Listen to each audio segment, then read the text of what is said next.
side to side, let's go. Let's go, let's move, side to side, let's go.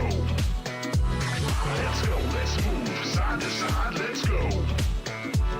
Let's go, let's move, side to side, let's go. Come on, everybody, bring it in.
brings you to the lost and found, dear. Won't you pull up a seat? Everybody got a prize round here to play. Make me an offer, what will it be? Oh, what will it be? Welcome to the playground, follow me. Tell me your nightmares and fantasies. Sink into the wasteland underneath. Stay for the night, I'll sell you a dream.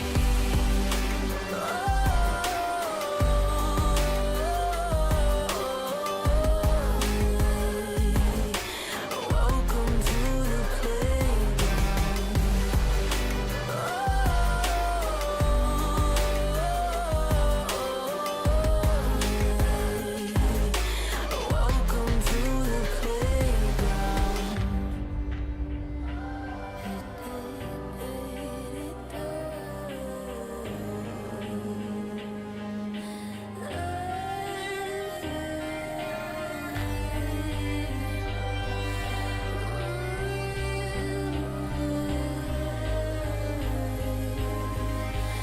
Welcome to the playground.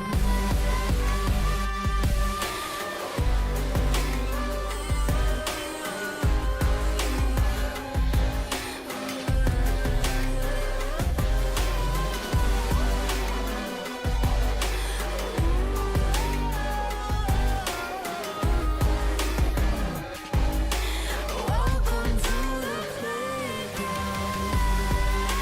Welcome to the playground. Follow me. Tell me your nightmares and fantasies. Sink into the wasteland underneath. Stay for the night, I'll sell you a dream.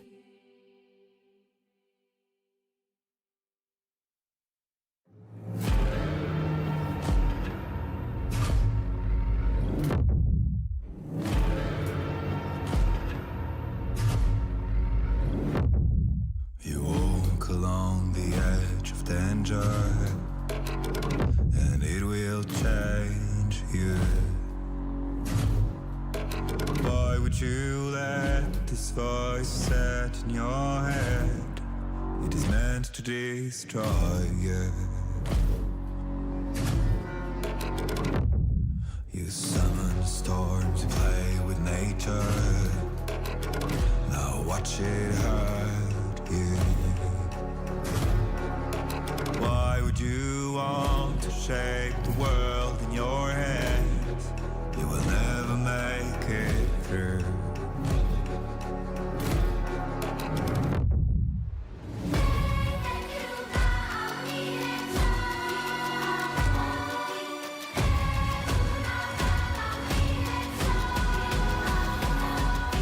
Catch the fire burning out your soul.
and blood. To ashes and blood. To ashes and blood. To ashes and blood. To ashes and blood.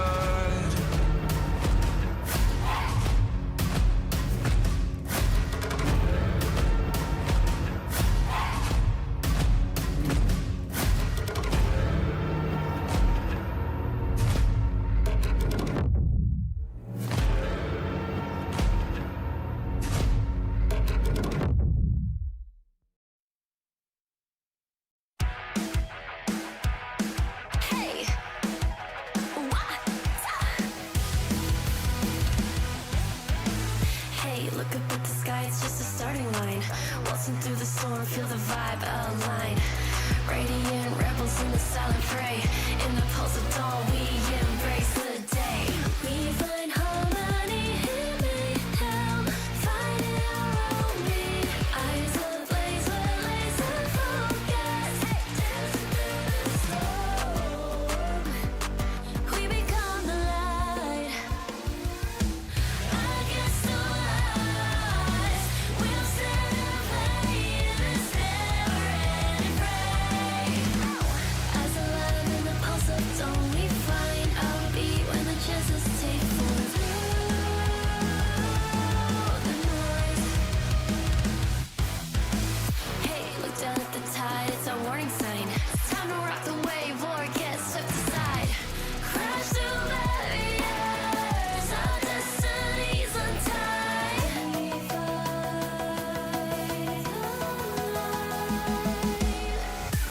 We find harmony in mayhem, finding our own beat.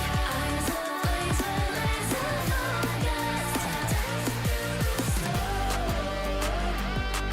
We become the light. We become the light against the lies. We'll stand and play in this never-ending fray.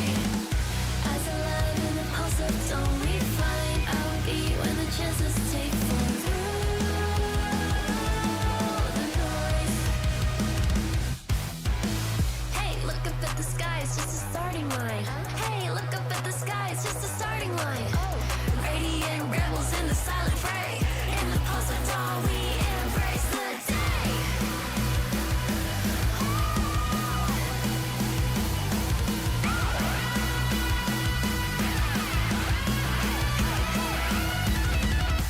We find harmony in mayhem, finding our own beat.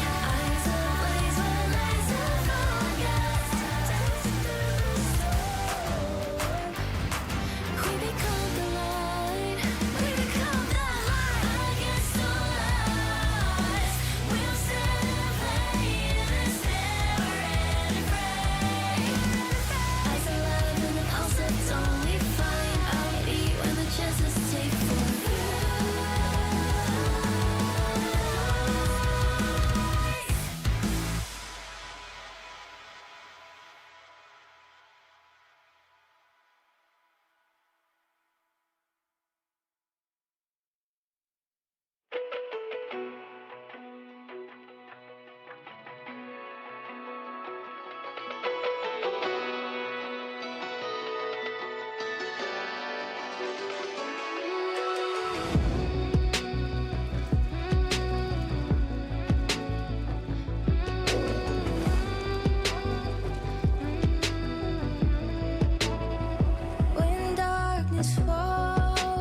yours, two souls the same. With you I'm everything. You never asked me to change a thing. They set our world on fire, but our hearts will burn for miles. I see your beauty shine, you radiate with light. Our hearts dancing time, you're one of a kind. Stars shining with us, your fire is contagious. I feel the moon on our skin. Love glows out, love streams in. Your eyes shining through me. Light the way so that we can see. And feel the warmth of my love. Shine on and feel we're rise. Even when I'm gone, let's circle far from near and far above the flower bed as we watch the stars. And we'll never be apart.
Well, I guess that's a wrap for today.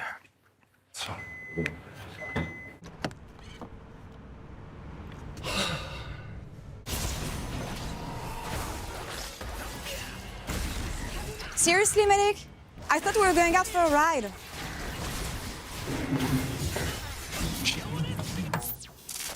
Okay, but I'm driving.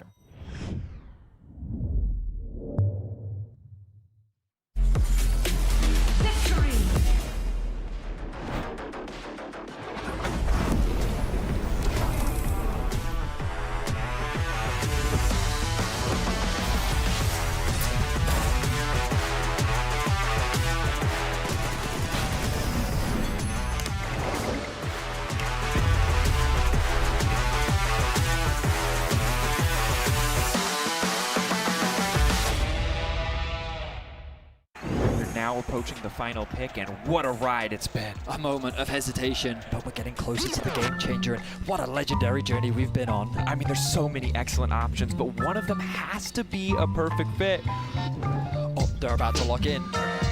Whoa, what a pick! What a way to close things out. Join Marriott Bonvoy for a chance to claim a free Hextech chest and key. Marriott Bonvoy, a check-in at every checkpoint.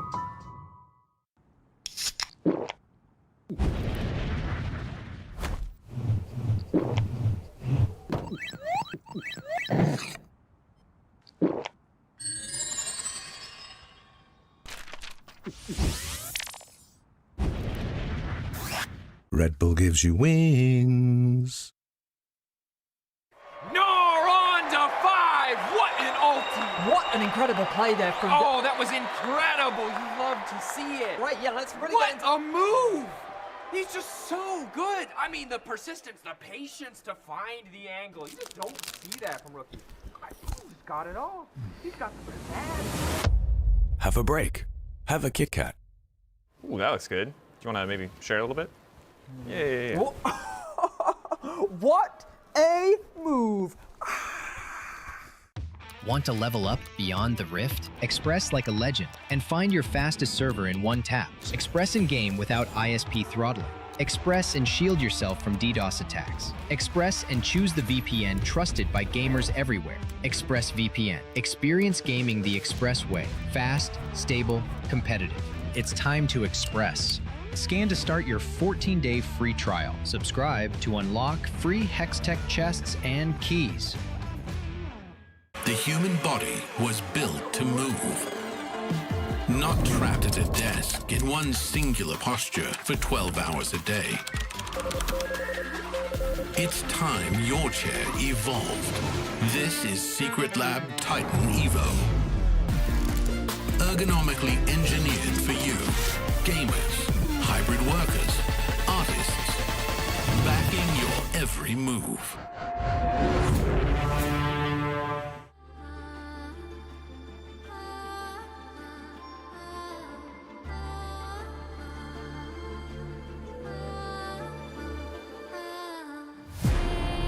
Echoes from beyond the past. The seed is sowed. The spirit knows. May it guide me for I again we wander from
And welcome back to another round of GB Sports. This time around, we're doing puppy golf again. Oscar, are you ready? I am ready. Let's take it to the first hole then.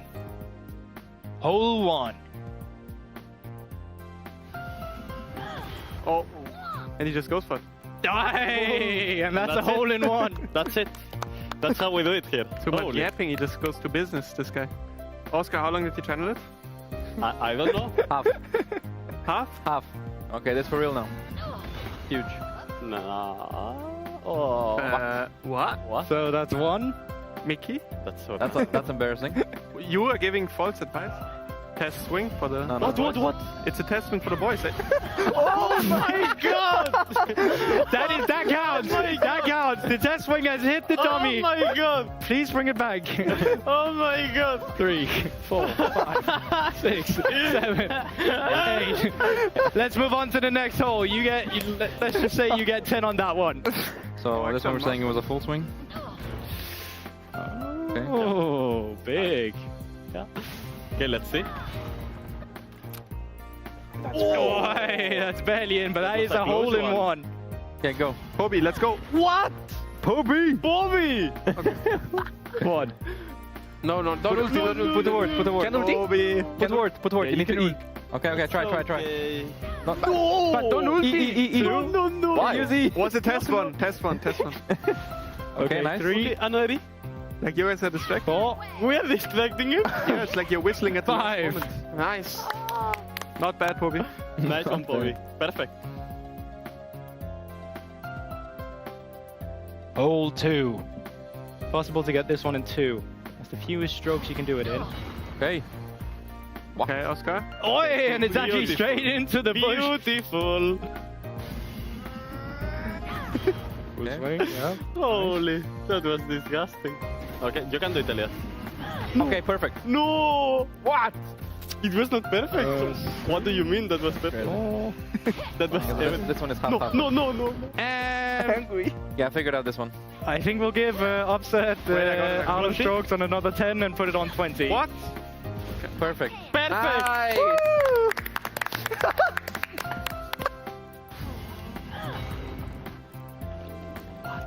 Maybe 4. Oscar's in disbelief of what you're doing. What? Nikki? Fuck. Oh, Nikki. that's 2. What the fuck? Close. Nikki! 3. 3? 4? This is like It doesn't go in. It does! Golf Pro. I mean. I know with the hat, he believes really it. believes Look it, at yeah. his expression, he's so serious. Ivan? Oh my god. Okay. What are we cooking now, Ivan? Yeah. Huge. That's 2. Oh my god! Same as Mickey. 3. 4. Alright, 5 in total. Show me that swing. Nice! Oh, beautiful form. And now? Full max. Oh! Bit long. No! Okay. Oh, it doesn't go in. So it does, maybe it does, does, maybe it does. does. I think. No. Oh! 6. Nice. Not bad, Bobby. Beautiful.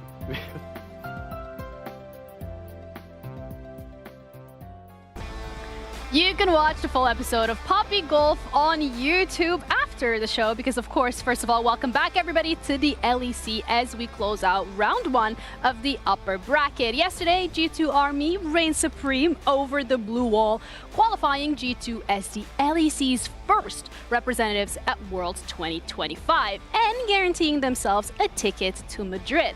Today, however, all eyes are going to be looking at MKOI versus Fnatic to see which one of the two teams follows suit, as Fnatic sets their eyes on their first domestic title since 2019, and MKOI looks to lock their spot in Madrid to defend the crowd in front of their home crowd, of course. I'm Ginny, joined with Jack and Odo.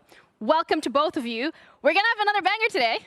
I'm super excited. I have so many question marks for both teams. I feel like Fnatic, we haven't seen them play in, 4 weeks now? Pretty much a month, yeah. It's been so long, so I just have no clue what to expect from them. Well, the only thing I hope to expect is a lot more, bloodbath today, because I felt like yesterday's series was was cool, was hype, but I would really want to see today because I think these two teams are more evenly matched than what we saw yesterday with G2 and KC. I mean, to be completely fair, I think yesterday as well, KCG2, we thought it was going to be a little bit more of a brawl going up against each other. But yeah. Okay, you don't have to put it out like that. But yes, those were my expectations. But today we have Fnatic against MKOI. And for me personally, I mean, you're saying you have a lot of question marks. I think MKOI looks really good as they've ramped up throughout the summer. I mean, MKOI looks good, but at the same time, Fnatic with Upset and their bot lane, Upset and Mickey, they just inspire so much confidence in me. I've seen such great things from Upset, and I really believe that if Fnatic can get Upset ahead and provide him as a solid win condition, they're going to win the series. What I really like about this Fnatic lineup right now is the fact that they have clear win conditions, as you highlighted. It's all about Upset. I feel like Razork is always going to Upset. Oscar is playing weak side. Poby is also looking to facilitate Upset as much as possible because, for me, he is the one that will carry this team. But at the same time, looking at MKOI's side or the matchup in general, I feel like it's Brains versus Bronze today because I think from the side of MKOI, they have been so versatile with Elyoya and Alvaro with the things that they want to do. But also, back to this graphic about Upset, I feel like when he goes at even at 14, there's just a completely different story. Yeah, the thing is, Fnatic needs Upset to get ahead. And I think that kind of plays into that kind of Brain versus Brawn that you talk about. Like, if Fnatic don't have a lead, it's really hard to see them playing this like smart macro game, slow, and not just throw. Like, even with leads, we've seen this team struggle. So they need to be explosive in the early game. That's also a really scary position to be in because then you're looking at Fnatic and it's like there's this one clear win condition that they have to play with. And if that doesn't actually go as planned, where do you look from the side of Fnatic to be able to translate this into a win? Well, yeah, it's just the Fnatic bulldozer. I feel like outside of Upset, they don't really have win conditions, but at the same time, I think one of the things that is really lacking right now for the Fnatic roster is the top lane because I feel like Oscar hasn't really had, you know, the greatest of splits right now. And also pre-facing today, he's facing against Merwin and Elyoya. And these guys back in the day, I feel like when Merwin finds one of these picks that he can counterpick, he can take over the lane, especially with Elyoya's help. Yeah, I think both of them, you can see, high isolated deaths, kind of the two biggest inters of our league right now.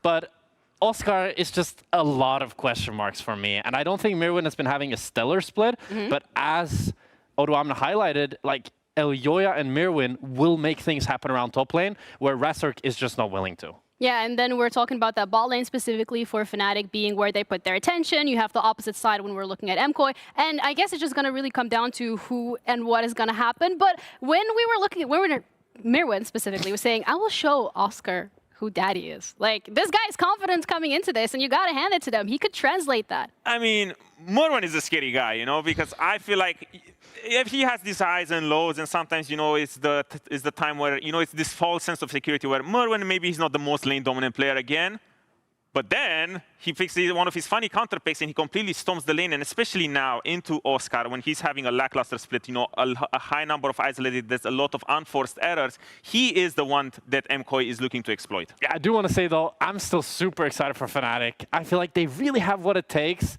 and I think they're going to win the series. We've heard that a lot of times before, and it never actually worked out well.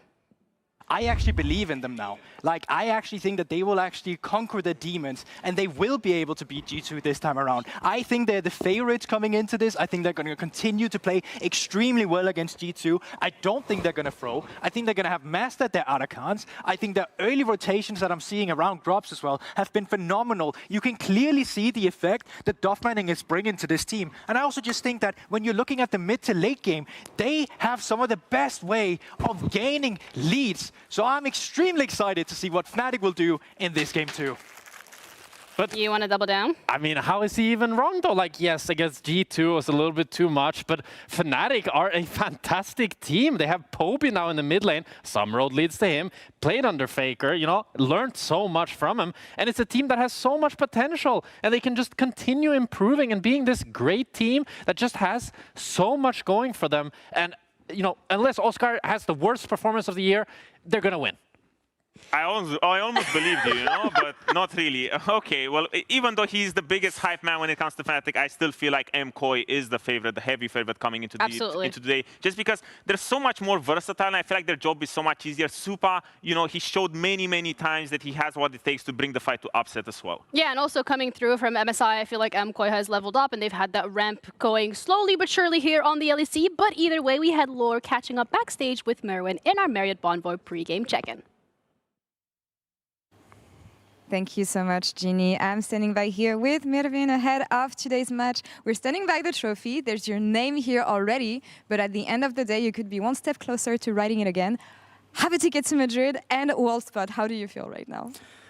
Really excited. It's been a long time since we didn't play, so it's always good to get back to playing officials, and more if it's playoffs, more hype, there's more things on the line, so we like it. You were telling me that you think your prediction is going to be 3-1 for you, obviously, but what is this one game that you guys are going to drop, you think? I think it's fearless. Sometimes in fearless, you can throw one draft, maybe you're not that comfortable on one champion, and they play well with all the champions that are missing. It can happen. We are human, we can do mistakes, and I think fearless leads you to making a bit more mistakes, so I think that's why one game we can drop. Okay, hear me out. Morgana top or Rek'Sai? How likely is it that we see any of that? I like Morgana, honestly, since I saw the buffs. I've been trying it, so I'm excited if maybe I can pull it. We will see today. I know that your bot lane, last time I've talked to them, we're actually happy that you guys are playing Fnatic today, saying that it's the easier matchup. Do you agree still on that after doing the preparation and everything and being about to face off against them? What makes them the easier matchup?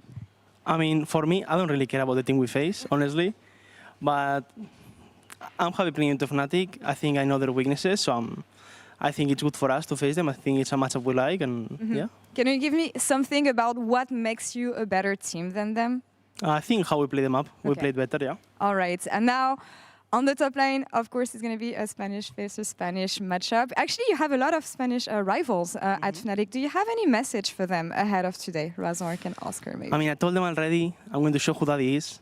Nothing personal, just that's life. You had to face me today. I'm sorry for you. You can still do it through lower bracket. But yeah, good luck today. You will need it. We will see. You heard the man, Merwin. Gracias por la entrevista. Thank you so much. And now, Ginny, over to you with MKOI's jungler, Elyoya. Goat. Thank you, Lore. We're joined here with Elyoya ahead of the matchup against Fnatic. Do you agree with your top laner, by the way? You're the GOAT. Fnatic is going to need a lot of good luck to be able to qualify here. I'm not even sure if luck can save them. Okay. Oh la la. That is definitely a statement. But when we're looking at MKOI specifically, you've gone to Worlds multiple times. You've never necessarily missed it. You're looking at Fnatic, the only time they've missed it was in 2016. So there's a lot of pressure on this matchup. How are you heading into this? What's the mentality like? It's just, we have the same mentality going into any best of 5. So we have our plan. We know if we execute it, we are going to win. So that's what we will focus on.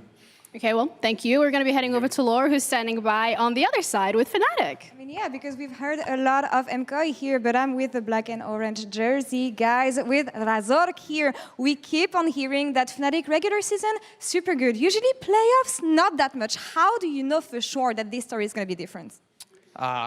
We are completely different team right now. We are going to completely stomp them. So, yeah, we had 2 weeks to prepare. We're unleashed. And Merwin, I'm your daddy, bro.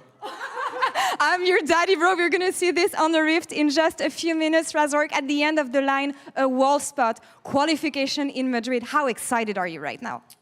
Well, today is a very important day for us. Obviously, qualifying to Worlds, we never missed. And going to Madrid, playing LEC, is where I'm born, so it's going to be a dream. It's never easy for Fnatic, but the reassuring words from Razor here and the rest of Fnatic for sure are going to bring some joy to the fan. On the end of the line here, a world spot, and as we said, qualification spots from Madrid. Berlin, are you ready for MKOI versus Fnatic? You bloody should be, because someone's going to be the papa after this. Who is the offspring? We don't know. Honestly. The jungle hype is there. Mir was thrown in some shade, which is always nice. I am ready for the biggest scrap that we've had as myself and Dagda take you to find out whose DNA is whose. I feel like I should be called Jerry Springer by the end of this. We'll figure it out along the way. But either way, this is set to be an absolute banger. And I am very, very excited to see kind of what the teams have been cooking. Like, it's been 3 weeks since we have seen Fnatic on this stage. And they've had a little bit of explaining to do for some of the performances that we saw against G2. But I really do think this is a team that over time will have put in that work and be in a much stronger position. And for MKOI as well, I mean, the defending spring champions now stepping up to the plate to try and secure themselves that finals in Madrid and that trip over to the world stage. We've had a different champion each and every split. We've had different expectations going into each and every split. Movistar KOI, if you didn't see the start of this set split, were very slow off the gate. Double international, that back-to-back hurt them, and it felt like they were slow to adjust to the split. Fnatic had a new mid laner who performed quite admirably, and a lot of people questioned how they would go, and they've kind of been topsy-turvy as well, but in other roles. So it is like, hang on a minute, like with this small break we've had and Fnatic's larger break, what is the form of these two teams going into this best of 5? But even we were discussing behind the scenes, it feels like the meta in general with some of the champions is completely topsy-turvy as well. So I'm curious to see exactly what the draft does look like coming through. Like, I still think champions like the Azirs and the Yunaras and some of these are still very much ban-worthy. But across the board, we've kind of seen a lot of flexibility when you look at other regions as to what champions are being picked and where exactly they're being put. Well, we go to pick ban and let's get this show started. Yunara already off the board straight away. Rumble as well on blue side, which can be rare with the amount of fishes we've had for that game 1, game 2. Pantheon goes alongside with it. Things like Talia still there and available as well. And I'm trying to think, where else do we go, Dagda? Like, what has been the new priority as my biggest other question towards that is like, it's no longer the Varus. I mean, that's the first pick. Yeah, the Varus is still there though, and the likes of the Talia and stuff are still quite prominent. I'm kind of surprised to see the Rumble and the Poppy priority from MKOI. Definitely feels much more targeted towards Fnatic. Oscarinen has kind of relied going back towards this Rumble. Yeah. And now the Vibe gone as well. So things like the Orianna, very high priority. The Varus is going to be high priority, which is going to immediately be taken. But also then, like, I wouldn't be surprised if Fnatic just immediately go towards something like a Wukong Orianna or a Xin Orianna and just secure a strong mid jungle for themselves here. Strong mid jungle feels like a bigger takeaway. I mean, getting Orianna Wukong is such a big take when that lethality Varus globally has been not just nerfed, but it has just been so less valuable here as a B1. Yeah, I think a lot of teams are kind of starting to figure out how to fight against this. Like, we've seen champions like Corki going into the bottom lane to try and have that fighting mobility, power, having decent wave clear as well towards that mid lane. But we'll have to see exactly what the plan is. Immediate Galio in towards the Orianna as well. So this says to me that MKOI are setting up for something like a Gwen or something like that in the top side for Mirren to provide a little bit more of that AP damage. Which gives the versatility to the Galio, I get it. Sivir going to be locked in first though. Over to Upset, this is an early AD carrier, but to survive the lane and scale here. Looks like Fnatic are really putting the cards in the team fight front to back basket. Yeah, I think it's going to be trying to get rid of some of that that power here for MKOI for Fnatic as well. Like we talked about the Gwen potentially being a takeaway in that top side. Yeah. Maybe, I was going to say you want to try and limit the support pool here, but surprised to see the Alistar, because generally you're, actually no, I take that back. The Alistar actually a good ban into the Sivir, and then we're going to have to see basically what they want to try and continue with here. But I do think limiting that top lane pool makes a lot of sense. Okay. Also with the Jax ban too, maybe it could be something like, you know, the Gwen for MKOI 2 with the AD jungler, I will say. You brought it up for the pick of Fnatic here, but Jax usually one of the good options to take into it. Let's see how we digress with the pick ban pool, because I feel like Ornn is something I was speaking about the other day. Good engaged tanks in top, like Sion also really spring to mind at the moment with how much good health there is in the game and how much little there is to stop it. Especially for Fnatic's composition, I think the Sion could work out really well. And even with the game plan that Fnatic have been bringing to the table, which is leave Oscar a little bit by himself, focus on towards Upset and getting him into a position where he's very far ahead. So I wouldn't be surprised fully to see a Sion lock here. And then the question is, what does Mir want to try and answer into? And I imagine Alvaro more than likely going to go something like the Rel along these lines in that bottom side to just round out a nice team fighting composition, honestly, on both sides. I like Rel. Good call out, Dave. Okay. Good engage. Fnatic are making it super simple for themselves in game 1. Note that MKOI, they preempted this Galio. We know it's going into an AP mid, but maybe compositionally it has more usages and a bit more flexibility, but now all the cards are going to be on the table. MKOI have to go 4 and 5. Xayah picked up. Okay, Mirwin. Okay, I forgot. when we see Varus, we got to remember in this team, it is more than just meets the eye. Yeah, going to end up swapping that around. So Mirren going to take that Varus into the top side, providing a lot of that on-hit damage. And now it does make a lot of sense. Like, I was like, forgot the Varus. Yeah, I mean, the Galio is going to provide the front line that they need realistically, right? And trying to buy space now for this double AD carry. So I think if I'm Fnatic, I want something that is going to do basically be another engage tool and a bit of a frontline tank, because the reason we've started to see a shift away from a lot of these carry top laners is how well do you survive, I was going to say, in a lane swap, but Fnatic actually just going to answer with its own carry in the top side and go for the Aurora. And I'd be curious because the Aurora really deals with good with melee matchups, but against the Varus, this will be really interesting. I remember MKOI, their option into the Rumble top was this Varus. But now the counterpick for Oscar and he's got big shoes to fill because this is going to be such an important matchup for MKOI, especially when top seems so volatile now. And also, this was kind of Mirren's special build with the X-Blade, but Joseph got some nice buffs as well. So coming through for the Varus could be just a nice angle to see how that is going to try and fare up. But on both sides, you kind of got just very good engage, strong disengage tools coming through from MKOI, and a lot of upfront burst coming through on both sides. So I think for either of these squads, it is very much going to be a case of who can dictate the pace of the early game and start to set up around objectives first for their squad. It's going to be important. It's going to be crazy, though. Both these teams really don't hold anything back, and I know that's just a quote, that's just an excerpt. There's just something casters say to get you riled up. But Fnatic and Movistar Koi... Tricks of the secret. But there's no tricks here. It's all up front because Koi and Fnatic, these are the Barney teams. These are the teams that, you know, go into a pub, have a couple, and they start fighting, right? And Dag, I'm not saying that because you're Irish. I'm just saying that because there's an Australian I resonate with that too. Maybe I am. But I hope you all understand that this series leading towards Worlds has now begun.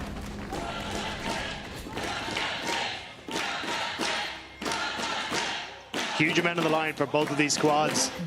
And it's a little heartbreaking to see that some of the lines are going to be drawn between friends, but both the Spanish players on either side. Yeah.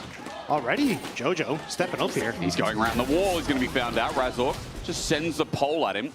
The nice white flag. But yeah, Mickey's not going to commit anything like a flash or an engage. So Jojo will walk it out here as we welcome you to game one. But it does deny the placement of the ward in that top side. So it means they won't really have an idea as to where Raz... Actually, I say that as Supa making his way onto the bottom side after spotting everyone top side. So they at least get some vision in the enemy side of the jungle to spot exactly what is happening. But Fnatic going to be a little bit more blind as to exactly where Ayoya is going to begin his journey. Quick note that Mirwin has gone for Comet in this game. It was going to be a question, you know, you talked about experimental Hexplate. Usually like on-hit builds like Quinsu's that accompany it. It does feel like this game, Mirwin has opted in to be a bit of extra range in a comp that is very committal, very all-in. Also cool to see Razork starting with the sweepers there. So it moves up into that top side to deny Mirren vision in that top brush. Yep. So then you can't actually trade as effectively as Mirren. Essentially what you wanted to do was try and have control of that. So then when you're pushing the wave, if Oscar tries to trade and step into the bush, the minions still continue attacking, but that's going to be denied now. And giving a little bit less control to MKOI on that top side. MKOI, meanwhile, on the bot side, are trying to get this 2v2 all in. Very important to note, with Zio and Rakan being together. Feels nice. As crash down from Mickey, though. Mitigates a little bit of threat. However, Upset is one who takes the worst trade, and Super and Alvaro are just chilling here. Fnatic most likely to lose the 2v2 and 2 first, going over to Super and Alvaro. Yeah, MKOI want to try and get that crash on the bottom side, because you can already see Razork moving down from this top half of the map. Ooh, is Mirren. That's why you pick Aurora. that's why. Oh, damn. It is only level 1 Varus, though, so I completely understand that Mirwin just got chunked out heavy. But regardless, that's going to give Oscar in a lot of this early lane pressure that we're hoping to see our Fnatic's top laner. Which is going to be huge for Oscar Inning, because he hasn't exactly had the best of times, and a huge amount of criticism has been levied towards the Fnatic top laner. So coming out with a different pick than we traditionally see for him, and looking good in the early game, if you can get control against Mirwin, it could change a lot of the thought process for a lot of the fans who are kind of looking at Fnatic as a bit of a question mark coming into this play. And Oscar Rin's been a big question mark. I think Mirwin has been the person that's always got this flexibility with champions. Might not be like 1 or 2 in the league right now, but I think Mirwin is always near the top, where Oscar Rin's in question with a high level of variance. Yeah, whereas I think the best performing for Fnatic has been this bottom lane. I think Upset and Mickey have been the shining light, alongside obviously Poby coming into the roster, but I do think, especially for like Mickey and Alvaro, these guys have been such stellar performers for both of these squads, and I think it's sick to see essentially the two best supports that we have in the league now fighting it off in this bottom lane. It's a good way to find him again, I think, as well. Second swear on broadcast, technically, is Mickey's milestones. I mean, this guy has been around for the longest time. Like, it's crazy to see. He really is Europe now. Like, when you think about LEC and European League of Legends, you know, he's up there with legends like Caps. He's just been around that long. 11 titles is wild. And when he's going up against Alvaro, who is this new player for the past couple of years, coming in with big expectation, he's got a big shoe to fill, especially when Mickey gets a double crash down. Razork's coming in, only level 4. Super holds on to Summoners, gets a root back, but it's not a root. His flash now gone, the all-in there. Razork hits him and flashes, gets out with the last auto securing. And just as we hype up Mickey, he does that. And exactly what we expected from Fnatic coming into this. Focus on that bottom side, because Alvaro and Super have been outstanding for MKOI, and really a point that you want to try and put down in the early game so they can find that later game success. And unfortunately for MKOI, Fnatic managed to get that play in the bottom side, and this is what we're talking about. Razor could full cleared onto this bot end of the map, and MKOI a little bit overextended. Great flash engage from Mickey, and Super, a good idea here to try and flash, get that CC on towards Razor and try and escape, but just couldn't quite get that third feather to connect. It meant he didn't get the root, and he ends up falling as a result. Razor getting first blood as well, very impactful to get the sheen here in jungle, and that was before 6. It's not often you talk about how impactful Wukongs can be pre-6 without that ulti, so that first blood means a lot here for Fnatic, especially when we hyped up the bot lane being one of the selling points. And that's what I was going to say, is that I feel like, you know, Mickey has been around for so long in the LEC as kind of the undisputed king of support. Yeah. But then you get to see Alvaro coming in, and honestly, he's dethroned him over the last couple of splits. Alvaro's been exceptional in this bottom lane and has really kind of set the standard that a lot of supports need to try and strive for. But this time around, Mickey showing that this old dog still has a couple of tricks in him. Definitely going to be about how Alvaro syncs up with the rest of the map. He's helping out Jojo for now. A bit of a battle dance over to this Galio, who previously before on camera we saw get chunked out to less than 100 HP. So already the range advantage from Poby is showing yet another good lane. And I think when people think of the greatest of some time, they do think about his Orianna in the shadow of the king he studied under for many years. Poby's Orianna is a far cry, but still one of his best champions of all time. Yeah, I think something that will do exceptionally well in this as well, like Wukong and Orianna has become one of the premier duos for the mid jungle, because in the early stages you get a shield and a speed up, which can be very strong for the Wukong, but also then the combo when you hit level 6 is so difficult for squishy members of MKOI to deal with. And I think that's kind of where at least you've got things like the Zai and that to try and dissuade some of that aggression, but I think Mirwin will definitely be feeling the brunt of that pressure as this game goes on. Yeah, again, top lane has been a major focus. I just quickly want to come back because we don't often get to talk about my GOAT, which is an utter lie, so I'm going to talk about him anyway. My GOAT and my Canadian maple syrup. Like, this right now feels like such a good matchup because Jojo's development this year has been insane. He's really stepped up. He's European now. Maybe he can get some help from Elyoya as they're moving towards Dragon, but Poby, I mean, he's got some great laning stats, as you can see. This Korean import is doing wonders too. Nice job from MKOI here, though, to push in and get the control over River to contest this Dragon. And Fnatic just not really having the control that they wanted. Steal from Mickey with the smite, though. Mickey just walked in!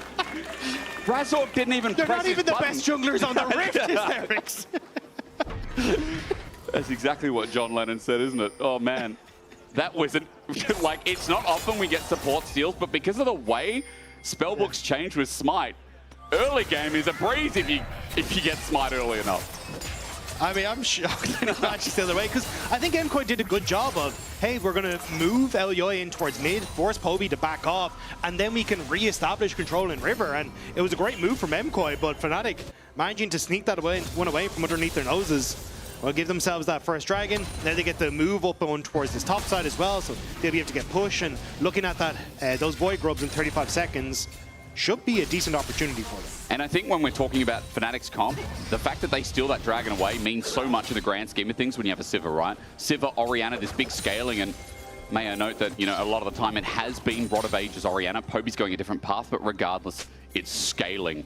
And for Fnatic, that's a big takeaway, the fact that they've stymied this game in the early game a little bit. And as this lane swap comes through, they're in a decent position depending on grubs. Super's just going to receive the wave here. And Razork, excuse me, is now level 6 and around the top side. Yeah, now level 6 is coming through for the supports though, which is pretty nice. So, or sorry, pretty big point. So I think for Fnatic, they'll be lucky to just try and take one Void Grub, I think, here. And the early game from MKOI is just very, very strong, especially with Supa now hitting 6.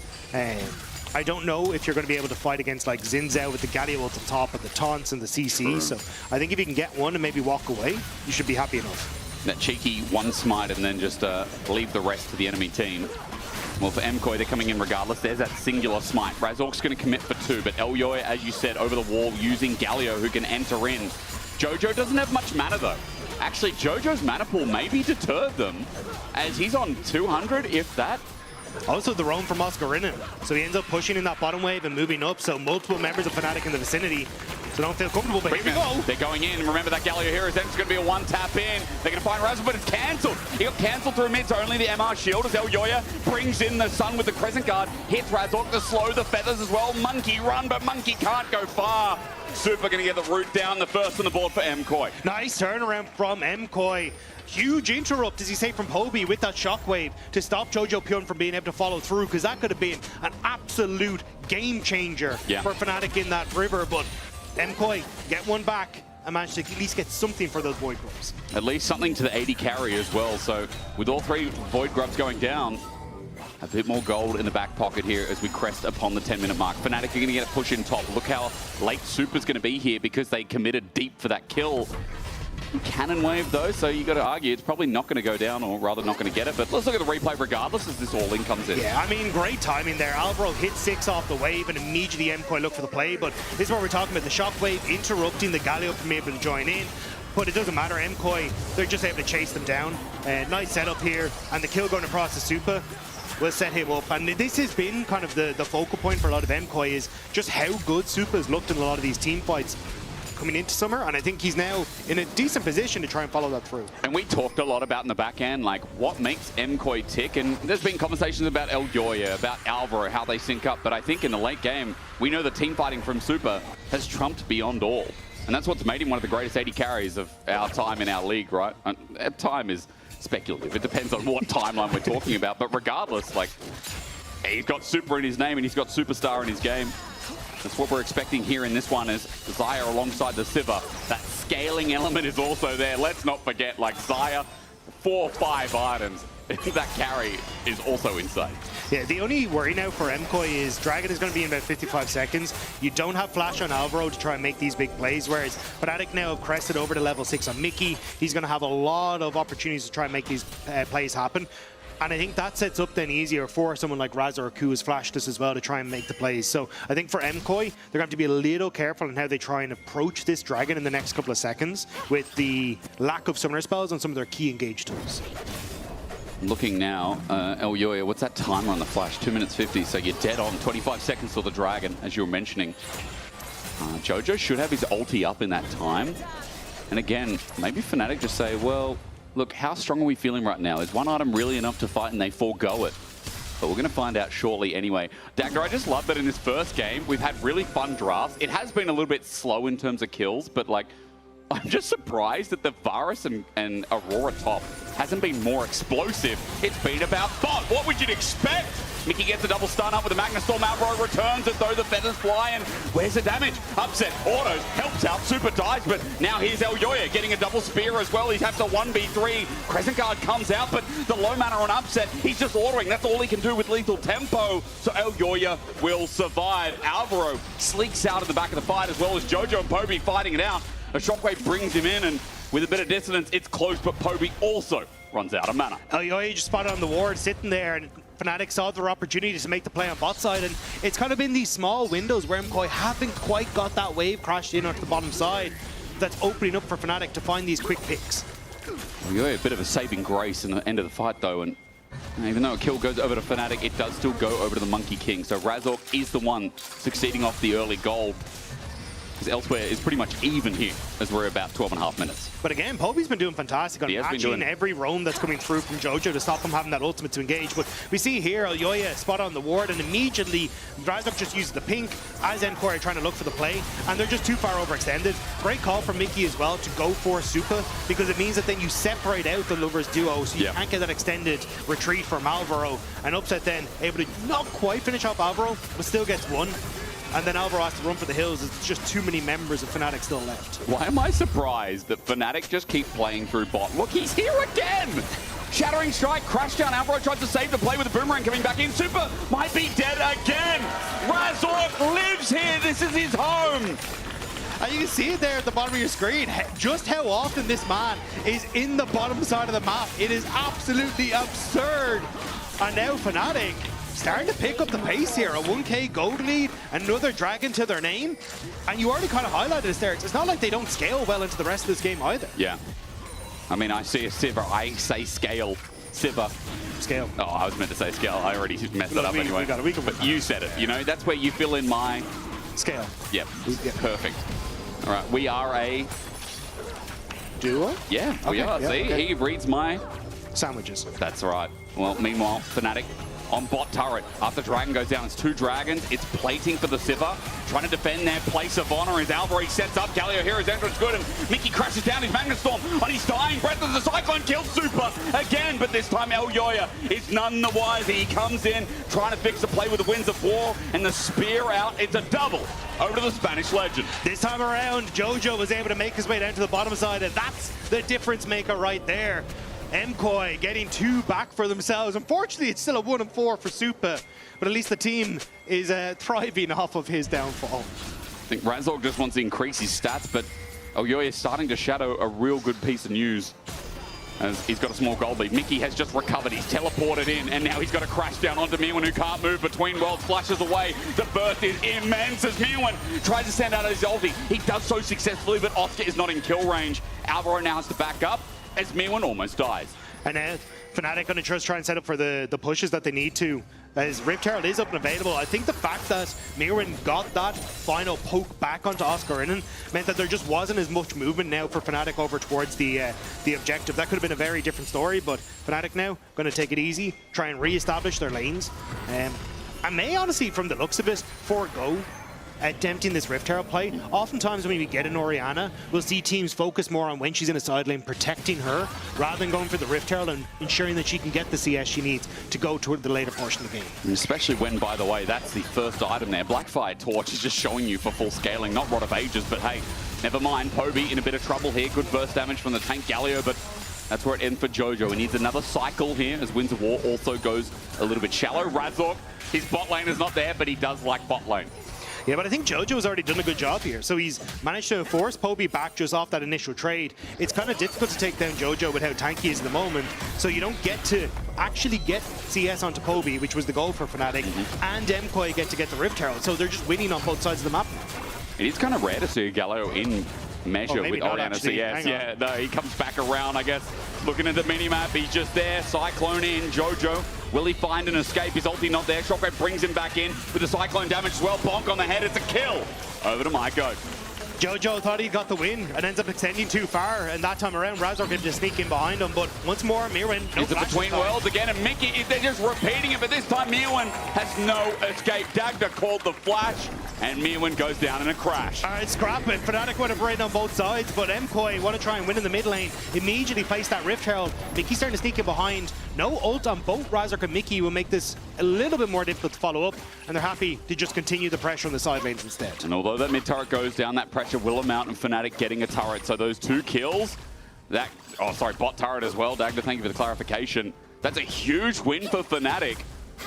Movistar Koi had to just pick up the pieces of whatever was left, right? That mid lane seemed to be it, and as that turret goes down, 3,000 for Fnatic here at the 17-minute mark. And this is insane to see for Fnatic. This was a team that had a lot of doubts leveled at it, especially after G2 kind of gave them a bit of a walloping. True. Like, it did not look great for them, but this strong early game, clear game plan and trying to play around upset and get him into a position. Poby doing a fantastic job of keeping Jojo Pyun honest in that mid lane. And now they enter the mid game with a 3k gold lead, 2 dragons to their name. This is a much stronger looking Fnatic than what we got in the regular season.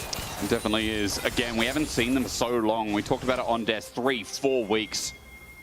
It's been a stretch since Fnatic have actually shown up and everyone's wondering what form. They only have scrims to go on. And I hate when it's only scrims because a lot of the time, as teams have said, players have said, analysts have said, it never translates into actual gameplay. This is the only thing you have, their actual stage presence, which in game 1 is a bit of a glaze, but seems to be coming through as third dragon on the way in 45 to show if Fnatic are ready to fight again. And they want to try and contest this red. Oscar moving back towards top side. I think like this is decent pressure to put down, but even if you don't steal the red again, it's just kind of like, hey, we're keeping Poby safe. And that is kind of the main game plan here for Fnatic until they can reach third dragon now in 30 seconds. Reset's coming through a little late, so maybe MKOI have an opportunity to try and push in and get some vision down, but they're playing so defensive in their own jungle because of that initial invade.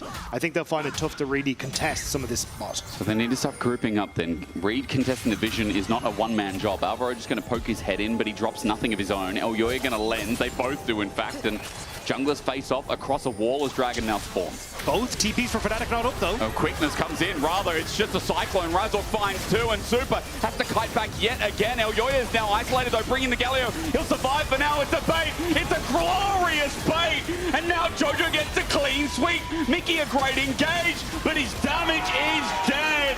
When you need a man, you call down Jojo. Fnatic needed to burst out MKOI to make that play work, but they don't manage to get it. And MKOI rally beautifully. The TP was there for Jojo if he needed it with that ultimate, and they're just able to completely turn around. Oscar couldn't join. He had no summoner spell available. These are high-impact ultis time and time again. We've had one cancelled in the game, but the other 2 have made or broken the fight, and most of the time, it's in MKOI's favor. Dragon goes down. They stop the stacking. Gold is even. That was a 2,500, maybe 3,000 gold play. And you can understand, hey, look, maybe we can make something happen. It's just Elyoya and Supa. They spot Mirren on bot side, but not being able to burst down Supa because of the ultimate and having the ability to reposition here was huge because it gives the time for Jojo to roam down from the top side. He gets the ultimate, which then protects so many of the low health members, and Fnatic, they just don't have anything to really follow up on because again, Oscar was waiting on that TP. It was just seconds away. And now because of that, a lot of those ultis are down. Razork still want to cool down, Mickey the same. Short to come up, but maybe I should be talking about MKOI's, Jojo, Super, both ulti cooldowns with Alvaro as well. So as Atakan starts, a lot of the firing power is on pause for Movistar Koi. But Fnatic just trying to play out the window where Jojo doesn't have an ultimate. Will have to TP down. He's going to look for the reset. I imagine complete his second item and then try and come into the fight. Mickey misses. TP comes in. Alvaro slowed down at 4.8k. Atakan is a big throw maybe, but with the Magnus Storm, the Shockwave, a singular. Oh, it's not great for Fnatic. And Mickey goes down, and all of a sudden, the fight looks good for the Movistars again. Poby gets Alvaro, but the Atakan goes to Elyoya. That's simple for MKOI as they snatch what was easily taken. MKOI are punishing Fnatic so well. They bought enough time for Jojo to complete his second item, that Riftmaker coming through right as he TPs back into the fight. And as a 5-man unit, Fnatic don't stand a chance. Oscar walking up to the Galio. He almost has flash available, trying to run for his life, and the rabbit will get out of the hat, but man, Movistar flipped this game around. Let's look at the replay again. But you can see they're just trying to buy time. You've got the TP from Jojo. He just finished his Riftmaker. Now he's coming in. But Fnatic are completely separated here. There's a split call on, do we finish the objective? Do we fight the fight? What are we trying to achieve here? And because you got Poby up in this spot over here, he's not actually able to DPS the Atakan. True. So MKOI take the fight. They kill Mickey, move into the space that's then created, steal the Atakan, and end up in a wonderful spot. There's a discussion on the Rat stream today as well, where, you know, a lot of the early games, and we've seen since the introduction of Atakan, where there's so many games thrown over it, right? Like, people maybe overseas the value of Atakan, and while it is, as we talked about, very valuable, like 3,000 gold, games are actually lost over it more times than I can count. And that felt like a moment there where Fnatic may have just lost, you know, an already weak grip on this game 1.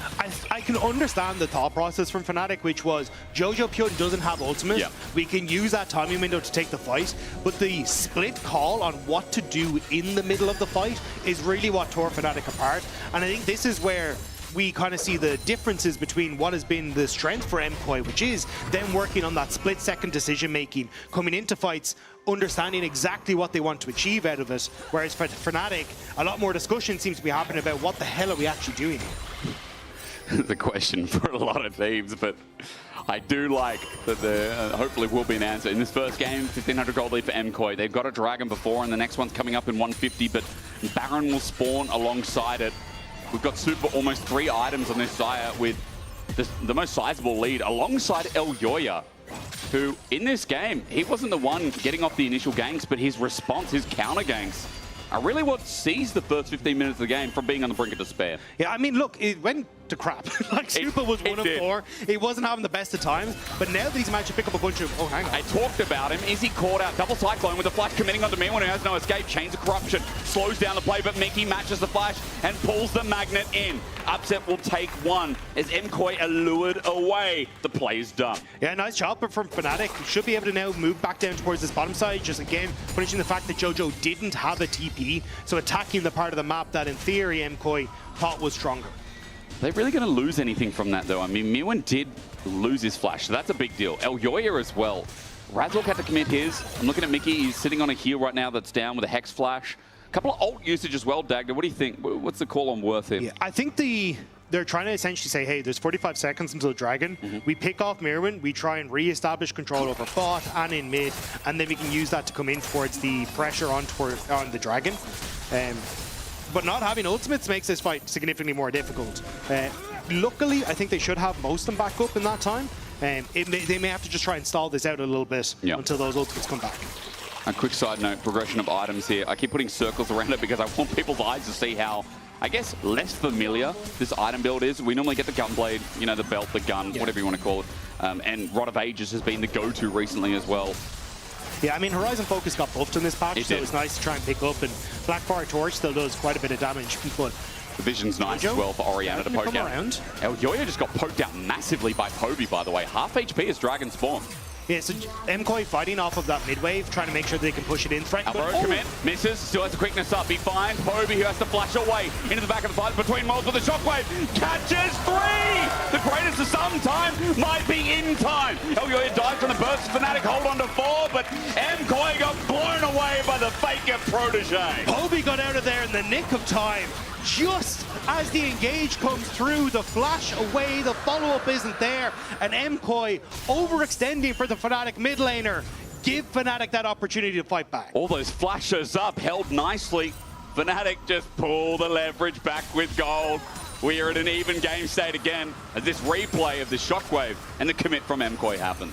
And I can understand here, Upset is shown on that top wave, so they're like, okay, we have a time, but Oscar in with a great flash away. Poby as well, just able to flash away from Elyoya. The shockwave then, with that follow-up, as you say, from the Mickey engage. Beautiful stuff there from both of the AP carries on Fnatic squad. I saw Mickey with the Magnet Storm almost pull them away from the shockwave, so there was like a fine line between anti-synergy and making it kind of like Electric Magnet Storm itself. But regardless, for Fnatic, big play. They got the Dragon. They're now on Soul Point for an Ocean game when we've had so many team fights when it feels like we're going to get so much more. I don't think we're out of the woodwork yet. The fact that you managed, at least for Fnatic, to get towards Soul Point is huge.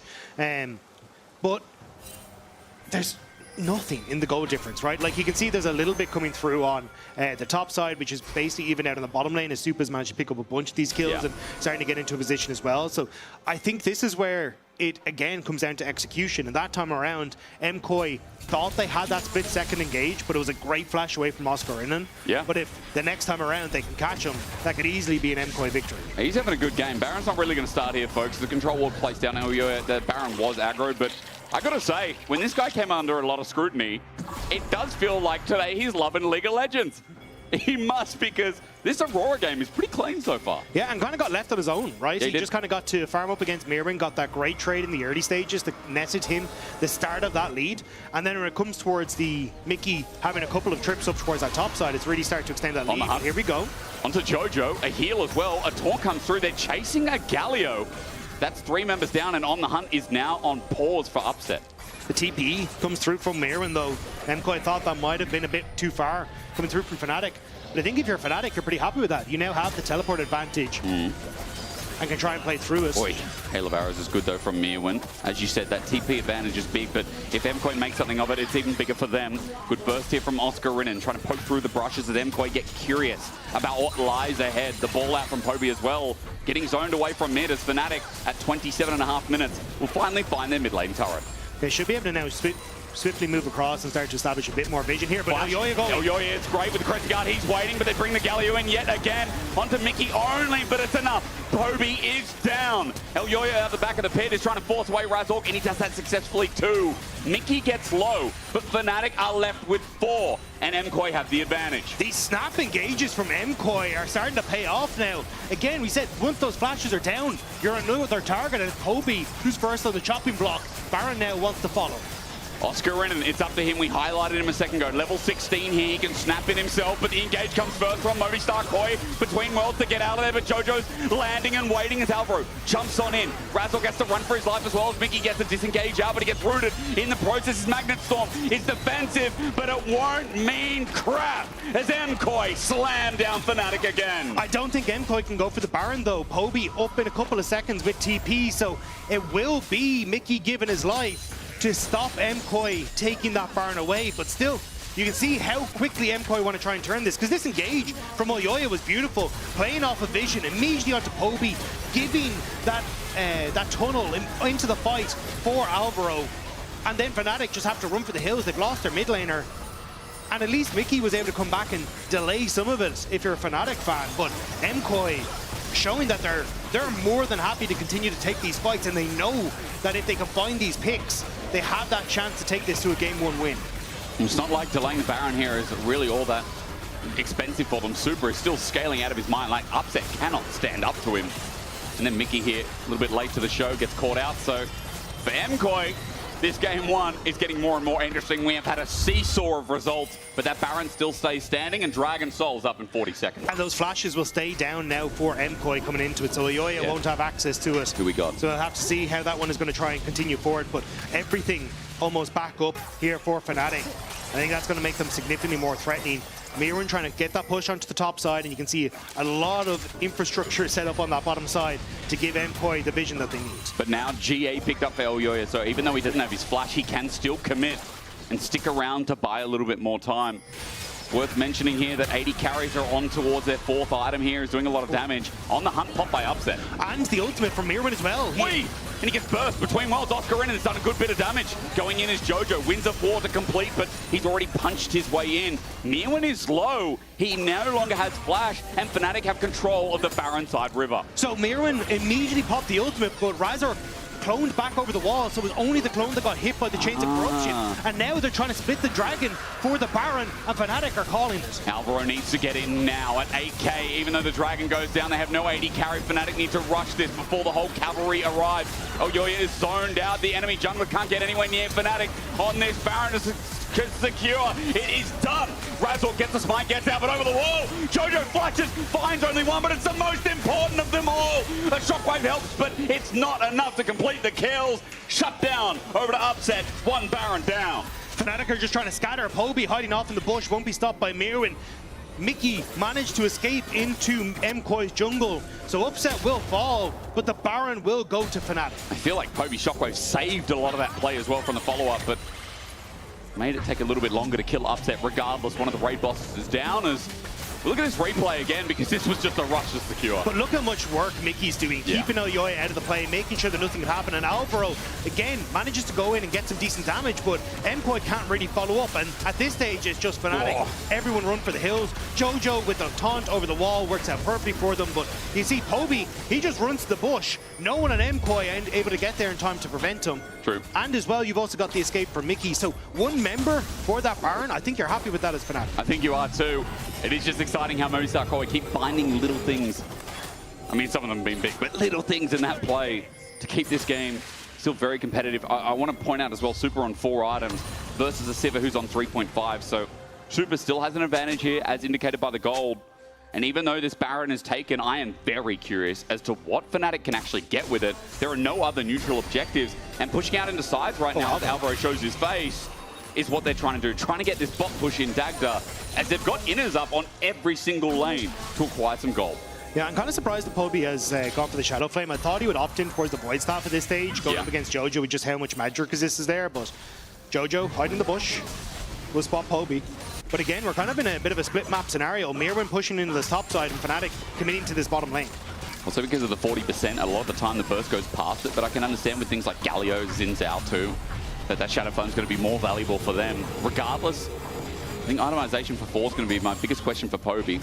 Will he get there is the biggest question, because this game is hanging and teetering on a knife's edge right now as they got in a turret in Fnatic, but so far that's been the only play as they're sitting net neutral with the actual Baron take itself. Yeah, I still, at least for Fnatic, you get that tower, you manage to reset, you have Oscar in and holding onto that mid wave, and you deny the wave from the bottom side. So overall, Fnatic happy with that trade.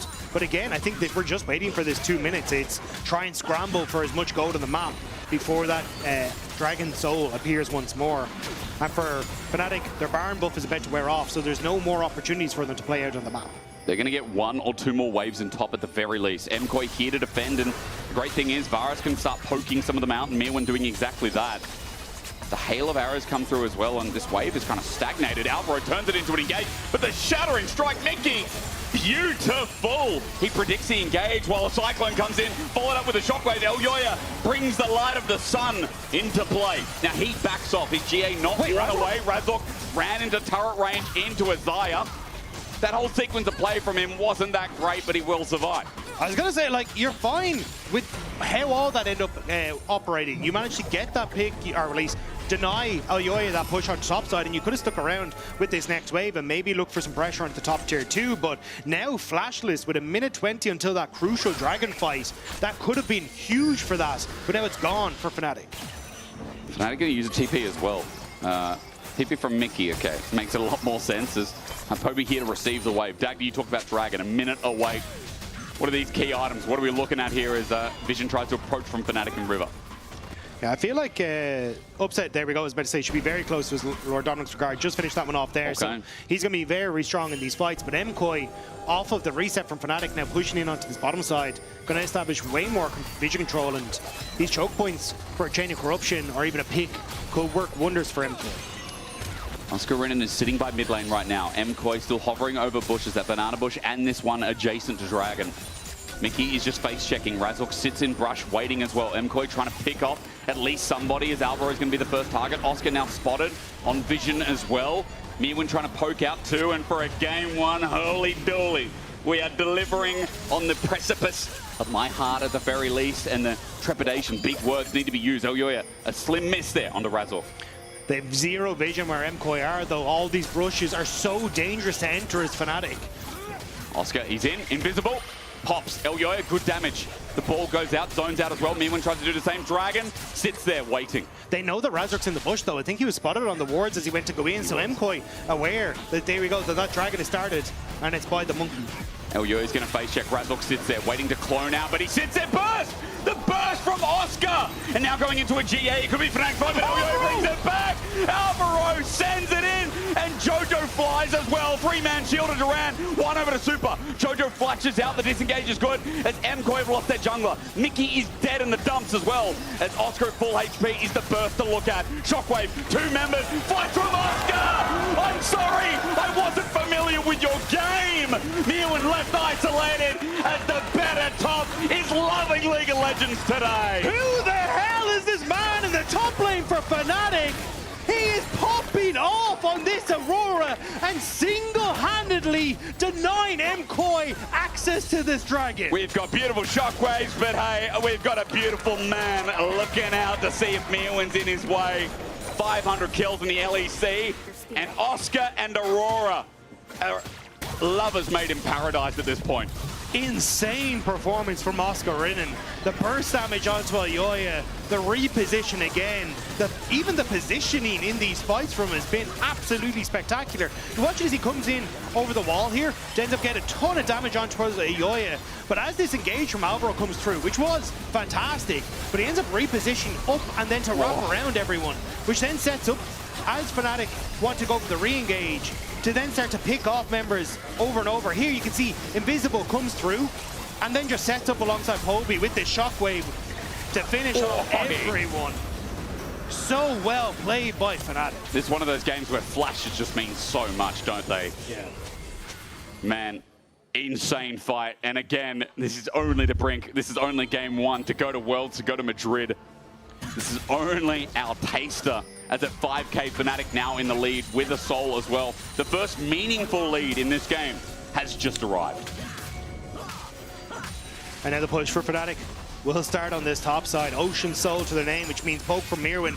Going to be negligible when it hits health bars, but at least should help in getting rid of some of these waves. But again, I mean, all this, as you can see, the little grubbies coming through, going to work out well for Fnatic and starting to push on down. But at this stage, MKOI, they need a miracle, and it may need to try and come from Alvaro, but with no flash, it makes it very difficult for him to try and find that setup for MKOI. Look how hard it is to step up the wave. It's only Mirwin with range wave clear. Super needs to get there, but the cannon is a problem.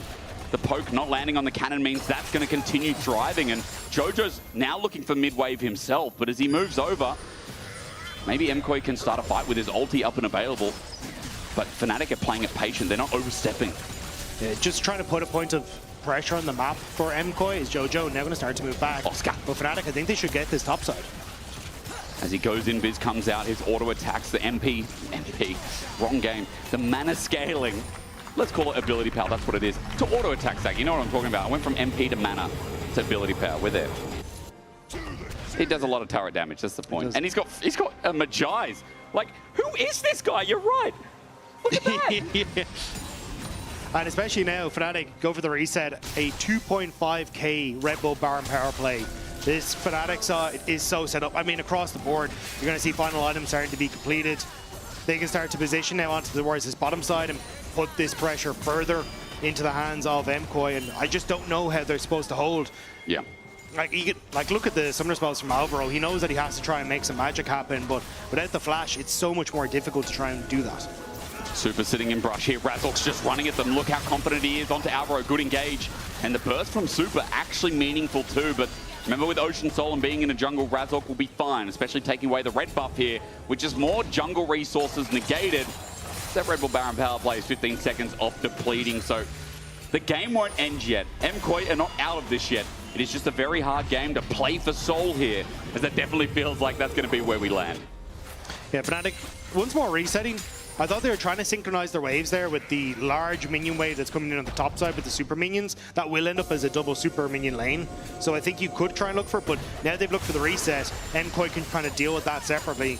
And it's just Poby who's down on this bottom side pushing in. So I think it will be just Fnatic kind of understanding at this stage they're in a very strong position. Yeah. And not wanting to overextend for these turrets and giving MKOI that opportunity with Alvaro to find the re-engage. I think closing out the game, Fnatic, look, in this region alike, a lot of teams securing games and getting it across the finish line has been the problem. I'm not going to shy away from the fact that sometimes games should end and they don't, but this is the upper echelon of playoffs. This is the start of playoffs, but this is a single best of 5 that secures you into yet another world championship. Both these teams are renowned for making worlds.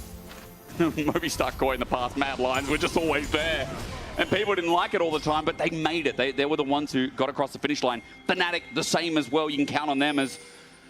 Let's see where we land. At least only in game 1. That Elder's 1 minute away. Teleport They're trying to sneak. They're trying to see if they can get in behind Upset as he comes back in and look for the pick. Super now showing up mid-wave. But Fnatic are doing the same. They're doing the same onto Mirwin. They get away the Knight's Vow, the shield at least. In comes Elyoya, rather Alvaro Dagda. But is he on a ward? I think he avoided the vision. Okay. So actually didn't end up walking over, but now he's in behind Fnatic. They know. I feel like they know. Upset steps forward. The edge of Alvaro seen. He's seen. And now Upset just walks past, sends him away. Gia and Upset means he's a little bit more safe with the spell shield with everything up and available. Mirwin kites back. TP from Jojo. Yeah, but with that spotted, MKOI have kind of been foiled here. So Fnatic happy to keep positioning by just pushing in and contesting this mid-wave and then holding pressure for that Elder Dragon. 25 seconds off. Oscar doing it again. Pops between worlds, sends Mirwin to Mars. He had to flush away to get out of the atmosphere. Now that Mirwin's got no flash and Magnustorm starts off, Alvaro goes in and he's dead in an instant. Upset stands and says, see ya. And Fnatic have 5, MKOI have 4. birds on the menu for Fnatic. He's got no flash and he's stepping up to a real win on the hunt, and Mickey knows his target. Easily done. Jojo will come in, but his carry is dead. Super over the wall is exhausted. He's hitting good onto Mickey, but again, with redemption, with an Ocean Soul, only Fnatic can keep on fighting. A flash over misses, but it won't matter with a GA and a Cyclone. It's Fnatic's day. We haven't seen them in 4 weeks, but they've been cooking good. This has been insane from Fnatic, and Oscar Ridden leading this charge alongside Upset to take Fnatic to a Game 1 win. A Game 1 win done in style. A Fnatic that pulled apart the pieces. 2 more to go. I'm in shock. That was an incredibly strong performance from Fnatic, and you could see there were moments where MKOI threatened to try and take this game back, but some clutch performances in the team fight sealed the deal. I feel like the MKOI mid game was fantastic, but that man who, Mickey XDD, has a great smile and a great rel, as always. As always, indeed. Mickey, great game from you here in Game 1. Although I feel like, no, you want a reaction? Could have been nicer. We had a good lead, so. Yeah, I mean, it took you guys a long time to snowball that league. What was that? Yeah, I think we just made some blunders in terms of like picking the fights. But yeah, I think after that we kind of regrouped and made it a bit more clean, I guess. Wouldn't be a Fnatic game without those blunders anyway, but following up on what MKOI was saying, you are the easy matchup. You want to comment on that after this Game 1? I mean, it's kind of true, but it's kind of the same for them. They're also the easy matchup for us. So. It's going to be a flip. It's going to be an interesting series. Thank you so much, Mickey, and congrats on Game 1. That's all for us here. We're going to take a short break, and we'll be right back for the desk.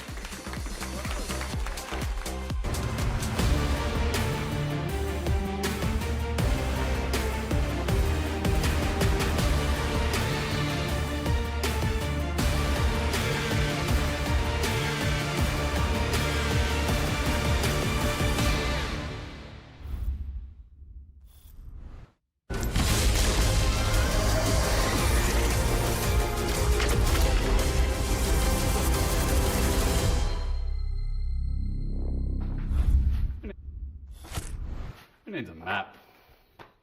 Wait, I'll take care of this. Lord, be careful. That thing belongs in a museum. What is this? Wow, that escalated quickly. What do we do now? Let's have a break.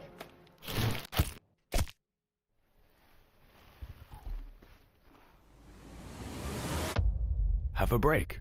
Have a Kit Kat. How do we get out? Like this. Say it. What about me?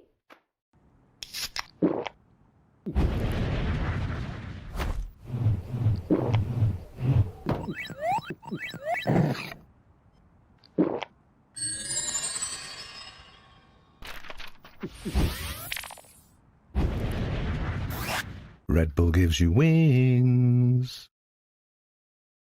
Hey, Jay, have you joined the WhatsApp? What? Oh, join the WhatsApp? Jake, I need you to join the WhatsApp. I already joined the WhatsApp. They asked me, I joined the WhatsApp. Have you joined the WhatsApp?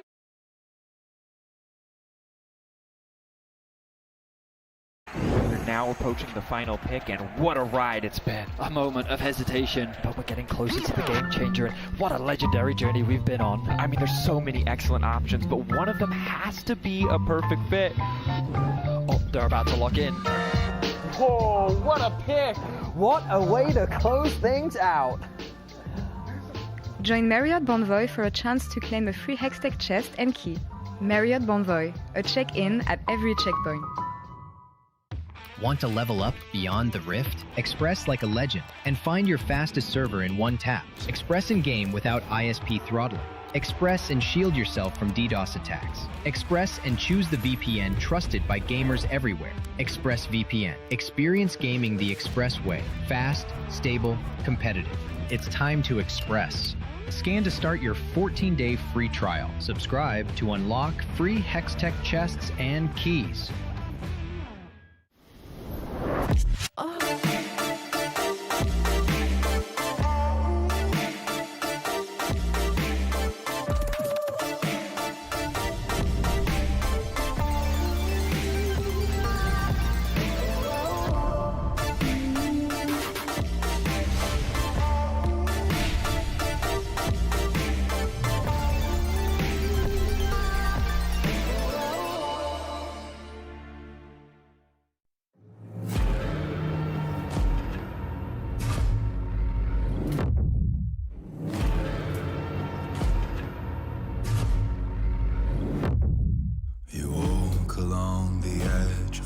danger, and it will change you.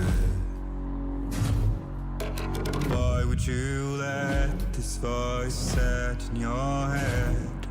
It is meant to destroy you. You summon storms, you play with nature. Now watch it hurt you. Why would you want to shape the world in your head? You will never make it through.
Can we look? Can we look? Can we walk?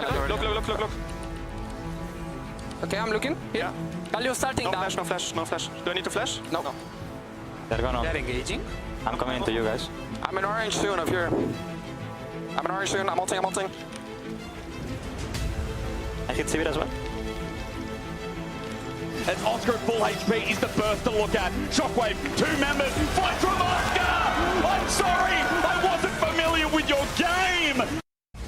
Welcome back to the LEC. It was a crazy back and forth game, but Fnatic took the first game leading 1-0. But now let's break down Fnatic's early game aggression and creativity when it comes to securing this early game lead for upset.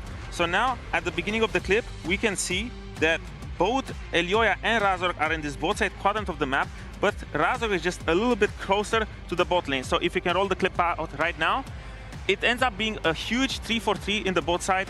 Supa finds a great Xayah ult react to the play, but at the same time, Razork manages to outplay here and still find the kill. So this already is setting up upset to just be a strong powerhouse in the game, but the more interesting part is about to come up right now. After the bot lane play, Razork is looking to base. So now we can see that Razork's bot side camps are the ones that are going to be coming up. Usually the junglers would have this sort of pathing into bot side, and Elyoya after this play, he's looking to go into the top side. But what Razork does here is very clever and is breaking the rules. He is going to be opening bot side again because he realizes that this dragon is up and these top side camps are really not important. Elyoya still didn't find the base afterwards, and now Elyoya is going to go back to clearing into his top side, thinking that Wukong is surely not going to gank bot again, right? He has no ulti, a lot of summons has been expanded, so there's no play to be found. But right now, if you can roll the clip again, Razork is opening here to secure vision for the Drake, and now he's going to be doing another full clear. Gets spotted on this ward, but again, MKOI is thinking surely he's not going to gank again, but that's what happens, is that MKOI is really looking forward to getting this prio and walking to the river, but Fnatic is just one step ahead. Razork finding great plays over and over in the bot lane, and the outcome is not so much of a gold lead for upset, but at the same time, this gives them a lot of prio for this Drake. But this game ended up going forever, so Analyst Desk, what the hell happened? Honestly, it's giving play safe bot lane. Just play under your tower, play safe. But either way, Fnatic does manage to turn this around after MKOI manages to turn it around, and after Fnatic managed to turn it around as well. It really was a back and forth. I mean, it was a back and forth, but I really want to highlight how focused both these teams seem to be. Fnatic came in with such a clear game plan of shutting down Supa and giving resources to upsets. And I do like that MKOI, despite losing early game like that, they still found so many crucial team fights where they kite out to engage for Fnatic and then turn in a super crucial timing. And I just want to highlight that both these teams seem to be so focused on what they have to be doing, and I think they're doing a really good job. I'm just super happy, honestly. I came into this series being worried that if Fnatic was going to struggle, it would be Oscar. Yeah. But he just showed up today, and all of Fnatic did the same. And it was just so much fun to watch this back and forth go the distance. Yeah, the main focus here also was going to be that bot lane proximity, like whether or not Fnatic is going to be playing for that bot lane. And Razork just showing us exactly that that's the playbook that they're going to keep going by. Yeah, and I think when your bot lane is up to the Mickey, you want to set them up for success. And they kept going for this fight. Sometimes didn't really go their way, and it looked a little bit scared at it sometimes. But I feel like Fnatic around these objectives were just so much more on fleek than MKOI was, because they were always there first. They were always in position to pull MKOI into them, and they were always there to punish. Yeah, and the thing is as well, like we're touching upon Oscar specifically here when it comes to, I mean, he said himself, and I like League of Legends, I am the best top laner there is. He's loving it and right now. He is like obsessed with League of Legends because he had such a good performance. We've highlighted the bot lane already in terms of how instrumental they have been in that early game, but you know, Oscar was like this sleeper agent that eventually just Jack woke up. Yeah, I did not expect that Oscar would be mugging upset in KDA department for this one. Like, he just had so much damage in the team fights and was clearly better than Mirwin. I mean, you see the confidence. He went for the Magi's, the Shadow Flame. He was going for that full one-shot build, and he found so many crucial chunks before this fight that made it so difficult for MKOI to approach. When you're walking through an Aurora that gets 40, 50, 60, 70% of your HP before every single fight, that's just a hazardous environment to enter through. Yeah, for sure. I think overall, I'm super happy about the level both teams are showing here, and just makes me so excited to see the rest of this BO5 and see where it's going to go. Yeah, and with MKOI choosing blue side as well, can throw a little bit of spice in the mix too, because I mean, coming into this, as we said, we were like expecting maybe one team to be a little bit more dominant than the other, but this genuinely was blow for blow. So heading into this next game, Jack, what are we expecting in terms of adaptations for MKOI? Because even though they didn't actually win this game, like they played really well. I mean, I think it was a disastrous early laning for the bot lane department, right? Like, Happens. Supa was 4 deaths at like 10 minutes. And I think for sure that would be the one area of the department where I'm looking at, okay, guys, we need to put awards a little bit more, respect their game plan. It's like, even we, before we came into the game, we said they're just going to gank you bot. So they know it. I mean, that's the thing, right? When you die to a full clear Wukong gank, that's a little bit reportable. He has no CC, he barely has a gap closer, and not that much damage. So I felt like, yeah, as you say, Jack Spectra, Supa and Navarre just got caught a little bit off guard. They were a little bit impatient. Maybe they didn't expect Fnatic to really zone in on his bot lane pressure so much. Mickey is locked in. Oh yeah, coming into next game though, I want to see them go a little bit more stable in team fights. I don't really like the Varus pick. I do know that Mirwin loves the Varus, but into the Aurora, I didn't really find the leads that we wanted for him. And I do expect Mirwin to kind of push Oscar a little bit more in the laning phase, because today it just felt like Oscar, that was his kingdom. Yeah, for sure. I think the Varus pick was underwhelming. I'd like to see Mirwin go for something like the Mbessa instead, that we've seen him have a lot of success on. Of course, he's had a lot of success on the Varus as well, but it just didn't work out this game. Yeah, I mean, Poppy, Annie, Azir already taken off the board. So on the blue side here, when you're MKOI, what are you looking to lock in first? Yeah, as we're joined here by Odoamne on this beautiful desk, I do think there are still these junglers in their mind. Like, I think Trundle is something that has been rising in popularity a lot, seems to be banned a lot on the red side. So I wonder if you want to secure your jungle early, or if it's just this bot lane that they really want to hammer into. Well, I feel like it's mostly the question comes in now is, are you still banning the OPs? Is Pantheon still going to be open? Because the moment the OPs are open, the draft goes a completely different trajectory. Rumble being banned, I'm expecting the Pantheon ban now, and we just have a little bit more of a standard draft the way Finn was predicting. Yeah, without the Varus and Yunara ADCs, I feel like it's not a clear ADC pick that you really want to first pick and highlight, so you can kind of go whatever direction that you want to go in. And I think for MKOI, trying to get counter pick on ADC is definitely a good idea, and especially on support as well. And just going for more like a topside heavy first rotation. Tally already been taken out. I think a little bit about the Yone a lot, because I think it's one of Georgia's best champion. On the Galio game 1, sure, he had some good ults, but I feel like it was quite a bit of a quiet game from him. The Pantheon, as you highlighted, Odoamne, is one of those power picks that are still up and available, and it will be secured early by Elyoya, something that he can really make use of on the map with that semi-global ult. He can really try to impact most lanes, because the lanes do seem really volatile right now. Is that gonna cause the change that we're looking for when it comes to actually having a little bit more focus on the bot lane? Well, definitely, because it's point and click stun, you know, a lot of damage. At the same time, we still have a lot of melee supports in. It's easy to start fights. I'm still predicting a lot of action around bot lane. I was not expecting the Kai'Sa just blind pick like that, but it has been one of Upset's favorites, and that also really highlights the engaged support that's probably going to come in for Fnatic here. And the Fnatic, they just want to fight. I mean, game 1 of Fnatic, they won, they drafted dive, and it worked. Maybe now this game 2, they want to go another dive comp. I feel like the Kai'Sa, maybe the Vi, something like this could be something that you want to lean into, because it seemed to be they were playing game 1 and it really did work out. The Gwen coming in, okay. Kind of two double cocky blind picks here, I feel like. I don't really feel like the Gwen is really that cocky, because I don't really see a lot of champions that can be dealing with it. Maybe I'm looking at stuff like Renekton, it's a little bit more basic, but she does have a lot of value in the swaps. Don't you think that Mirwin, though, would be the type of guy to play some weird-ass range champ into it and punish it that way? Well, yeah, but the thing is, if you go this weird-ass range champion, then the swap just happens at like at minute 4, and then the Gwen presses W, and she's immune, and then, you know, everyone dies. It's a call into Gwen. It's a classic of Mirwin. Well, but that's the thing, like, if I'm Fnatic and I know that Mirwin is a complete psychopath, that he just wants to counterpick me and play the funny champions, I'm really not picking it so early. But I guess at the same time, there was also the question, would MKOI just go for the Gwen themselves, and then you have this sort of impossible situation where you don't really have a good answer into it. But I do like what MKOI is cooking, but I really want to see how are they rounding it up.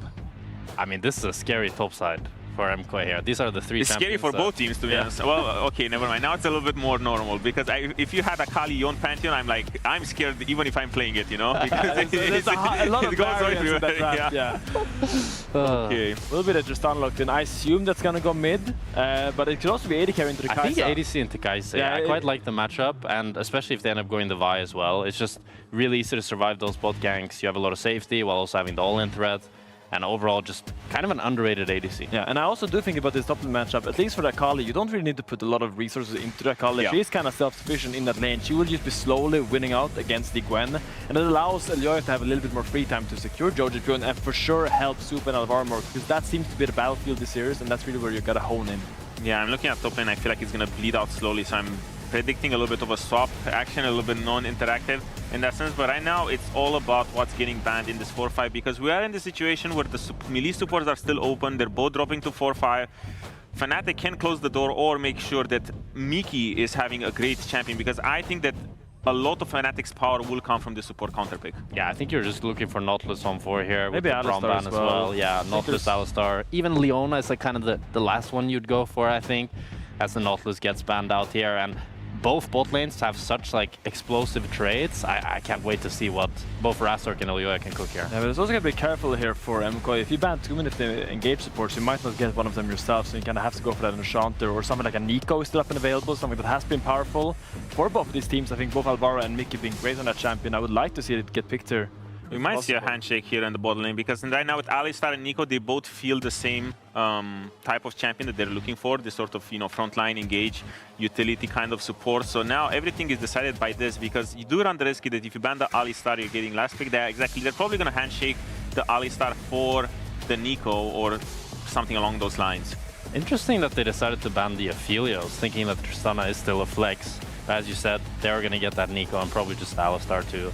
I mean, technically you could counterpick your bot lane full here. If you want to go for something crazy like a Caitlyn lane, I doubt it's going to happen, or like a Jinx lane, like a Jinx Fresh. I don't know how that matchup goes, but you have the option to put the Tristana mid is what I'm trying to highlight. Yeah. And they could, in theory, go for a double counterpick here. The thing is, you really need then an ADC that either like you have something like the Thresh that saves you from this dive comp, or you have an ADC that's also self-sufficient. Like an Estral? Yeah, Estral is kind of the only one left after Tristana, Saya, and Sivir are all out. The thing is, if you would go in that route, it wouldn't really make sense, because you don't have the front line to support those champions. So I do think that even though the Alistar into the Nico doesn't really, like, you know, make a lot of sense in terms of power, because you have the free counter pick, you do have to save the team comp, because a lot of power does come from this Yone in the mid lane.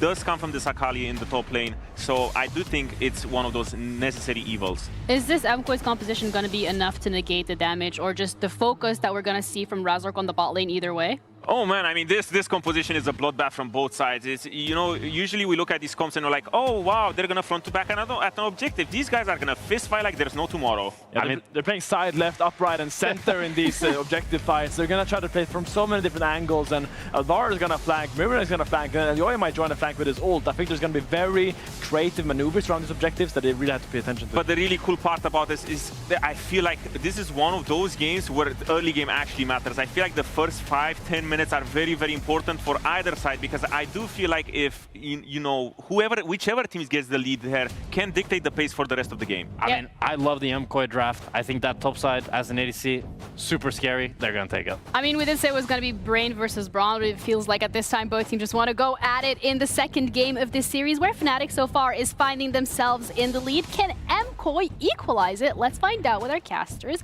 Hysterics and Dagda.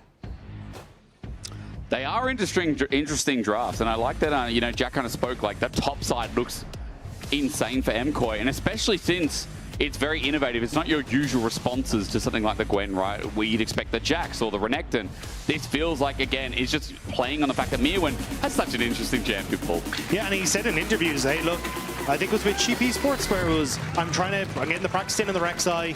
Rek'Sai's going to be good. Maybe I'll bring out the Akali, and we're already seeing it here in game number 2. And it's a good answer into the Gwen. And I think Otto said it right. Like, both these teams can blow open this game and completely run away with it. And after the last game we just had, I think we're down for a banger early game once more, and it's going to be on Elyoya to try and contain Razork better than he could in game number 1. Man, Elyoya had a couple of good fits and fights, and after that it was just unfortunate that Fnatic just found these angles. I mean, I think the biggest thing was that, again, those 80 carries started scaling, and the longer they could have uptime, the better it was. But Oscar was obviously the highlight as well, like some of the big explosive plays of game 1 on his Aurora. We are hoping for something similar in game 2 because he has taken Ignite TP. There is no flash on the Gwen here. Vi is great here. That is a bit NPC. Vi is great in a lot of comps. Jojo's signature pick, that is true. Now I'm just roasting Twitch chatters. 3-0 incoming from Berlin Ghoul. Well, hang on a minute. All right, hang on a minute. No way Fnatic, that guy cursed it. Some of the people that type in chat, you don't expect to come up on stream, but we're going to roast you. Like that Benz guy from last week, he never got back to us. I will say, I don't think the idea was to put this in so we could roast Twitch chat. I think it was to more incorporate them into the... I was not in that meeting. I don't think it was... No, I will roast them, you know. You've got to give me something back. A quick highlight as we look at the 2v2, which Jack was very interested in. They're just going to play for maximum authority as Alza does what he does at level 1. But look at where Elyoya is. He's gone from Raptors, Red, into Krugs. I think he's immediately going to try and make his way in towards his bottom side for a level 3 gank and see if he can beat Razork to the punch into this bottom lane. That makes sense, right? And he's going to clear incredibly quick. He'll have the health to regain too. Razork, 3-camp topside. Is he going for Raptors? He's on a ward. He starts it off. I mean, they get pulled. All someone has to do is move and see. Is anyone scouting this area right now? There's no pings yet. No, once the thing disappears, he should go. But Elyoya, not confident he could actually make the play on the bottom side. Right. So he's going to be a little bit slower and going towards his top side just because you end up walking the whole way to bot to then come the whole way back up. But I know he's actually just going to go for an evade here. Right, so dodging around the vision. Okay. Well, while we wonder what showering situation's happening with one of our co-streamers, we're going to find out if Elyoya is going to stink out the bottom lane himself. He is spotted, you're right. Upset and Mickey are just moving back, and with the tangle bars, it's so easy. They just pull back. The wave right now, it's okay. It'll bounce back. It's fine. Yeah, but it's set Elyoya behind quite a bit. You can see he's only cleared 3 camps, whereas Razork is about to finish his entire clear. So now going to start to move in mid, hoping maybe he can find something, but it's going to need the Q3 from Jojo. Yeah, if he gets a gank here, it's massive. On to Poby, but he Valkyries away. Not too much taken. Jojo going to walk up, and he gets a bit of damage down himself. Poby with autos is enough to trade even, but for now, Elyoya's got to go up and do his topside camps. Yeah, but Razork is on this bottom side, and the wave hasn't been crashed, so Fnatic now with the opportunity to set up a nice little freeze for themselves, which it looks like they're going to do just that. So this game plan for MKOI in the early stage is not quite working out, thanks to that early ward spotting out Elyoya from Fnatic. So he just goes back to Scuttle instead, but if we want to use the fancy word tempo, it's definitely up in Razork's favor as he's been most efficient with his camps. Elyoya on his Gromp for now, who'll then move to Krugs, then, or Raptors, excuse me, or Wolves, let's try again. Then it's Scuttle timers. Alvaro going to face check here. Razork's still around. Good pop away. Mickey, a sidestep from Alvaro that stops his Tangle Barbs. A necessity, because Alvaro could have been in serious trouble. A great sidestep from Alvaro, salvages the play, but also stops the reset from Razork. So Razork now going to try and just invade on towards this Raptors respawn, which is nice timing, because you can see Elyoya wants to try and match the Scuttle Crab. Alvaro now going to spot it that this was taken, so it may just be... Oh, hang on. Yeah, just Razork going to steal one. And look, Elyoya going to move in towards this top side to try and take away the Krugs on the opposite end. And it's something you were talking about earlier, where the vision focused on top side was also mirrored on bot as Exhaust put down. Super. He's going to be hit a couple of times. Upset. It's fun to take Exhaust in this matchup, but against Tristana, when it's so much on the satchel burst, and I'm sure, you know, Jacksepticeye would tell us, it seems like a smart take in this 2v2, you know? That was definitely because I was Irish. That one was... No, that wasn't because of you. It's just because with Jack, I just figured, you know, that's only the name I can go towards. I struggle with everything else. So though, nice job from Elyoya. So you don't get all the camp for Razork on that bottom side, whereas Elyoya does get the full camp. So at least gets a little bit of a gold lead for himself, a bit of an experience lead, and should be able to now pick up a decent chunk on his bottom side. But we'll have to see how, again, because Elyoya has made it very clear he wants to try and impact this bottom lane. Yeah. So I'm curious if it's just Krugs into an immediate play, whereas Razork is now mid. Jojo has flash available. It's all about timing here. Tries to get another Q. I think he's on a second stack, and Razork coming in, the flash. Okay, it's Jojo comes out first, but with the Gatling gun, Poby is close to a kill. Flashes into range, auto attack, and there it is, secured. Poby on the board first. Again, Razork getting that first blood now for Fnatic, making that play towards the mid lane, and Jojo, the wave just in an awkward spot for him where he needed to try and get it crushed, but just couldn't do so. It's a good day to be Razork. He's not even focusing on bot yet, but here he comes again. Elyoya in the spirits nearby and engage. It's great. Mickey out of mana, flashing away. The jump from Super. He doesn't get a reset, though. Razork's there. However, Super must have got the last auto. No second instinct or second skin as Alvaro runs for his life. Lethal tempo in full effect. MKOI's bot lane gets out, if only just. Great cover again from Razork. Elyoya trying to do exactly what we're saying. Go for the Krugs, immediately look for the play on bottom lane, and Alvaro thought he might have been able to make the play, but TP swap from Alvaro, and now the play on the bottom lane, they want to go for more. They do indeed. Elyoya is coming in. He's spot out by Scrying Waters. Razork is not coming in. He went to Gromp. Good Tangle Barbs. And Fnatic just walk it out.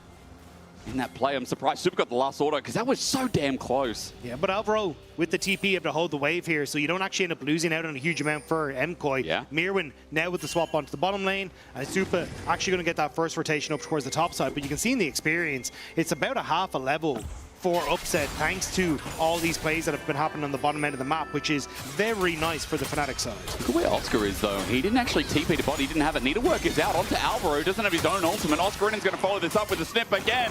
This guy in the most nuisance of places is Elyoya is hit by Razork. A fist to the face while Poby and Jojo are floating it down the mid lane, so Jojo can't join in. Poby winning it out ever so slightly as now Mickey's involved. 4 members of Fnatic sitting around mid lane. They're getting busy. They're trying everything that they can, but again, it's Fnatic kind of pushing back MKOI. This has been a barn burner. Like, the fact we're getting this much action constantly is crazy that we've only had a single kill thus far.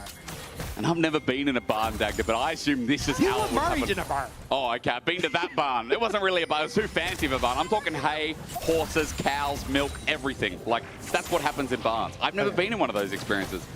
Is it an Irish thing or? Yeah, we'll get you. We'll have a great time. An Irish barn. Who knows what happens in those? I'm looking forward to it. If it's anything like this game, I'm happy to experience it 10 times over because, as you said, the early game's been good. I think the best part about this early game, while it's not been super explosive for kills, it's just been on like a knife's edge for some of these trades, and it's definitely been about getting to the 6 first as well, which, by the way, Upset now has. Razork now has his in top side as well. Elyoya also here and can hit on a moment's notice. Jojo was denied the reset though by Poby's rocket, so Fnatic immediately going to move over towards this, and I don't really think you're in a position to contest for this. Mickey very close to level 6 as well if he can get one more wave, but I think this objective should be gone before it's taken, and potentially you can use that level advantage on the supports to guarantee the dragon as well on this next rotation for Fnatic. You'd hope so, because if Fnatic keep up with this tempo like game 1, then it could mean that those grubs enable so much pushing power. with Gwen always feels nice. Just the little things, I think, in life. Oscar, that was weird. If spectator, whatever that was. I don't know if he got that minion or not, but Oscar is down massively. That roam had cost. Like, he is 25 CS down to Mirwin, so while we are glazing him a little bit, there is a bigger cost in this second game for his interaction with the map.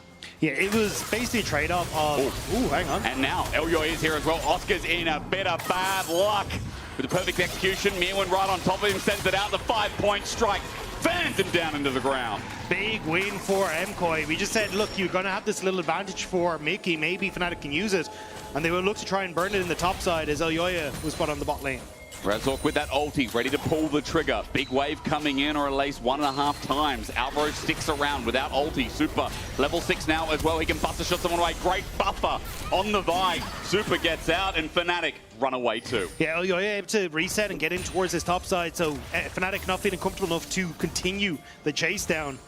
And Super will be able to get the majority of the wave as well here, so it's not any answer for Fnatic for a nice kill from MKOI in the bot lane. I think the fact that, you know, when Zai is down and Vi is just available, this shows that MKOI very innovative with their drafts as well. Like, seeing that buffer, that's another thing you got to think about. It's like, well, is the Vi going to actually ult Tristana this game? Because if Rocket jumps up and available, he can just keep doing that, and that's a big ult down. Yeah, and that's the reason why you take the Tristana in this situation. It just makes it very, very difficult to try and do it. I think we saw a hell of a lot of it last year from Caps at MSI. I remember. And now we just have to see if Super can try and keep himself safe. And that was kind of the point, right? It limits the champion pools that MKOI can, I say the champions that Fnatic can try and go for on MKOI. I think it'd be more Mirwin that they try and focus with it in the future. Jojo hits Poby. Poby hits back. That's how mid has been so far. And opposites attract. Disco Yone is going to back off, and while Jojo has TP to match this, you've got to remember that that dragon still sits up. No one's touched it so far. It was the Grubs, but it was no MKOI trade to bot. Fnatic didn't reset and then look directly towards that objective. Been very lane-focused here, Dagda. And again, when early game matters so much, as they said on desk, and as you also reiterated, it is Fnatic right now sitting with a 700 just about gold lead, 600 to be frank. 400. It's going up and down. Look at this. Look at the map. It's still their lead from lane. I think the main focuses are going to be Mirwin picking up the early waves, which gave him the massive advantage over Oscar. That is a big lead. And now the kill means that MKOI have a very strong side laner that they can try and play through. On the counterpoint, though, Hobie's been doing a great job in the mid lane, having a lot of support from Fnatic, and these early armor boots has made it very difficult for Jojo to really get full value in this mid lane. And Upset has actually managed to sneak a little bit of that extra gold too. So it's kind of this double AD carries on Fnatic trying to step up, whereas it's going to be MKOI hoping Mirwin can assassinate one of them in these fights. Mirwin, he's got a grudge after game 1. We are definitely building up for a very big top lane series. If Oscar's able to deliver, and if Mirwin's able to have this kind of lane performance and translate that into a big mid game, then we've got a lot to spruik about for those two guys. Note that teleports up and available right now consist of Mirwin only.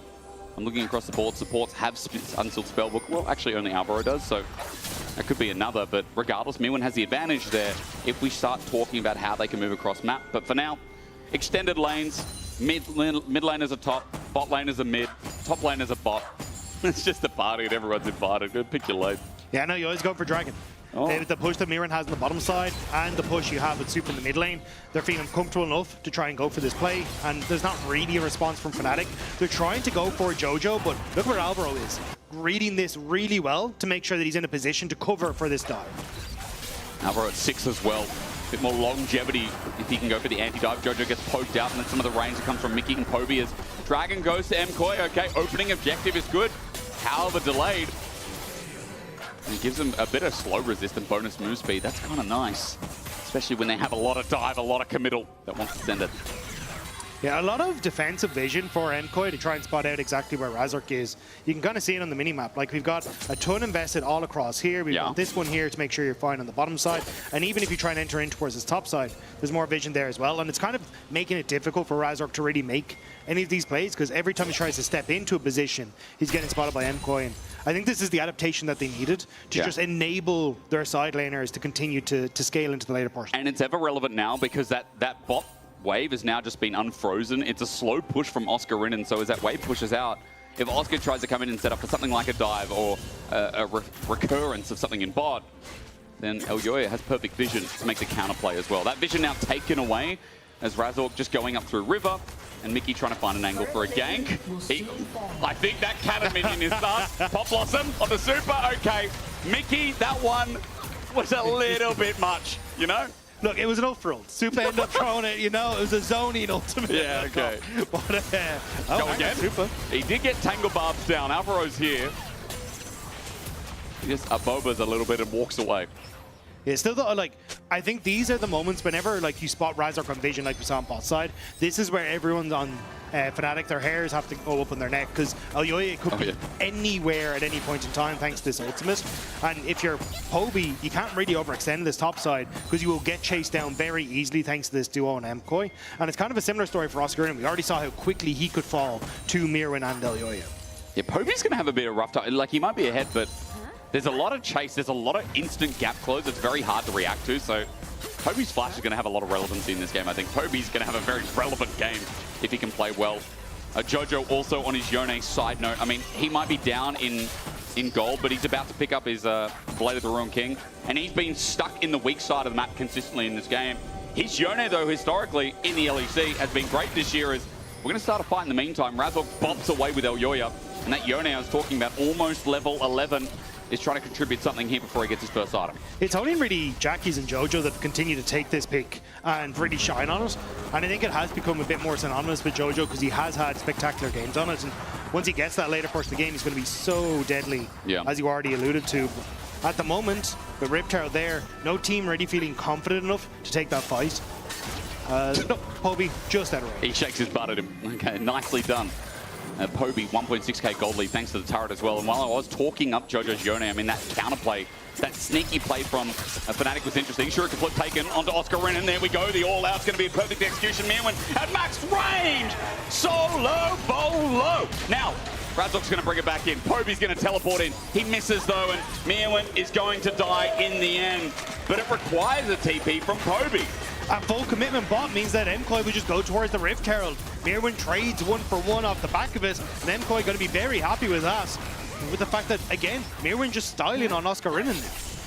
Good Tangle Barbs. Mickey trying to get in the thick of what's happening over at Herald. Alvaro has to heal up after getting chunked out a bit, but a Herald over to MKOI. I think that's worth in the end as we look at Mirwin take this off. This was just very greedy from Oscar Rinnan going for the trade, but Super in trouble. Pop Blossom this time. It connects before the ulti. Super's got no mana, but he's got lethal tempo running away. Upset has the ulti as well, and his killer instinct now down as Elyoya flies in with a spear. A little bit late there from Yo-Yo, but as he gets on in, at least he's here. However, in the meantime, bot turret is being chunked away by Poby. Yeah, Poby has kind of been the benefactor of a bit of the madness for Fnatic. 1.7k, well, 1.6k gold lead now for himself because he's been getting the CES and kind of getting a lot of these turret plates thanks to Mickey and Razor kind of focusing on. But Mirwin is still a massive threat, and it really is going to come down to how much value you can get as Elyoya. Might be caught out here. He might indeed. He went into Mickey and he gets baited in, flashes over the red wall.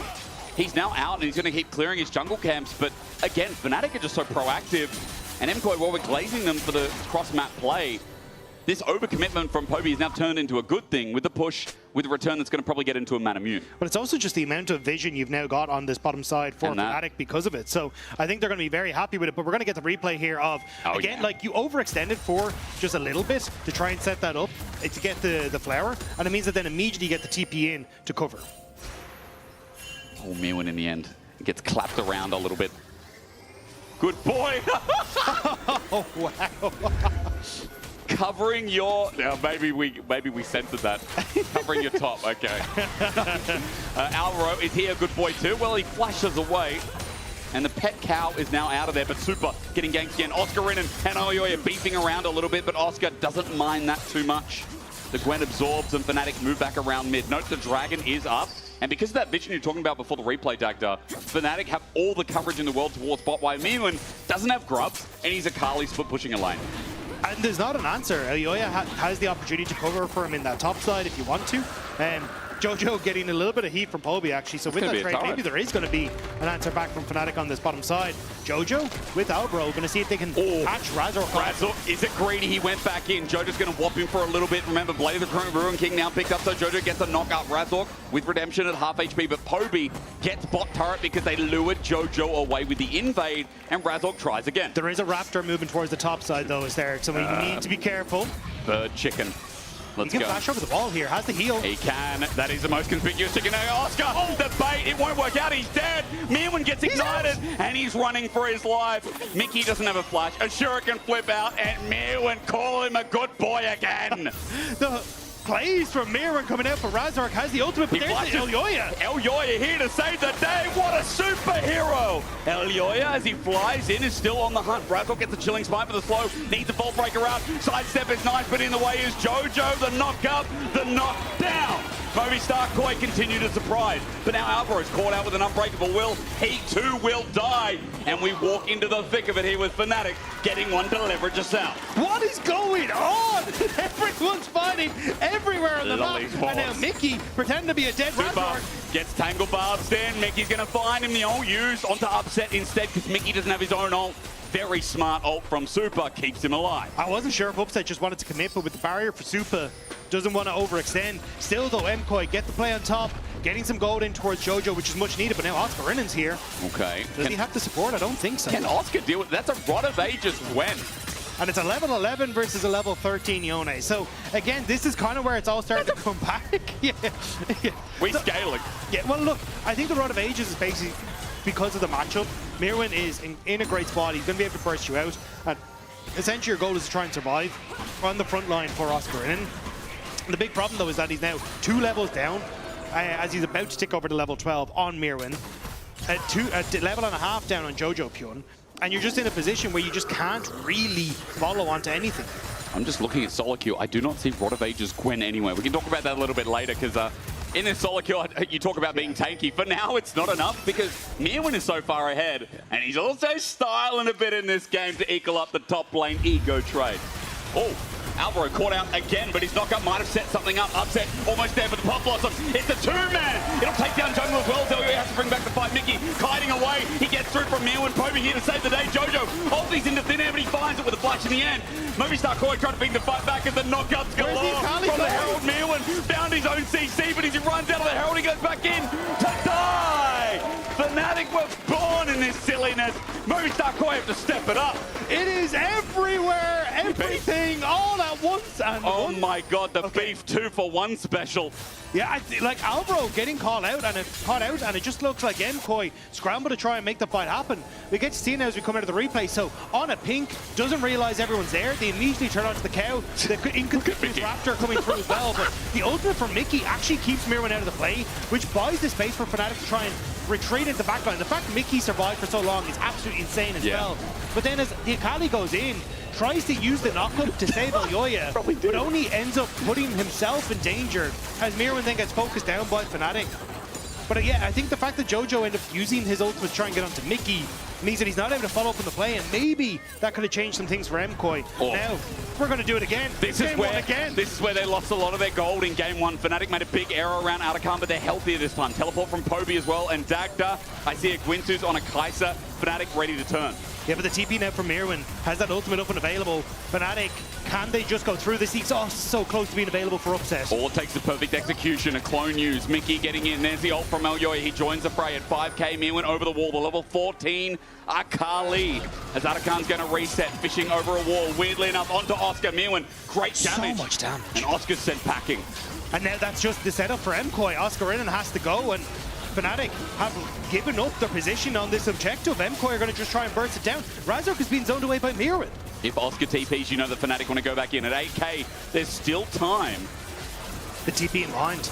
Oi. Razork though ran into fog of war. He has to bring out the assault and battery. Meanwhile though, the Pop Blossom's great, but Mickey is a wedge too far. Down he will go as well. Redemption heals up Movistar Koi. Jojo with a whip. Upset ults the backline, but into a bad deal. I don't think so, champ.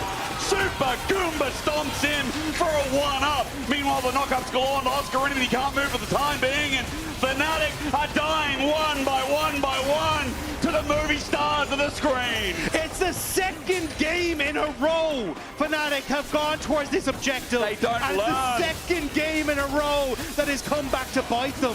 So much gold in MKOI's favor. The Dragon as well. And all of this off the back of Mirwin getting on towards Razork and understand if I can just burst him down, this objective is ours. Oscarinin, too late by the time everything comes through, and Upset tries to salvage the play, but immediately Elyoya flashing onto the AD carry to make sure there was nothing that could go wrong for MKOI off the back of this. And they're so split that for MKOI, how easy it was to pick them all up. Poby stands there and watches his team burn.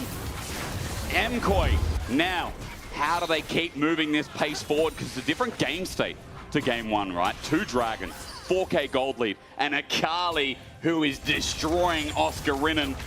And after game one, I think Mirwin said, just hold my beard, hold my hair, doesn't matter, hold whatever you want, because bro, I'm styling. A lot of this should be Fnatic setting up an objective, taking their pick of who they want to try and burst out, which in this case should be Mirwin, and then dumping all of their cooldowns into him and saying we can carry the fight afterwards. But every time it's been, well, every time is one time, they've actually tried to set up on the bottom side, and they've just ceded so much control from MKOI. Yeah. And then Mirwin just sets up in the bush and is like, well, I'm denying everyone access to this because I will one-shot whoever steps forward. And at level 16 as well, I mean, this is going to be a triumphant Mirwin game too.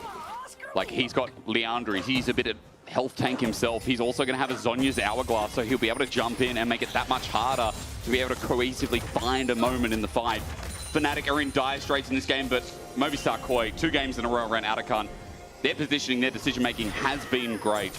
And I think we've got to really highlight that this team on blue side this game, they have been formidable foes, and even more so than that, game 2 is looking mighty good for them as a steal away from Gromp is strangling the resources from Fnatic this time around. And the fact this 3.4k gold lead Akali is now facing off against Oscar again means that he can just go for the one-shot, continue to keep the pressure up here. And look at Elyoya. He's just like, this is my bush. I ult mid if I need to. I ult on bot if I need to. But I'm protecting everywhere that could potentially be a threat as we just continue to play off of 2 lanes as MKOI.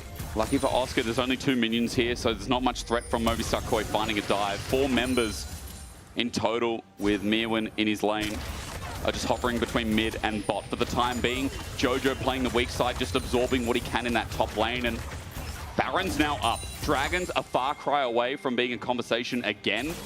And MKOI, they're getting their vision round top now. They're rotating, and it's Fnatic who are going to have to move into that fog of war in a danger zone versus an Akali, Yone, Alistar. But that's exactly it. Fnatic are terrified of this Akali. 3 members all grouped up just to try and take back the vision on the bottom side when MKOI are establishing everything on this top half of the map. Mirwin, like, just disappearing into fog of war is creating panic stations on the Fnatic side. It feels like Mickey's just going to have to use clone at every cooldown to find something. Mirwin is going to go to bot. He's going to go for the wave. This is 3 versus 1. How does he get out of this one? The grand escape begins. Oscarinin doesn't get the snap. Sure, can flip away. Golden Razork flash for that. Redemption's coming down as well. Mirwin holds these out of the side, but it's perfectly done from Razork, and a shutdown over to Upset for 800. Fnatic found their moment, but how far they want to take it? Mickey's actually trying to corral the members of MKOI who are in towards the mid lane, but Fnatic happy to get the pick, alleviate some pressure on the map. But it's a moment to breathe. You still have to worry about this next dragon in minute 45. And the raid boss took 3 ultis with him as well. So Mirwin might die, but he has TP. And his ulti, the cooldown's really not long as well. The saving grace for Fnatic is that it was the Seeker's arm guard that was burnt. It's not as obvious. True. So if you actually can't get that extra gold for Mirwin, that could be very valuable for this upcoming fight where you don't have that safety net available. And I think that's maybe what Fnatic were hoping for in this one, to try and burn that. But we'll have to see as we start to move in. Like, it's only a minute left, and there's, unless the Darkseal Doran and more gold manage to make their way in, I just don't see him completing that item. I think it's Far Cry at this point, isn't it? Fnatic, they're still trying to get themselves a push in top side. That will equal more vision towards this river. So it's 450, and then you can sell the Darkseid as well. So maybe a wave or 2, and then the TP. Okay. So maybe you can actually finish this Zhonya's before the next fight. Okay. I'm just wondering when the next fight. I mean, it should be Dragon, right? 45 seconds.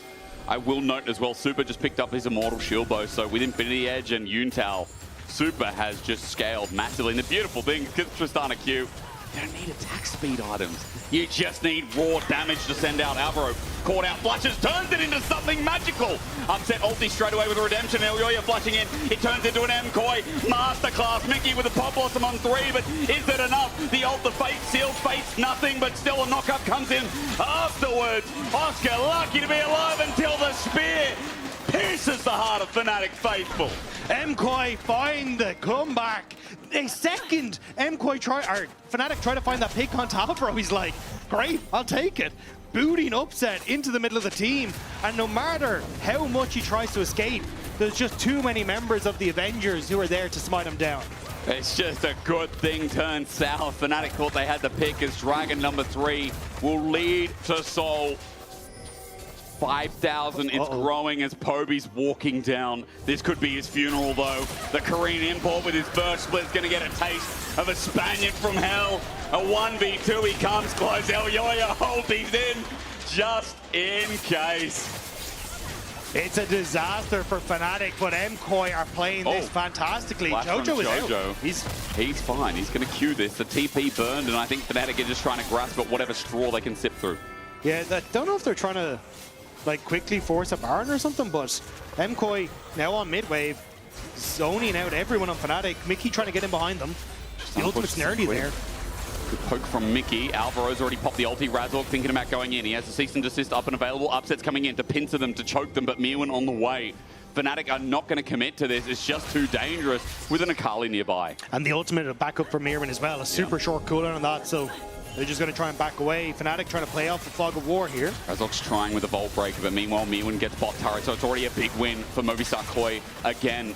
Fnatic moving towards this Baron, but LEC just stands and he's waiting. He doesn't care as Mickey has disguised himself. Remember, Poby's on bot. He might have TP. He's going to TP now, but they're going to throw everything at this Baron for Fnatic. It's just Yeetus, hope for the best, but the push from MKOI coming through. Mirwin still hasn't reset, doesn't have that Zhonya Zero Glass. He does not. Pop Blossom comes in though, only on LEC, the jungler. Picked off, no, not yet. He bought time, and Jojo slapped Fnatic together. Super will help clean it up, but just when you think you caught MKOI, they bring you back in. It was desperation from Fnatic, and MKOI snuffed it out. There was no hope. MKOI knew that they had the damage that they needed, and now it's a slow march down the mid lane. It seems like this one is done in the too hard basket. It seems like for Fnatic, the picks are pure desperation. The death time is large, and a series we wanted a best of 5 to deliver. Dagda, I think we are getting an early Christmas present here with MKOI versus Fnatic. MKOI catching Fnatic out over and over, and what was an Oscar-ridden praise has turned into Mirwin styling on him in game number 2. Glory be the top laners. What else you got? Because this is getting interesting. The Nexus will still fall as MKOI take a couple of kills to boot. Absolutely insane performance from MKOI, and Mirwin bringing out the counter pick Akali and making it look fantastic. Both top laners now have had exceptional games. Both top laners have given you something to look forward to if you're coming to Madrid, because remember, it's not just Worlds, it's at Madrid's weekend where you and a guest can all actually get an experience paid for. Yeah, that's right, all expenses paid for. You know what I'm saying. Your journey will continue if you can enter now with Vamos LEC Madrid. I'm saying some words here. It's at the bottom of your screen. You should head over to lec.gg/FTW to tell us your story with the LEC and why you deserve to win the trip, because we're hoping both these teams are there for you to enjoy.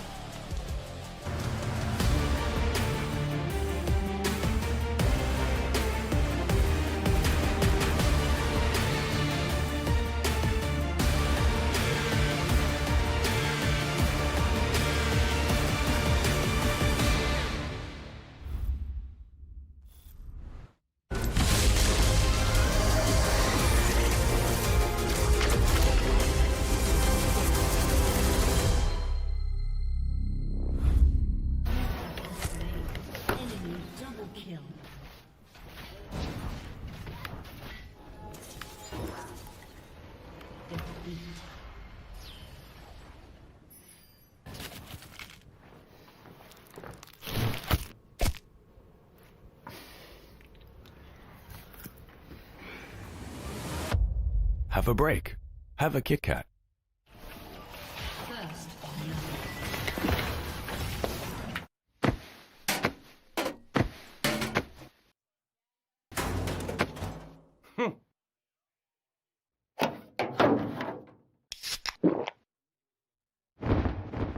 Red Bull gives you wings. that is the changing lanes guy. Is he switching lanes? He might have said it. He should change his in-game name to Changing Lanes. I mean, sure, but his teammates will have a field day. How come? Well, think about it. Hey, changing lanes, what lane are you playing? Or changing lanes, you don't seem that good. Have you considered changing lanes?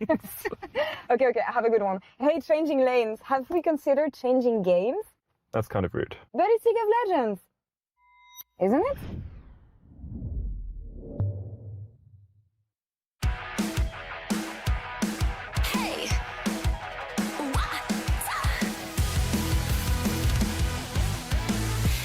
Look up at the sky, it's just a starting line.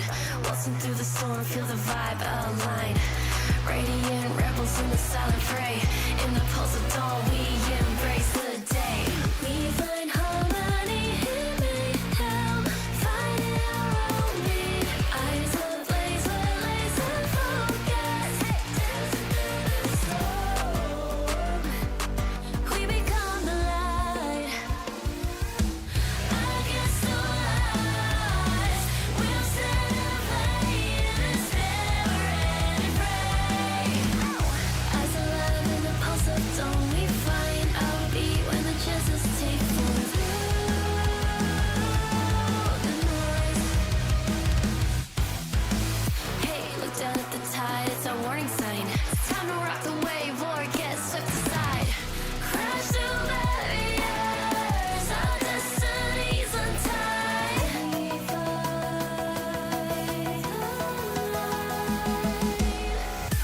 We find harmony in mayhem, finding our own beat.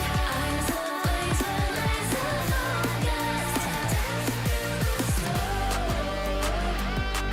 We become the light. We become the light. Against the lights, we'll set a flame in this never-ending fray. Eyes alive in the pulse of dawn, we find our beat when the chances take form through the noise. Hey, look up at the sky, it's just a starting line. Hey, look up at the sky, it's just a starting line. Radiant rebels in the silent fray. In the pulse of dawn, we embrace the day.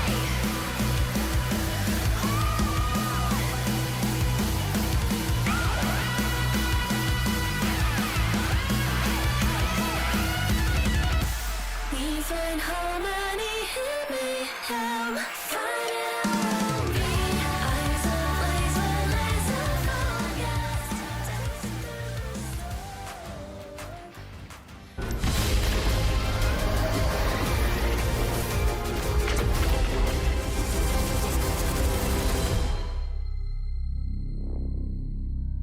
Look, Bobby, TP.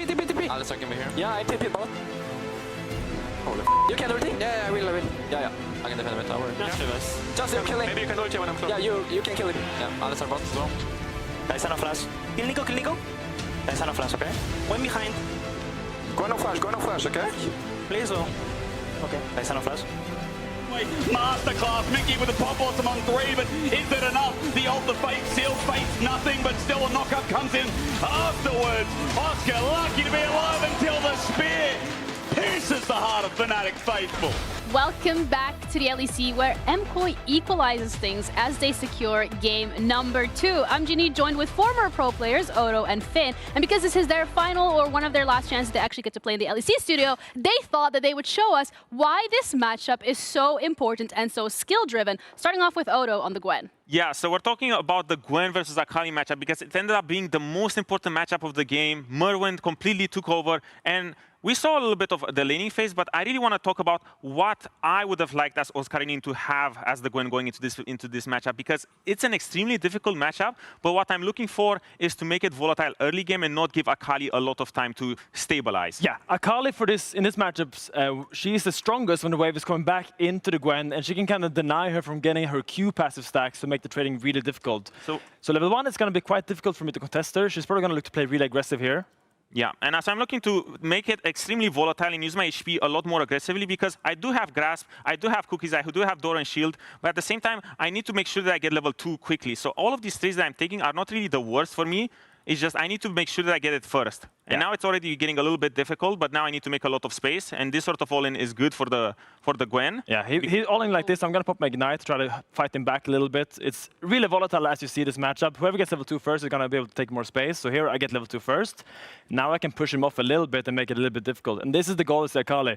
You want to make sure Gwen can't get her Q stacks up. And whenever she wants to go for hit minions, you want to Q her and then look for a passive chase. And it's definitely very difficult right now. I made a misplay and it made it really hard for myself. But now I still have an option on the bounce back. If I can get my stacks up, I can still look to play this matchup because it's not so clear. It's just at level 6, it becomes very unplayable for me as the Gwen side. Yeah, and I want to keep him from getting those stacks. You see, he has 0 stacks right now. He gets 1, and whenever he goes for an out stack, I'm going to look to Q him to kind of chip him down slowly. I'm even going to take 2 points in Q. I missed one there. Thanks for telling me. Yeah.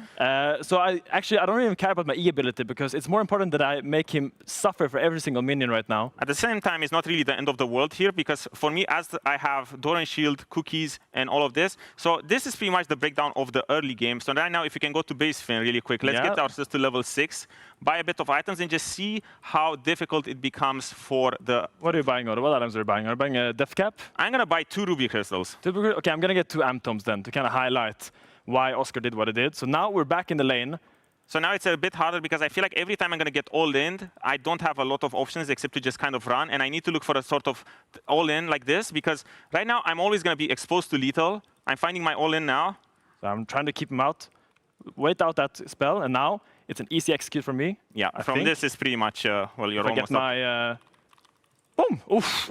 Yeah. Oh. So it's a perfectly even matchup, as you see. No, I misplayed a little bit there mechanically, but as you see, on that level 6 spike, Akali has so much damage. I didn't have Ignite. That's why I think that was a little bit sketchy. And even later on in the game, let's go to level 13 and see how it looks like at 2 items to completely showcase why the Akali is just so much better than the Gwen for most of the time. So let's go to 2 items, Finn. Yeah, I'm going to get boots as well, just so you don't walk around bare feet. Where am I going? I'm going to go for... Baron Pit? Yeah, we can go to Baron Pit. Let's go to Baron Pit, fist fight. I don't have boots, though. That's the problem. So I'm going to go to the Baron Pit real quick. Fist fight. Let me reset my cooldowns real quick. Yeah, come here, boy. Okay. So now, this is just, obviously, it's level... Oh, Finn. I mean, this is why I benched you, didn't I? Whoa, that's a low blow. Let's see why I benched you. Oh. But your champion is so bullshit. Like, just... A lot of yappa. No, but this is the matchup. It is really difficult for Gwen to contest after 2 items. Akali just has so much damage for it on her, and you really want to make sure the early game goes smooth for Gwen, because when you get to this point, it's so difficult to get any single inch of breathing room in this matchup.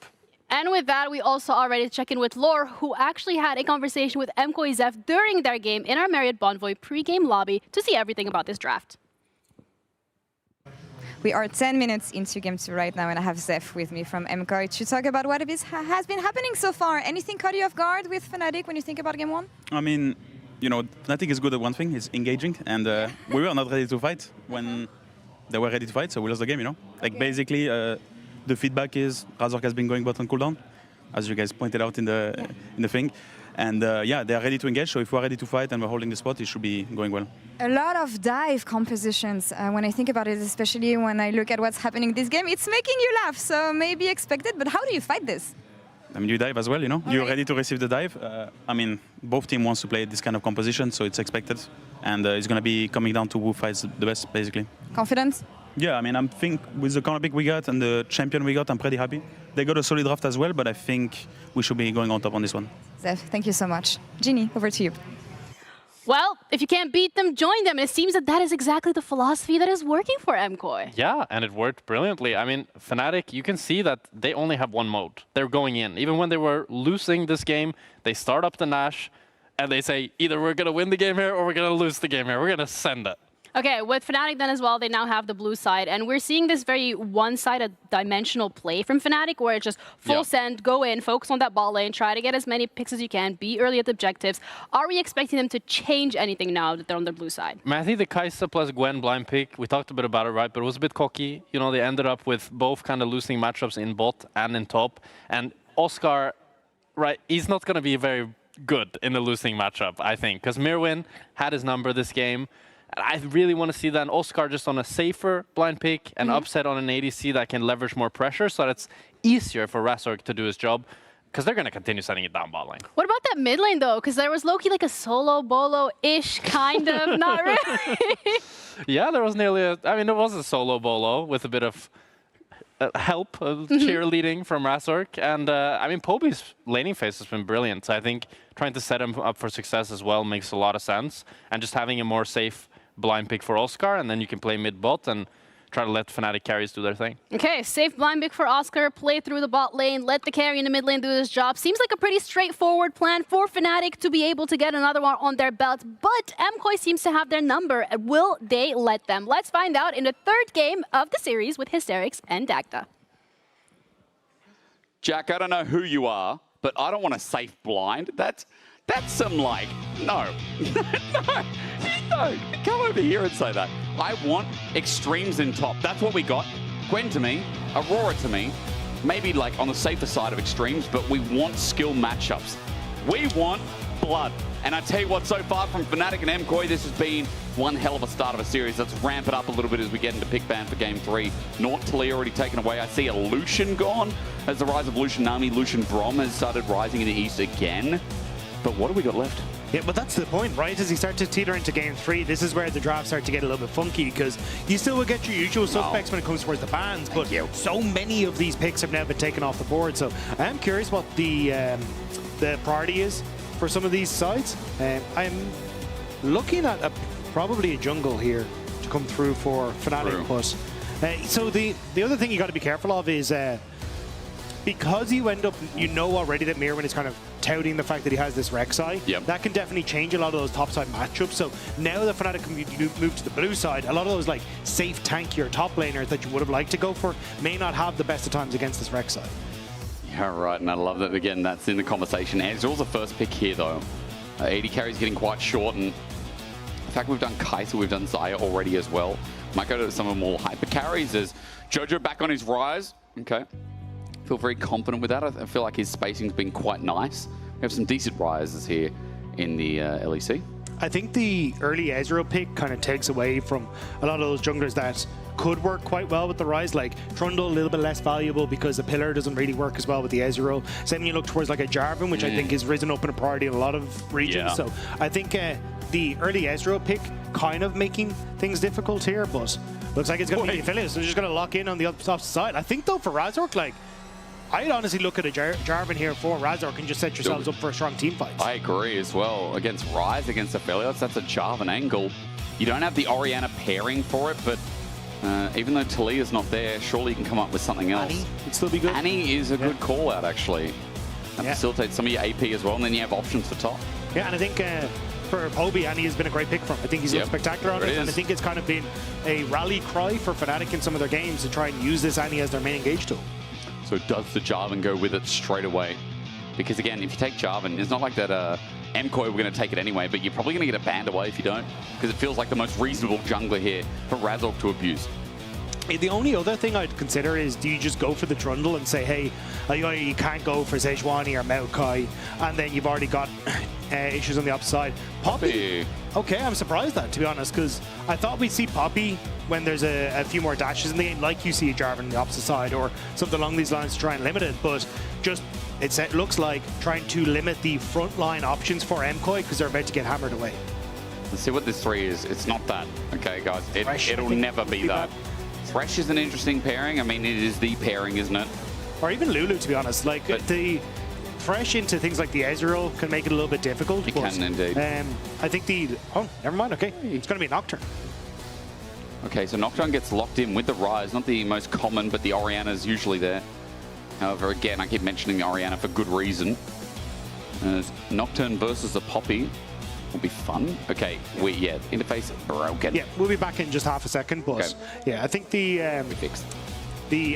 Bessa, I think, was the last bomb that came through there, but I'm curious to see exactly basically what the game plan is, because again, I think you've got options here from Mirwin. He looks way more comfortable getting the counter pick against Oscar Inen, which I think leads to some scary moments, let's say, for Fnatic on the blue side here. There's the Thresh ban. I think you kind of need to go for something like the Lulu, though, because with the Ezreal, Aphelios is kind of fine to just farm it up, and Aphelios Lulu very strong, alongside if Mirwin can actually just respond with a tank answer in this R5. And the ability to wild growth Nocturne as well is also a really good combo. Like, Lulu works on multiple levels in this comp. I'm glad you pulled it out. Quick side note, the Ambessa ban might mean that MKOI are going to start fishing for, something like a Scion, which we haven't seen yet, surprisingly. Let's see, Lulu ban or not? Because it could be a Lulu on 4 and then get a counter pick, but instead Scion ban comes through. So that Lulu available, that Enchanter is there if MKOI again. I imagine it's Oscar and looking at something like a Cassante then in the top end. Yeah. And then the flexibility to see if you want to move the Poppy to Mickey in that bottom lane or put him in towards the jungle. Because I still think you can have that opportunity to flex him here. And then Razor can go back towards things like the Jarvan, the Trundle, these sorts of pairings, depending on what he feels like against the Nocturne here. Support option. Is it going to be the Braum? Yes. Okay, so no Enchanter here. Braum stymied a little by the Poppy, but regardless, the skirmishing power is kind of nice here as MKOI add a defender to the Aphelios Rise. It feels like the Nocturne is odd to me here. Like the Nocturne doesn't really have any much follow-up, and sure, it's to turn off the lights and maybe try and prevent an engage, but it's not like you're kind of playing a very spread out fight for Fnatic, so I'm a little curious. There's the Cassante we're talking about for Oscar though. But against Poppy, against Cassante, like, the target's going to be an Ezreal or an Annie at this point. You can CC in response. There's a Jarvan we talked about for so far a reasonably immobile carry comp outside of the supporting elements. So Fnatic right now are probably happy with what they've got. Yeah, I prefer Fnatic's draft. I think you've got, you know, decent scaling, you've got really strong team fights. The Poppy as well, able to, like, whenever Nocturne goes in, Poppy just looks to ult away some of the rest of MKOI, and you can deal with the Nocturne in the backline. It doesn't feel like there's a lot of backline threat alongside this Nocturne. Yeah, so... Okay, we lock it in. Yeah, it feels like... I think MKOI have some decent matchups for themselves, but I think as the game starts to go on, I think this is going to be a little bit more difficult for them to try and fight out. Like J4, great lockdown for 2 carries that are relatively immobile. You're also then got the Annie to try and follow up, Poppy to reposition in fights, and the Nocturne I don't really see getting massive value apart from if J4 goes for a long range engage, trying to turn off the lights and cause a bit of discoordination on Fnatic side. And isolate your targets and hope that Aphelios and Rise aren't dead in the wayside as well. Interesting. I mean, I feel like this game 3, this draft is a different kind of pace, right? Last game we had dive v dive. We had response to dive into dive. It was interesting. It was fun. It was explosive. Here, the Yorick comes out as a last resort, running into Cassante. I feel like MKOI are just kind of banking and hoping that their lanes go well so they can actually skirmish and play off the early game. Yeah, and I think that's where they're hoping they can go 1-3-1. Ah, bless. Thank you. We appreciate you. But yeah, I think the 1-3-1 is really where MKOI are going to try and shine here and hope that they can use Elyoya to bolster them in the same way we saw with the Pantheon. But it does rely on Mirren really popping off on this Yorick and Jojo getting some nice early control. Well, this is what we're left with for game 3. Let's run into the Rift. At least 2 more, yeah? That would be nice. Let's go the distance. We don't want any of this 3-1 nonsense. Take us the distance. Now, I see the word diversion in all chat. There was that's about Spanish and I can't read Spanish. No.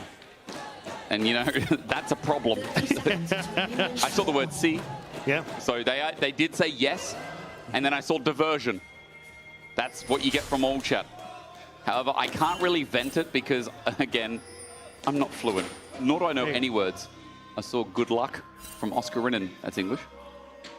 Yeah, I'm not going to repeat I'm not going to lie. It's probably a bad idea for us to read out things we don't understand. Yeah, that's what I was saying. It's GG, Aphelios so broken. But you should never look at comps in isolation, Mr. Pornrex. MKOI draft kind of pog. You reckon? Fish sticker? Do you really think so? Let's find out. Let's find out. Again, I think we already talked about it. Really relies on, you know, like this Nocturne, what target he finds.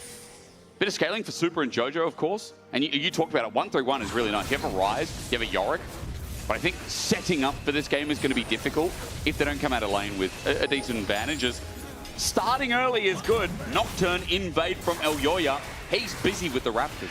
He should be able to get this as well, so cheeky little invade and kind of just saying, hey, I understand what Razor's pathing going to be. Red to Krugs, then into Raptors, so nice little steal away here from Elyoya. Gets to level 2, and there's not really much of a response from Razor, as the Nocturne will just have a better clear and better dueling potential in the early stages. And look at the wards that are set up for response if Razor tries to try something on the top side of the map. He's defensive ward, or rather aggressive in his own blue buff, and then one that'll see the crossing into Raptors as well. So MKOI really done their due diligence here to make sure that Razork kind of stays behind in this early game. Yeah, so both junglers now aware of what's happened. So you can see Razork pinned it out, but also then the ward will spot that Razork is moving up in towards his top side. So full information essentially on both sides as to what is going to be happening. Razork's going to take it now. That ward has expired on blue side, but they can only imagine that he's here and probably should guess. LEC is still on his bot side camping and he's work his way up. Razork kind of quick and like the advantage of Jarvan as well with red buffers.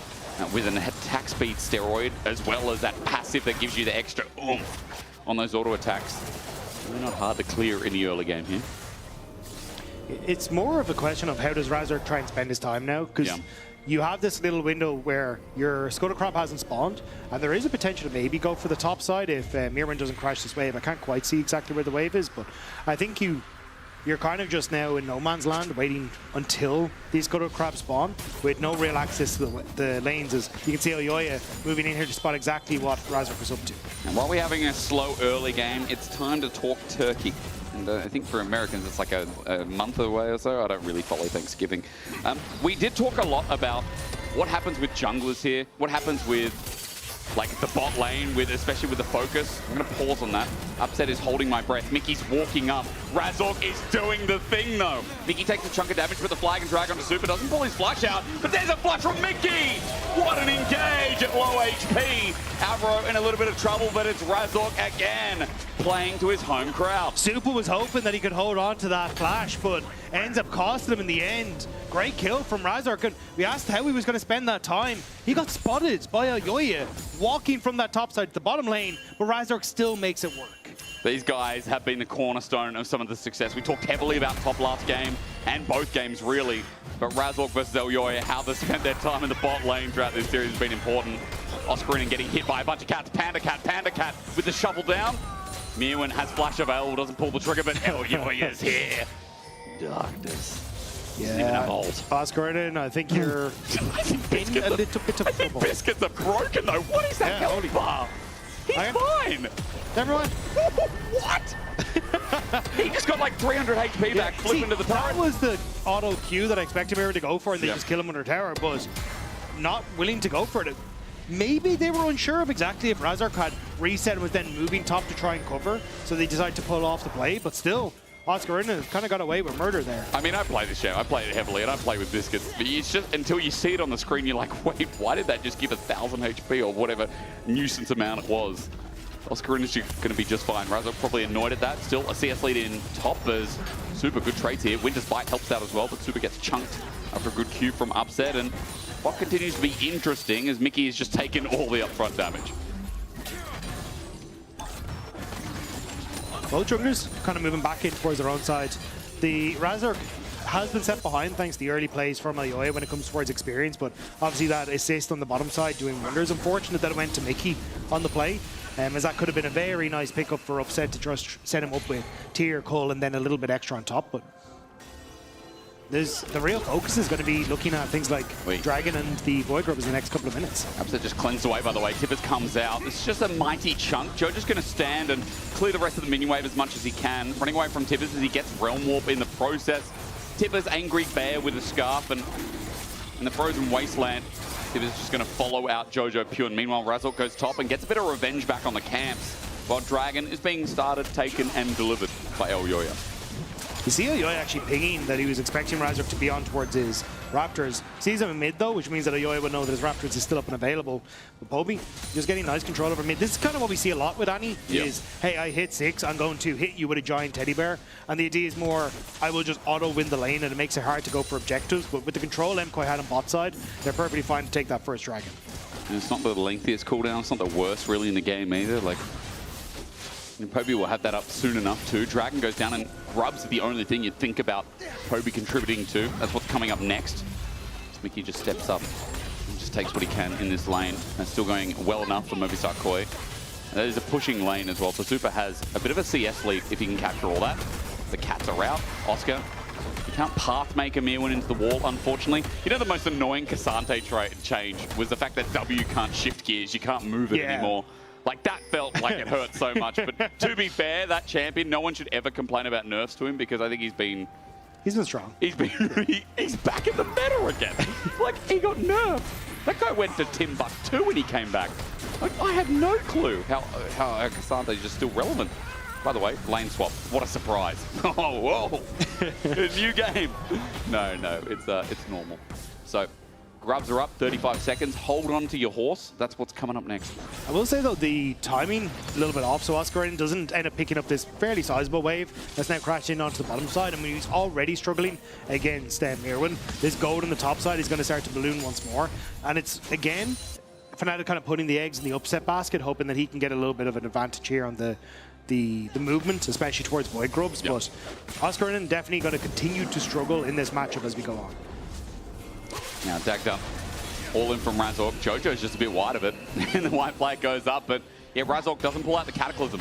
So really nice from Jojo, kind of stands his ground, no flash. The phase rush coming in handy there to just really escape away from that one, especially as you saw Mickey running his way across the mid lane. Still though, position here on towards the Void Grubs. I like this from Poby though, moving up into a position where he can maybe catch Oyoye here. He's going to face check first. Poby Tibbers misses though. Oh, bit of a whiff here from the Legend Superstar as Fnatic now get one, but because of that damage not being landed, they're in trouble. The lights turn off, and there we go. Paranoia strikes deep, the stun up as well. Winter's bite. Razork doesn't get to move again.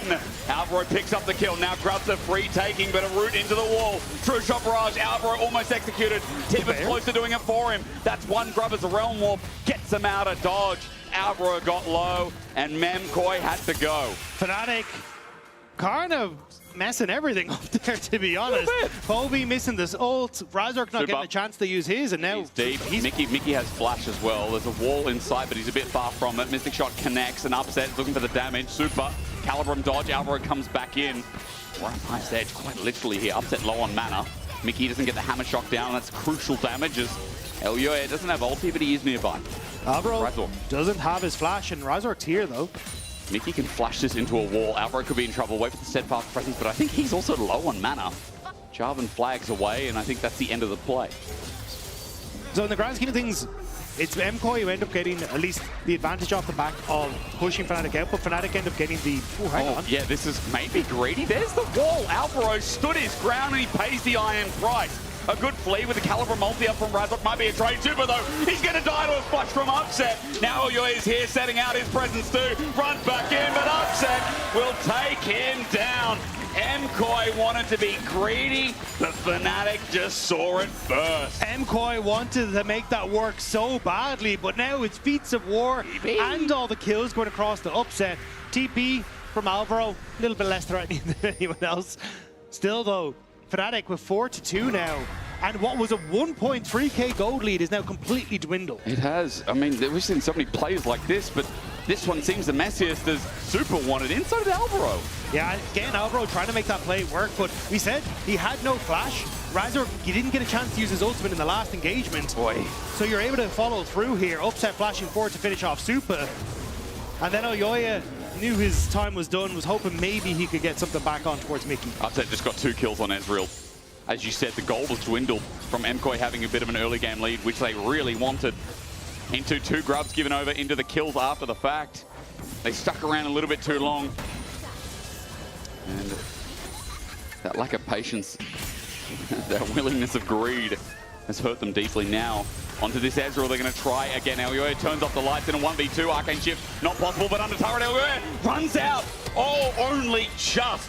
Mickey's here. A wall now found, but this is a Poppy support. Ain't much going to happen here. Mickey needs some help, and Jojo's on the way down. He's going to buy some time as Mirwin has no mana, but the Panda trash cats are out again. As Jojo just walks past the ward, and he'll take over the lane. He gets what he wanted, and now, as you say, Jojo moving in, should get the plates. I don't think he'll quite have enough to finish off much more than that. But actually, maybe a play towards Poby. I was glancing at Alvaro there, was considering moving in behind Poby, but he was going to be able to push forward anyway. Ping's going down. Nick Poby's okay. He has no flash. That's why we're kind of talking about mid for the time being, because could be a bit exposed. Upset going to get the rest of this wave. He did die in the end, but that was very close to the kill going over as into the Rage Cage, and all that going to be used. Oscarin and waiting. The Tovo sets up nicely, gets the slow. He's hit everything so far. Flashes onto Mirwin, and Oscar does it again. Oh, damn, Oscar, your day, huh? It's kind of going evens and odds, but Alvaro now, he's going to get caught out. Don't think there's much else that can really happen here. Cleanse, a wall. Razork doesn't have a flag and drag. Alvaro's out for now, but there is a dragon down bot, and after the solo kill top, Fnatic, both sides of the map are burning well. They're probably going to be able to push in mid. They've already got control on the bottom side. Dragon should go across to Razork, and with the resets needing to come through from Alvaro, should be enough time here for Upset to get a little bit of gold and extend that gold lead for himself in the bottom lane as well. I know, while we're talking about this, we're going to get a replay at some point. I want to see that man hit everything, because top players today, oh, everyone at home's eating good. Like, this is a Wagyu beef kind of night, isn't it? People sitting at home with a glass of red Dagda, you know, swirling, going, yes, top lane. The savants of League of Legends. Dragon's going to go down, and that's one apiece now. Gold just about even, but Fnatic inching ahead. Yeah, I think this is where, for MKOI, it's going to be a bit messy, but... Get out the red. Jake, I'm going to let you revel at this. Oh, look, Cage comes out. We know all out. But this does true damage now. So he hits, I think, just on the tip of the Pathmaker, and then he's flashing the Topos. Yeah. I mean, we have seen so many Cassantes over the past couple of weeks just whiff everything. And then Oscarin just had his number and predicted everything as well. I don't know who you want to compliment there, but regardless, that Thornmail Cassante, oh. Beautiful. What's for dessert? Well, souffle. Honestly, it's looking like a bit of crumble, because the bot lane tower has now just gone down. Mid lane tower are going to be under a lot of pressure now with Super having the red and white. Raz are going to look to move in and try and help out here. But MKOI kind of finding a nice window there to get some pressure on the map and get a little bit of gold. They did it with bot with the rotation of Jojo. They do it again with the 80 carry move. Jojo's now on a side lane by himself. They're rushing Fnatic out of place a little bit, and Jojo's going to have to realm warp here, it seems, and he will do so. Razork can't get there in time. He fakes it. He gets the minions away because he wants more. Poby's coming in. Unfortunately, the turret plate has disappeared, but Jojo's going to stick around for the next wave, and now MKOI are up 1,000 gold again, just off some smart map movement. Yeah, a lot of that focus on this top side of the map, and this is kind of where you want it for as MKOI. The 1-3-1 is really where they want to try and focus. You said, yeah. And early Dragon, going to give them a little bit of a window to make sure they don't have to fight.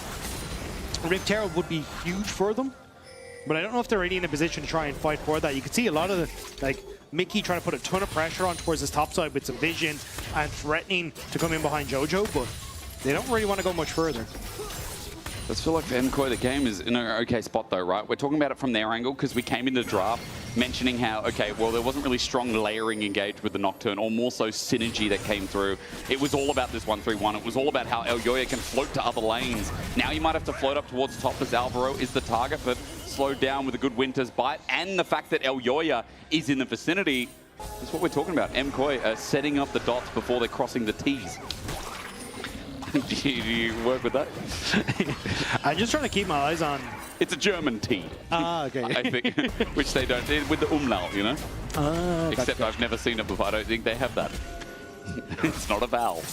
We learn something every day. Herald is up, Dagda. What do you reckon? So at the moment, MKOI have pushed mid, getting pushed with top with Jojo. It's making it really difficult for Fnatic to find their window. They were trying to cheat that tempo and look for a pick towards Jojo topside, but MKOI now in a position to keep the waves in check and making it hard for Fnatic. That Yorick with the Maiden up as well. You see the trades are going very differently. I mean, Oscarin getting poked down, and with the mixed healing as well. Thornmail has an effect, but doesn't seem that Milhan cares as much as he did before. Jojo slowly pushing this wave where Poby is now matching. Herald still sits there, Vision still controlled, and with the back coming through from Mickey, no, actually cancelled. I was questioning whether MKOI to start this Herald off now. Pings are going down. Especially with the reset from Upset. Now you get the reset from Super. Play towards Jojo. Mickey's here, shove out. Tipper's helping out. Poby getting some damage. Redemption also great. Thanks, Alvaro. Shouts Jojo. And again, they don't have the burst yet. That's what Annie does early. She just kind of CCs and chunks you to half. The thing is, though, Alvaro now has the reset. Super's just on reset, and Jojo has the reset. So Fnatic just trying to delay backs here because they should be able to rush the Rift Herald off the back. Tibbers got him. It.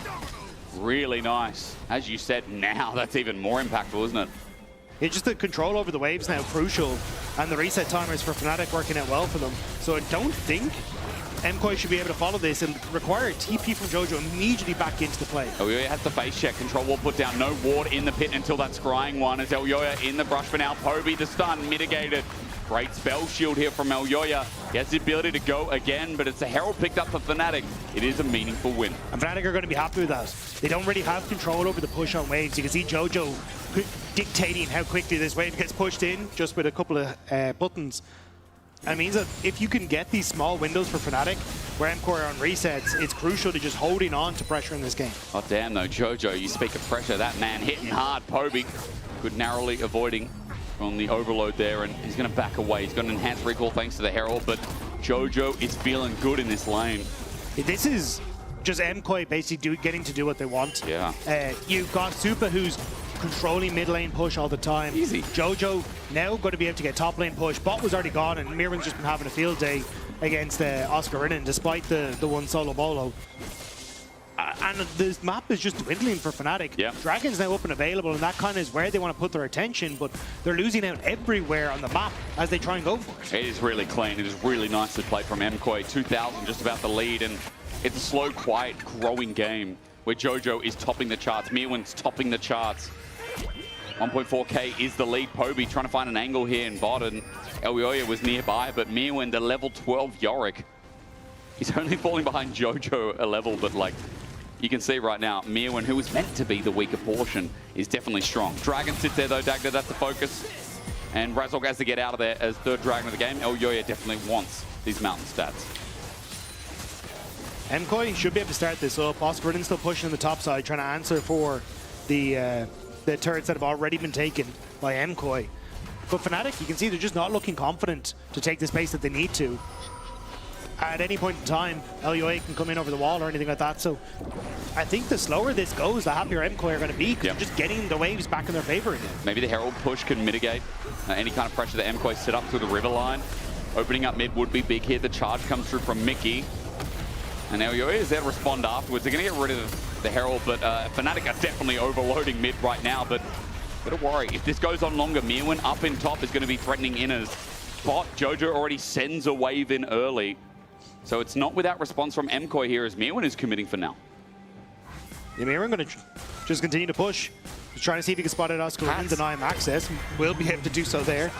But yeah, there you go. You've got to defend your waves now. So MKOI get the Dragon. Nice, patient play from MKOI. Yeah. And yes, you end up giving up mid-turret, but you already have the lead when it comes to the structures on the map. And Fnatic had to invest in Rift Herald. So I like the way MKOI are playing this. This is very, very patient, but solid gameplay.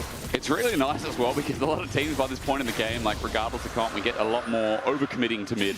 A lot more like forcing fights maybe when they're not at their strongest. This feels very well thought out. And for MKOI, that's what we want. That's what we want in a potential Worlds team, you know? A lot of people in the past have stressed about sending Mad Lions or Movistar Koi, you know, this team that always makes it to the world stage. And it feels like they've ramped up in this split, we've already said, but it feels like also like they've become more than just a team that can also brute force 5v5s, be so strong in their individual rights.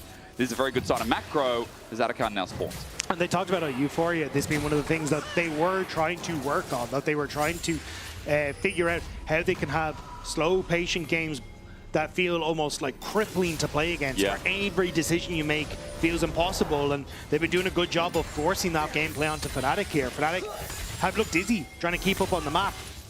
Even the trades for MKOI on these map states have worked out fantastically, and now you've got 2 out of Aphelios, going to be 2.5 off the reset. And you're starting to creep up into having a Dragon advantage as well. So all the time, MKOI can go, right, yeah, we're hands off on this next Dragon, we're just going to force a tower, we're going to force a play elsewhere in the map. And now, Fnatic trying to force a play for themselves is immediately spotted by Mirror. Guys, we did this 2 games in a row, and Koi picked up a lead from it. Fnatic, are they really going to commit? This is a pincer maneuver from MKOI. The engage is in, but Mickey's getting one shot by Mirwan, flashing away. Mickey gets out of dodge. Atakan again. Seems like bad news as the redemption is close. And the problem with the 1-3-1 being ahead is that when you commit so hard here, Jojo's able to push like this. And he still has that TP to join in. Mickey running for the hills has just changed the TP himself. Will try and rejoin off the back of this, but MKOI just going to drag this Atakan away painfully, slowly, keeping Fnatic on the hook. This is going to reset as well. Look at them. It's even more painful. Time is MKOI's best asset in Game 3. Jojo backing now. He's reading a book. He cares so little. At 10k, it's going down, but how fast? But the TP in behind. Mirren wants to try and get in. You're going to have TP from Jojo as well. Fnatic, they're getting pincered. It seems like a flip again, but this time at even Stevens almost. Elyoya looking to turn the lights off. He does it. 2k, 1.8, 1.6. The steal not taken. Fnatic get it, but an Inferno Moonlight Vigil sends MKOI, or rather Fnatic, away. It's Oscar Renan who kept time this time. He's the only death for Arakan. Some might call it worth. Oscar Renan couldn't get to the hills to flash away, but still, Fnatic, they get the Arakan. They do lose their bot lane turret. Jojo. They're looking for Jojo. And it's the flash. It's the full commit. He came up by himself. He can't realm warp out. He'll go golden, but the kill's going to be granted over to Upset. A kill in Arakan. This is the first time Fnatic have found success, however you call it, with the mid lane trade. That's the thing. You're starting to lose more and more towers for Fnatic. So yes, you get the objective, but I don't know if it's really going to be worth. The whole point of this MKOI composition is to force you to stay in your base and not get access to the map. Now with 2 minutes until Dragon. Oh, Super caught out, flashes away. Upset was there straight away. His Arcane Shift, not his flash, by the way. Teleport from Poby. He used his TP to get there just in case, but it is going to be a bit of a waste in the end. I think they were just hoping that maybe that could be a pick that gets them some semblance of control. Still though, it is MKOI who have that control. Again, like a minute 30 until Dragon. You now have 2 of those outer turrets down. You've already got the Dragon advantage for MKOI, so they can just send Jojo or Mirren to this top side and go, no, we're just going to look for the tier 2 tower. We don't need to take the fight. What is this panda child doing? Just looking for bamboo. But his father is top. Where did he come from? Ow. Oh, that's really sad how they die. They just fall into Summoner's Rift. They consecrate the ground. They grow flowers. They grow the grass. That's what's under Summoner's Rift. All of Yorick's dead. Oh, that's very dark. Yeah, sorry. It's not. It's happy things under Summoner's Rift. That's why we render them out. But watch the push here. So you can push here and push here for MKOI, and with the Rise, you can always have the ability to immediately teeter up towards his top side. So even though Fnatic at least get the tower on the bottom side, there's a pressure growing on them to try and force fights, and that's why we saw them try and hard force Arakan. But even there, you can see it's not as easy as, oh, we just win once we get to that position, thanks to just how large Jojo is. Jojo's had a great game. I think I said it last year. I mean, you know, we were looking at their debut and Movistar KOI, Jojo's debut into playoffs. It was fantastic. Sorry, Dagda. It's a memory on me. I had a break. We had the break week, and then I lost everything. The end of their season is what I was trying to say. You know, I'm with you? Yeah. Sorry, the Yorick's grievance threw me off. True Shot Barrage, good block by Alvaro. Now, Baron's not up for But this is what I'm talking about. They're going to realm warp to this top side for the tier 2 as the Dragon trade, right? And this is exactly what you want to try and achieve here. It's just keeping pressure up on the rest of the map. I imagine they're going to go for the move here in just a second after they hear the Dragon go down. Mickey, this game, I've not seen a Poppy ult, by the way. I've not really seen a disengage. Remember, he's got that steadfast presence, or rather, Keeper's Verdict. MKOI grouping up around Baron. That's now spawned. Dragon goes to Fnatic. But they lost a lot of pressure. They lost a lot of vision for this. Movistar trying to bait them in. It's Poby. He face checked, and his lights go off. Poby will die as they come back on. A TP right into the whole team. A path maker out, and Oscar goes, I do not want to be here. Flushes out of the wall. Fnatic have lost their mid lane, and for 40 seconds, Movistar KOI will have numbers advantage. Jojo's locked in as a normal. All in, Cataclysm into Super, Keeper's Verdict disengaged. An opening, a pick. Somehow Razork set it up to spike it down. Razork will die in the meantime. Jojo comes on in, but with the all out. In the meantime, Oscar Renan tries to bring it back, but Rise is rising. Oscar Renan has no resistances. A Realm Warp to come in, waiting for the Path Maker. He shields out, but in the end, will die out. Movistar KOI hold their ground, and they sacrifice Super. Fnatic thought they had their moment, finding Super flashless in the river, but the machine gun Rise opens up on them off the back of this. A great pick here from Jojo with that root to keep Poby in place. Overcommitment again from Oscar Renan, hoping he can get here to try and save the day, but only puts himself in harm's way. Oi, bad one to back. Mickey, does he have the damage though? Does he have the damage? There's a shield about to come through. Mickey goes, oh, maybe I did. Hammer Shock avoided. And Mickey's on the run out of there. I respect it, but I guess he thought maybe he could one-shot the Rise. That was not the case, as he's hoping for a step-up presence, but he's about to be feared. Mickey's gonna die. And now Baron in Movistar's eyes. The TP from Jojo after he's healed up on the reset. And MKOI, they're just going to fish for a pick here. Face check. Alvaro wins his bite. It connects, so he knows. But Movistar, again, numbers advantage, just like last time. Mickey's up in 25. I'm curious about that Summoner Spellbook if he has a TP, but it might not matter because they've got an Aphelios with Chakrams in front of Baron. And he only used the TP to get to Adakan, so it won't be up and available for him just yet. True. So this will be MKOI now taking the Baron, and once more we're kind of seeing the desperation from Fnatic as they're just trying to force plays, but MKOI are catching them every step of the way. Feels like they're inevitable, doesn't it? Movistar always find a way. They're always at Worlds. Since the inception of their organization, they've never missed a date with their destiny. Be as you may, audience may be upset, but the Spaniards know they're well-deserved right now, approaching that 6,000 gold. This has gone from a close game to Movistar running down the base and getting a step away from that big stage once again, from their home country once again.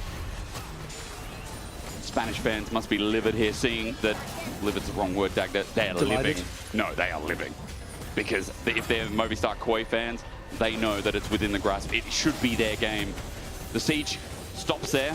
The base is not crumbling yet. That's the only thing, but 2 minutes on the Baron is a long time. That's syncing up nicely with that third dragon as well. MKOI, cool, calm and collected. They haven't really given Fnatic opportunities to look for the plays. They've been very good at playing safe, getting their vision down, keeping people at bay, and I doubted the ability to play 1-3-1 because it is just very difficult in the current state of League of Legends to try and play with just how many objectives there are. But Mirwin did a great job of getting this early lead. Jojo has been spectacular on this rise, and it's kind of been Jojo's pick. Like, even before this really became the meta, Jojo was bringing out the rise as his kind of style, and really now that the meta started to shift over into this, he already had the practice on it, and he's showing that that's really paying off now. I think the most impressive thing for me is he got incorporated into this roster. He struggled in winter. Spring, he got that much better, and summer, he's just one of the kings of the mid lane. That arc, that's like a Saitama thing, except pretend he's weak at the start. I think, honestly, Jojo's been such a standout, and it's a consistency you now look towards. Alongside Elyoy, it works, and this team is working well. At 6,500 gold, we're waiting for Dragon. That's 45 seconds, and it's working so well, in fact, that you see Aphelios with 3 items. I see a very big problem for Fnatic. How do they survive? I see several. Okay, honest. This is one of them, isn't it? Cage is there. He's going to have to walk the hard way around. Jojo's going to get the stun up. Unstoppable Pathmaker. Redemption doesn't even get the chance. Disengage doesn't even get to dance. As Mickey stops the ghouls. The Panda trash is disregarded. But for now, this bottom turret with the end of Baron is easy, taking the lights. Turned off as well. Here comes a Predator missile. Elyoya sends Upset away. And Fnatic going back to the fountain. This is how Movistar KOI want to end the game. They're just going to keep going. Who cares about Mountain Dragon? Jojo goes gold and Alvaro's in the front. True shot barrage into an ice wall. There's the engage from Razork. It's nice onto Super, but he just stands and hits him instead. Jojo didn't die in the engage, so he'll spread his magic like wildfire with a Realm Warp that's fake. Fnatic gave priority, but now as the disregard comes in, MKOI know they have to leave. It can't end here, but the base is a dumpster fire. Oscar in his TP and in behind them, though. And so what do you do when your house is a dumpster fire? You take out the people who left the rubbish on the ground. Elyoy is going to get autoed. He will die. A shutdown over to Upset. It's not over yet, apparently, as Upset looks to chase forward. If they can get another kill, it looks like Dragon. Alvaro running for his life, though, but regardless, hey, Mirwin, Super not up and available.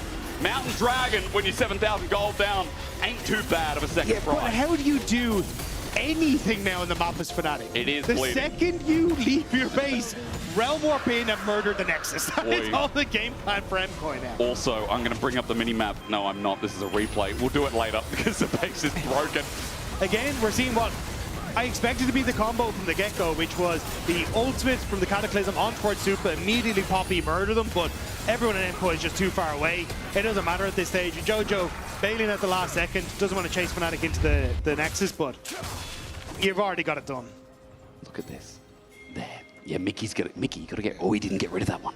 Mickey, it's control warded. Okay, you can still TP to it. That one. So it doesn't really matter because you've got a realm warp. All you do is you realm warp into the base. That one. And like, all that MKOI, I'm pretty sure, have to do is just group and just go. As long as Obi doesn't get a 5-man ultimate, I think they just kill the Nexus before Fnatic can respond. You know, this is a game where people say there's no way Fnatic win this game from here, right? There's no way. Now, I don't know if that's a curse or not. Teleport from top, or rather to top for Jojo, while Mirwin delivers bot. There should be no way. The game's still going on regardless. So we're just going to hold, and Movistar KOI finishing this out, getting us to match point, being a step away from Worlds and Madrid. Yeah, I mean, it feels right as well. Like, for MKOI, this defending spring champions, they have looked absolutely spectacular in this series. And getting to go back to Madrid, which did belong to them at the end of the day, the last time we were there. So I think it'd be nice to see them return to a very warm fan base over there for us.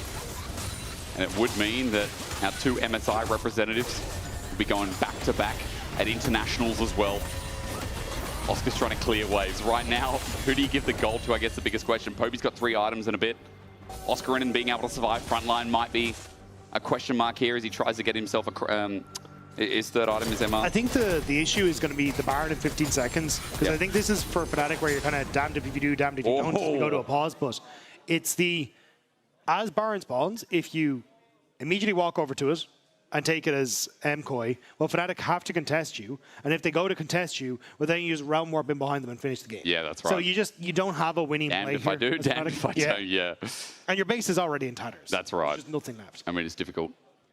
You know, there were moments in this game where Fnatic could have maybe found the picks that led them inside. They found the outer card right, but there were a bit of whiffs that we saw up in that top side. I feel like that was a big turning point where maybe Movistar KOI lose the Baron. But again, this is like pulling at straws. Movistar KOI in both games now, back-to-back, have had exceptional team fighting. And I think the decision-making in this game as we try and figure out what this pause is an audio issue. So we're going to investigate that. I think this game has been a masterclass in some of our region's best macro. Like this, as you said, 1-3-1, hard comp to execute. I think as well, when we see it in isolation, we're like, well, the Nocturne doesn't have anyone who's going to follow like an Orianna, or like Aurora was a really good combo where you could layer in a wide area. But this game has definitely been, cleaner than I would have thought. Yeah, I think it's kind of a bit of column A, bit of column B, right? Where I think Fnatic had moments where they could have played for, but ended up whiffing them. But I do think MKOI have done a phenomenal job of playing around how strong Mirwin is, playing around how strong Jojo was, and just having these opportunities to push the game further and further into their favor.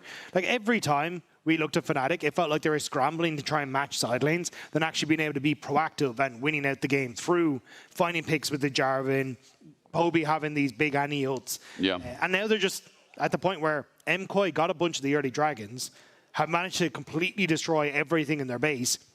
And if they ever exit to get onto the map, there's a potential the game just ends immediately. True. It's in a tight spot. We're going to let you know when we get an update. It's apparently might be a couple of minutes. It's just with audio levels. So we're just going to work this out and then move on. Ladies and gentlemen, we're hoping for 5. We want 5. Yeah. It would be nice. It would. It would. Yeah. But also because, the game 1 felt super close. Game 2 as well. This one has been very much MKOI dominated. But I do think we're kind of getting a taste of where MKOI's heads are at. I think Mirwin has been fantastic in both of Game 2 and Game 3. Jojo stepping up on the rise. And it feels like they're starting to peak at the right time. Because if you remember, MKOI had some struggles, against Na'Vi in the regular season. They still got the win, but it didn't look as clean as they would like to. As clean. And we heard from both Jojo and Alvaro on Euphoria how it was a work in progress. They were trying to figure out how they can incorporate the things that they won from MSI, and it wasn't exactly going as clean as they would have liked. But this game fills me with a lot of confidence for an MKOI going forward from this position. Yep. And either way, it feels like MKOI were coming off the back of regular season. We're very much there is a clear top 3. There is us, there is G2, and there is KC. And I think for them to be able to take down Fnatic would kind of continue to prove that they are just a step above Fnatic. And at least now it feels like it's kind of between MKOI and G2 as to exactly who's going to be able to take that final if they do push the whole way. Because G2 yesterday looking great. And now MKOI well, at least it looks like after this, one game away from finding themselves in Madrid and going to Worlds. Yeah, I mean, look, again, not to toot the horn too early, but it does feel like in the past 2 games, MKOI have ramped up. But these games are close. These games are like on the bridge of like 1 or 2 bad fights, or 1 or 2 moments that should, you know, like Fnatic, the topside play, right? But then you could argue in game 1, the Atakan throw, Movistar Koi, you know, kind of threw the game back. So there's been some moments where, as we get back into game, because we've got a ready check, that, you know, should be complete. And this is one of them. As we get into game, quick update for you, 6.5k moving 7. The base is completely open. They need those Nexus turrets to respawn on Fnatic. That's what they hope for, but this is a very dire position where MKOI are about to move to match point if all goes well. And this is where you kind of just end up stuck. MKOI means you start at Baron because the Realm Warp is always a threat in the base. You've got Mirman pushing in on the bottom side. The Baron's just gone, and there's very little that Fnatic can do to answer for this. Felios as well, with Baroned up minions, if he has Calibrum, which he has full stacks of right now, the range advantage is going to be supreme against Fnatic. Razork going to clear out what he can, but they need to get back into the base. The siege begins, and there's only a top inhibitor turret with inhibitor standing. Hobie trying to get a flank on towards Jojo, but he started to move over to group up with the rest of them. MKOI trying to see what they can do. But again, you have this opportunity to Realm Warp in, but you have to be very careful you're not doing it immediately onto Hobie, who could just get a 5-man ult. So, or maybe even a 4-man ult in this case, as Mirman continues to push in boss. He can also just leave the Maiden and group up too. Don't forget, like, this NPC wife can end the game. I think it's just trying to spread Baron around is all they're really looking for. And let the minions do the work. Now Mirman's in the base. Yep. And you got Jojo pushed in mid, and Mickey's overextended slightly, but they're still waiting on the wave top. They're looking for a commit. The lights turn off though, and Alvaro finds that max range ulti.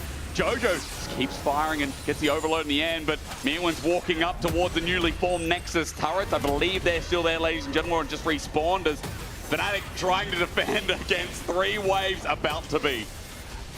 And trying to see if the the Nexus turrets are there. They are there. We get no health in the spectator thing.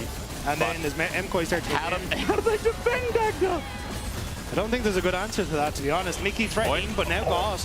Razork just flashed for that and he whiffed a Q, and with that the ult comes through. Super sitting back, and it's good from Razork. He gets onto 3, but Super flashes away, and now Razork is dead. Movistar came in to do what they started here, and a brilliant 1-3-1 game. A good Poppy ult in the end. Super is just going to have to sit and kill a Poppy on top of that, but moving to match point, revisiting what makes sense. The legends that always get to Worlds are 1 step away again. And it's a confident game 3 as well, but we'll have to toss it over to a break to see if Fnatic can bring it back to game number 4. Woo.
Red Bull gives you wings. Hey, Jay, maybe join the WhatsApp? What? Oh, join the WhatsApp? Jay, I need you to join the WhatsApp. I already joined the WhatsApp. Like, ask me, I joined the WhatsApp. Have you joined the WhatsApp?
go. Here, Chonya. He's dead. Okay, guys. Run. The yellow one. Yeah. Nice flash. No flash. Azure no E. Azure no E. Good fight. No flash. Has E now. No flash. No flash Cassante. Look Cassante, okay? Yeah, on super. I block. Cassante is 1 HP. He's out of the fight. I like Azure. Take it. Okay, we end. Oh, I'm killing Edra. Kill Edra. MKOI is one Nexus away from locking Madrid and a spot at Worlds. And I have Skane with me to talk about all this. ¿Qué tal? ¿Qué tal? ¿Cómo estás? ¿Todo bien? Everything good? Yeah, everything good. But how is it for you? Are you confident right now? First game, we're going to forget about first game, but everything up until then has been going so well for the team. Yeah, I was talking with Chad. We don't have to take anything for granted. There is one Nexus away. Yeah. I'm like quite hyped, but I'm just, okay, guys, one more Nexus, then we celebrate, you know? The players were saying that it's actually really easy to play against Fnatic because there's this like unidimensional team. They always like to fight. That's all they do. Do you really feel like MKOI cracked the code of Fnatic here? I think that we low-key did, to be honest. I think that we dominated them on the last game. I think that they were looking really good on the first one. And actually, I talked with Guilloto and Labrop, and they said that Fnatic improved so much the last weeks. So I was kind of scared. But right now, the series looks so good. Yeah. As you said, you must not get carried away. One Nexus, it's so close, but yet so far, you know the players so much. There's a spot in Madrid on the line. Yeah. What advice would you give the players to stay connected, stay focused, and get this one? Not take Worlds for granted, because we have been like last year. I think that only the top 3 make it. I think that normalizing things like making it to Worlds is like really bad, and the guys have to just stay focused. What they can achieve right now is really big. Not that much teams go to Worlds, only 3. So just keep the focus up. They are so fucking good, and just keep it up. Keep your head cool. Gracias por la entrevista. Thank you so much, Skane. Jenny, over to you. Thank you, Lore and Skane. You gotta keep it locked in. You gotta stay humble. You gotta stay focused. Some really great words of wisdom for the side of MKOI. But if anything, Fnatic can also kind of like use it just a little bit. I mean, it feels like Fnatic right now, they're getting a little bit lost in the sauce. They're really pushing this agenda to get upset ahead, and I feel like it's not really working out for them in their favor. I feel like, in general, MKOI is kind of keeping the game on a tight leash, and they just seem to be in full control. Yeah, for sure. I mean, Fnatic has one game plan. Get upset ahead. And they are getting him ahead. They are getting the ganks. They're pulling it off. Razork is bot off cooldown, but it's just, it doesn't feel like it's enough. And especially when he's on a champion like the Ezreal, even though he gets a huge gold lead, he can't really 1v5 carry the team fights. So when his team falls behind, when Fnatic start to have to use their brain rather than just their bronze, things start to fall apart. Bronze? It doesn't matter what he said. Okay, you know what matters here is the fact that when we're looking at Fnatic, it's quite a peculiar position to be in, because we highlighted earlier today, Finn, we said they play through their bot lane, and MKOI has read through that absolutely, completely transparently. They're able to see that. We saw Fnatic being able to get one win in that first game, but that was because Oscar was also doing well. So it needs to be a little bit more of a balanced affair here. Yeah, I just feel like Fnatic right now, they seem a little bit disjointed. I feel like Pobe is not really including himself in the game a lot, and I feel like he's kind of being left on the sideline a little bit. There was a play later on in the game, which was, I'm not sure if we can bring it up right now because I really want to highlight it. It was an Atakan setup here for Fnatic, but I feel like here, you see Georgian, he's just going to push out this bot wave, and Fnatic is going to group up here, and they're going to look for a play that isn't really real.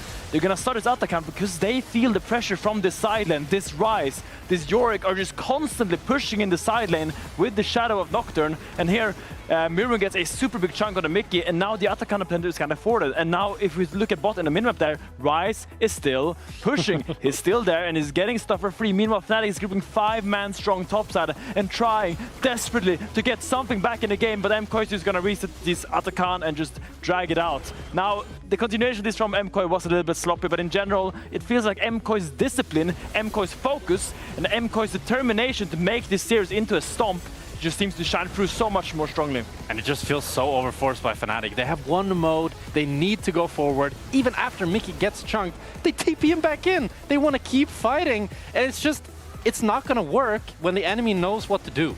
Yeah, it's a pretty sad positioning from the side of Fnatic, but I think as well on their social media, they've captured it perfectly.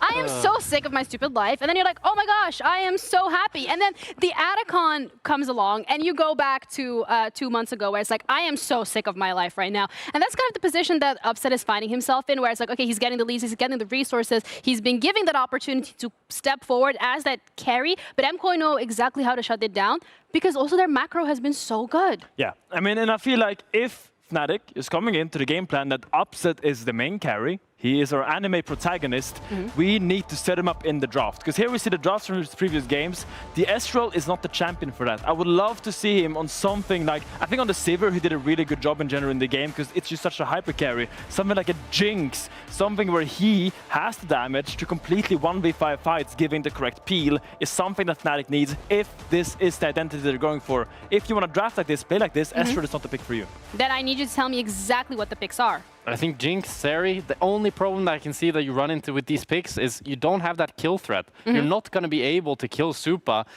with these ganks if you have these more scaling ADCs. And we've seen that Fnatic need a lead in that bot lane. Yeah, they do. But you know what's also really interesting is when we started the game today, you know, Marin was like, ooh, I'm going to show you guys who daddy is. And then Razor said, oh, I'm going to be your daddy. And it was like a little bit of a back and forth. A little bit but daddy so off. far, yeah, if you want to call it that way. But so far, I would say like Merwin is winning in the race because him and his team are 2-1. The paternity test came back positive, and Mirwin is in fact fathering some kids on the Rift right now. I think he's had a great series in the game 2 and now the game 3 as well. On this Yorick into the Cassandra, sure he did get solo kill, but his silent pressure was detrimental. And this is absolutely insane because Fnatic have not missed Worlds in 2016. MKOI have not missed Worlds since the inception of this organization. One Nexus away from making that a reality for 2025. One Nexus away from going to Worlds. Can Fnatic stop them and keep the hopes alive? We're going to have to find out in our 4th game of the series with our casters. Because Fnatic are not ones to miss it either. Fnatic have only missed Worlds in 2 inceptions of the organization. 2012, 2016. So that is one hell of a record. So both these orgs have a big reputation to make the big, bad, dangerous World Championship. But also remember, making it to Madrid is that easy with this single best-of-5 win. Then you have a chance for another championship. Yeah, and just a reminder that both teams here have a second chance, even in the loss, to still make it. They will get dropped down to the lower bracket and can still achieve that run, but you just stamp it, make it nice and easy here today, which would take a lot of that relief off your back. So I think for MKOI, one Nexus away, and for Fnatic, they need to find something. They need to dig deep and bring out everything that they've gotten, because game 1, we saw some of that success, but replicating it has not been easy for this squad. No, and they've been close games, but it's just getting it across the line. We have a small delay, as you see top left of your screen, but getting it across the line's been the hardest thing. And you know, the draft they talked about, I think they were talking about engage, correct me if I'm wrong, Des, but they were talking about, like, you know, I think how to make it easier, I'll simplify it as. And for Fnatic, I'd be curious about the draft here from game 4 because, you know, like, Grabs has had some doozies. And I think the drafts in both these games, they've been very interesting. Game 3 the most so because we had a lot of questions if KOI could pull off the 1-3-1, that draft that didn't have layering. And they did. Somehow they did. Fnatic, what have they got for game 4? Because there's so much taken away, and this is the power of Fearless. We have 2 very competitive teams with deep pools with people like Mirwin. Like, what are they going to pull out of the hat next? Yeah, but I think this is where we start to see what as the desk was alluding to, things like the Jinx start to rise up in priority. These kind of picks that can take over in a team fight, at least for the Fnatic side of things. I'm still not sure, though, on what the response is going to be. Like, Alvaro probably has something like a Bard in his back pocket that he can try and play to, which, if you're going to try and play these immobile carries, hyperscalers, Bard can kind of make things a little bit difficult. Yeah. So you still have a lot of answers for what can be brought to the table. So the priority and how you try to structure this is going to be incredibly important for both sides of the equation. It really is. We don't have an update here yet, but I believe we are soon to get into the draft. I will say on the paternity test, I feel like Oscar Renan has made it convoluted because he solo killed Mirwin last game. And I think but when you're still solo kill someone, you're still down like 1,000 gold. Yeah, but that doesn't mean you're not the father. That just means maybe it's, you know, there's a little bit more issues in the sample size. Now, look, as we get into game 4, let's be real. no matter what, both these teams, I think, have deserved the time and place that we give them here in this league. I mean, this has just been a fantastic series where I think the skill level has been a lot higher. It shows why they're in this upper echelon, upper round. And now MKOI, we go to the draft that could seal their fate into Madrid, into Chinese Worlds. Man, MKOI at another Worlds, that would be a crazy timeline. As we've got a Rumble ban, we've got a Trundle ban. Interesting stuff. Well, especially because you've still got Yunara open and the Azir open. So Yunara's going to be banned. Does Azir manage to slip through the draft, or how does this one start to play out? Because those are kind of the picks that I'd be looking at as we start to move into this.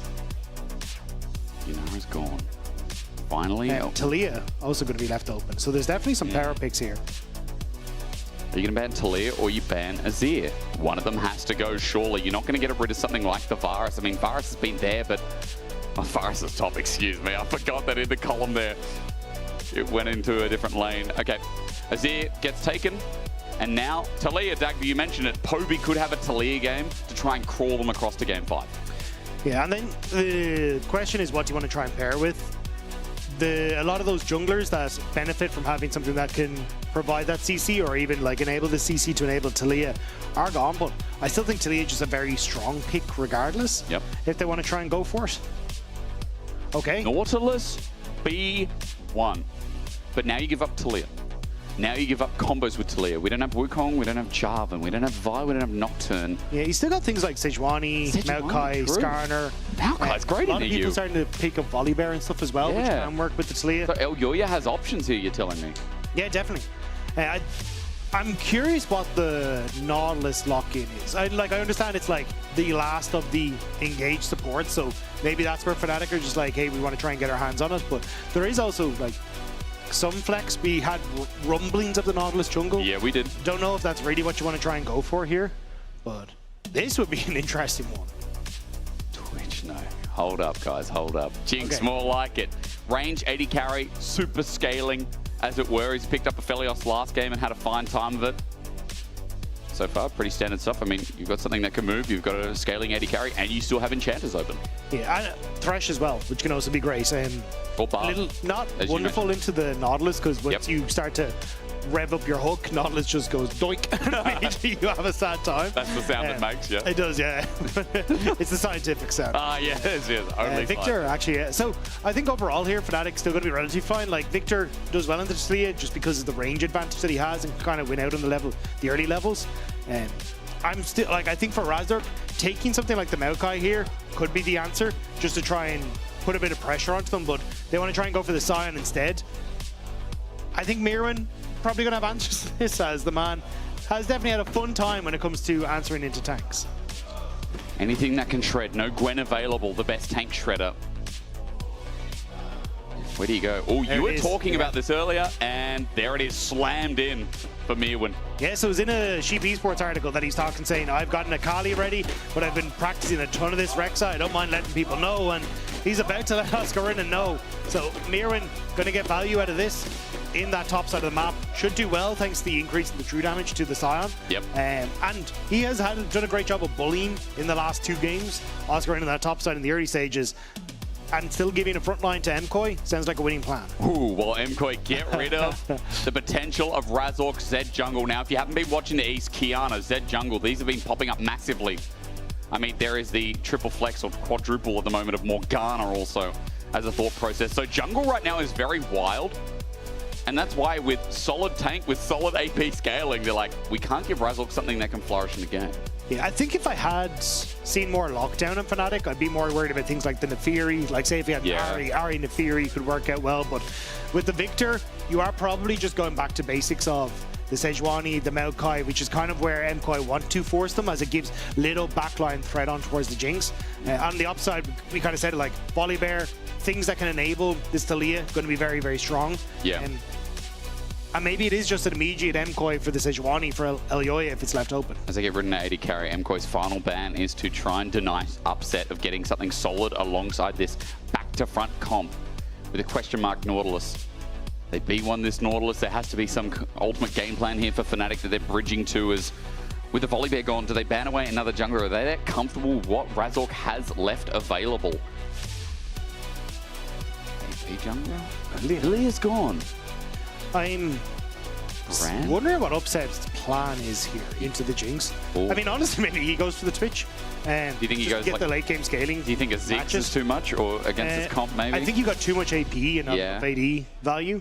The other option is maybe a Smolder or something and try and match the late game scaling, but I think you just give up so much pressure in I was going to say, then you have so much scaling where you're just like a lose all 15, 20-minute game and just hope to get bridge through, where MKOI have showed us they're willing to send it. Leona as well, another path to send it, good engage lined up. What do you think? You said... Yeah.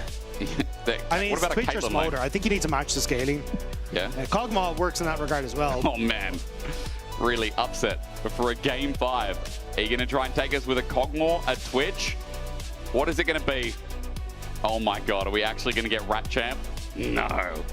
Oh, the champion of the people, yes! This is kind of what you need on Fnatic's side. Just lock in something that has that late game scaling, can match the Jinx when it comes to late game fights. And apart from the Rex side, there's very little that can have that backline threat. So it's not the end of the world. So this could actually... Okay, I'm not sure. I'll hold on to us. Let's wait. What are we gonna get? Sedge? There's an Ivern. Oh, Ivern. Oh, Ivern. So I guess you have an Enchanter jungle with a hyperscaling AD carry, a front to back. Fnatic are going all in on this scaling profile.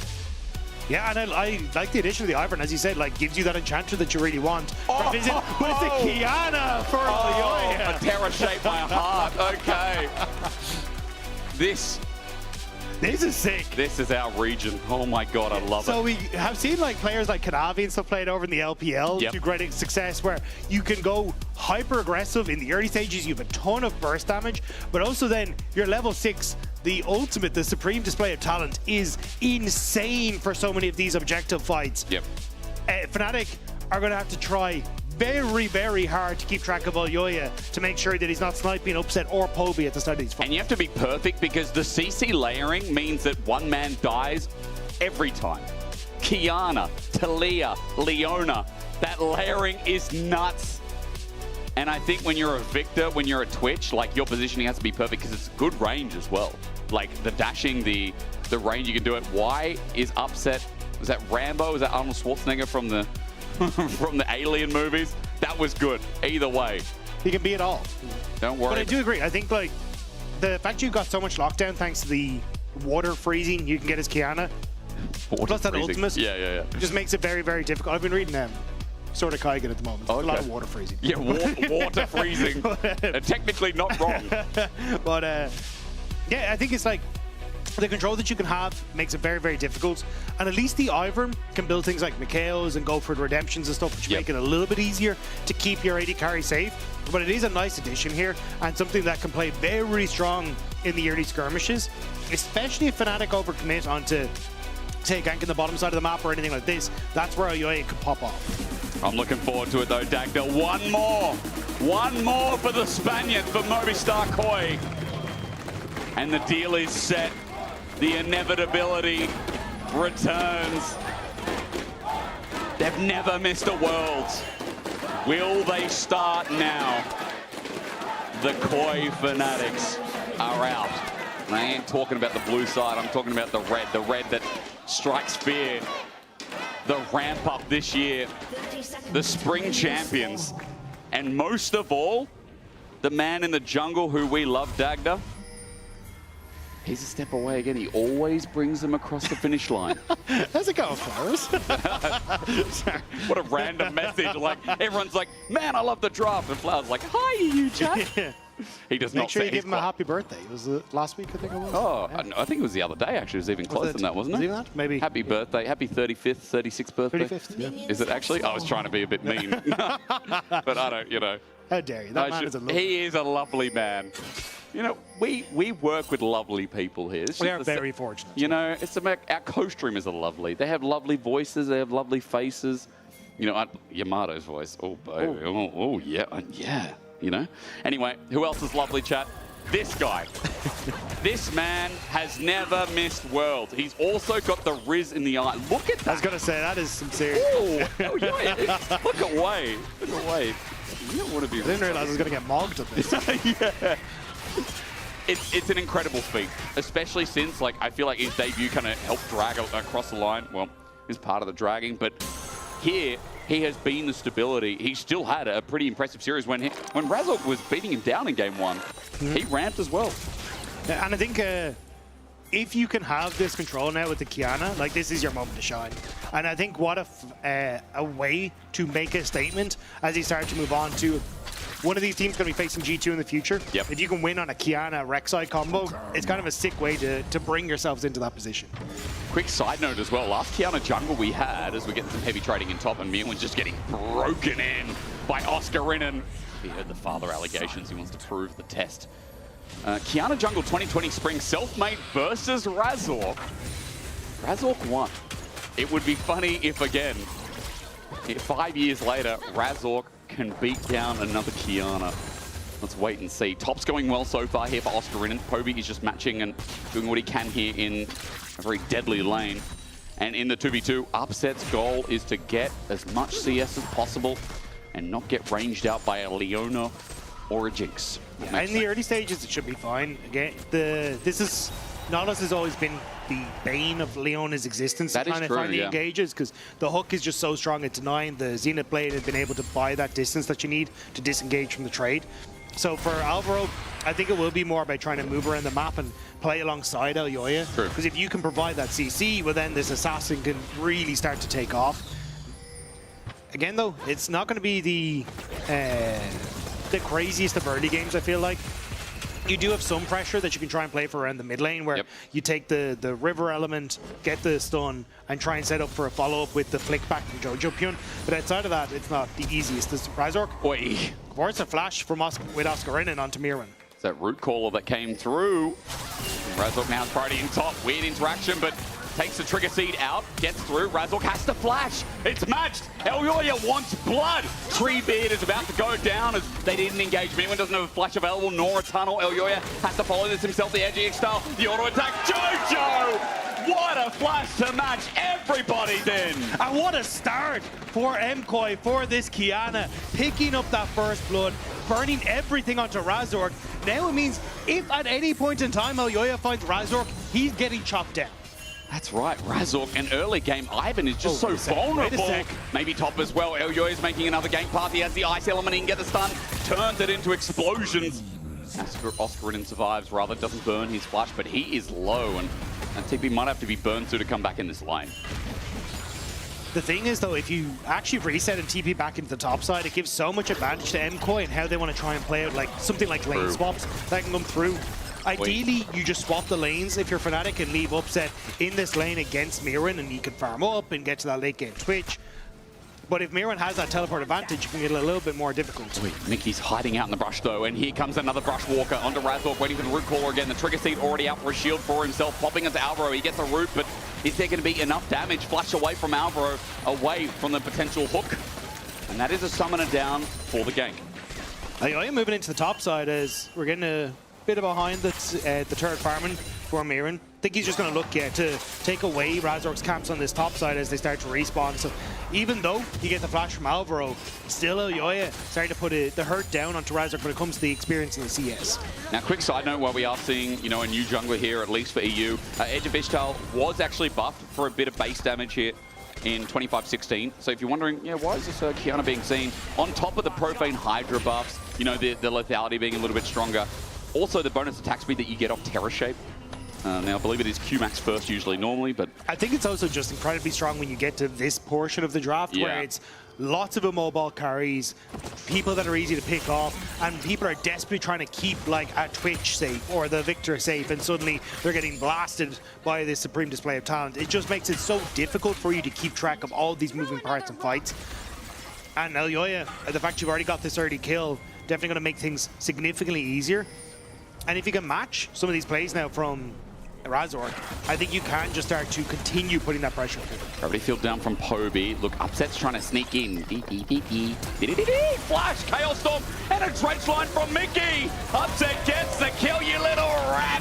He ran into mid, and just like that, upsets on the board. Everyone who's played against the Twitch has felt that pain. Yeah. Sneaking in, not expecting it at all, and Jojo falls. Nicely done by Fnatic. An early kill towards the Twitch, definitely going to help out in him getting towards that blade of the Rune King. Wave denied in top in the meantime, though. Upset is not going to get the cannon, but he'll get the rest. Alvaro, he gets in the way of Poby, stops it. Gravity field just out. Alvaro getting caught on a turret would be a big backfire, but they delay Poby's back, and that's still worth something as Jojo now gets back to lane. Yeah, I think he should be able to shove this wave. Most of it will still be collected by Poby, but just a bit of a nuisance. Either way, I think, again, we're kind of seeing what the focus is from both sides. Fnatic still focused on upsets, still trying to see if they can make plays around him. Whereas for MKOI, a bit more open on how they want to address things. A lot of movement towards his top side will open up Mirren to get the wave and establish some vision for the boy grubs in 40 seconds. Alvaro doesn't have Solar Flare available. Mickey, Depth Charge not there either.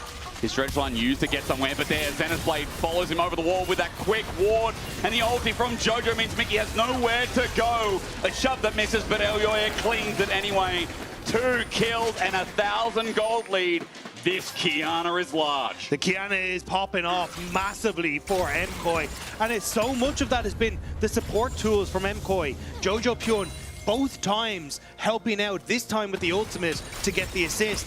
And Alvaro just knowing, hey, hang on a second, Mickey is way too far overextended with how much control we have on this top side. Jojo again, like, it's that first flash you don't expect with the threaded volley. It's the ult immediately. Coordination from MKOI at an all-time large as Elyoya with AoE, and he is going for the Profane Hydra build. He's got a Tiamat early, which means these Raptors, these advanced purple Raptors, a little bit larger than they should be. You know what I'm talking about. Razork comes in, distracted by the fact that Tree Man just walks up, but Elyoya got 2. They are called Grubs, we know that now. But the Grubs taken away, and MKOI, great early game start. And the entire time, you just had Soup on the bottom side farming up. He's chilling. He's going to be completely fine. Up against the Sion, no real issues. Mirren is also, because of the pressure MKOI put top, been able to farm up relatively well. This is kind of one of the downsides of the Rek'Sai, is that you don't want to be in this sort of position. Sure, you've got some healing that you can do, but you definitely want to be able to trade effectively against the Sion and kind of bully the matchup as you start to move into the later portion of the game. Alvaro over the wall, Poby looking to check, and he knows, he definitely knows Alvaro's going to clear the ward with a nice Shield of Daybreak. Razork, he wants his Raptors, but he's going to have to target them, smite, he won't get that chance. Elyoya, he is clearing everything right now. There is a 30 CS lead, and Elyoya has not let Razork play the early game in this game 4. Which is exactly what you need to do. And again, this is what MKOI have been playing so well through, is Elyoya and Alvaro working well together. Jojo has been that great addition towards this trio. Now Dragon's going to be picked up for them. Upset, I think, should be spotted coming into River just off the bottom side. Arcane Storm, Jojo backs off. Razork comes in, okay. He's done something. Daisy's done something. Double knock up, but Poby's got no mana and gets killed.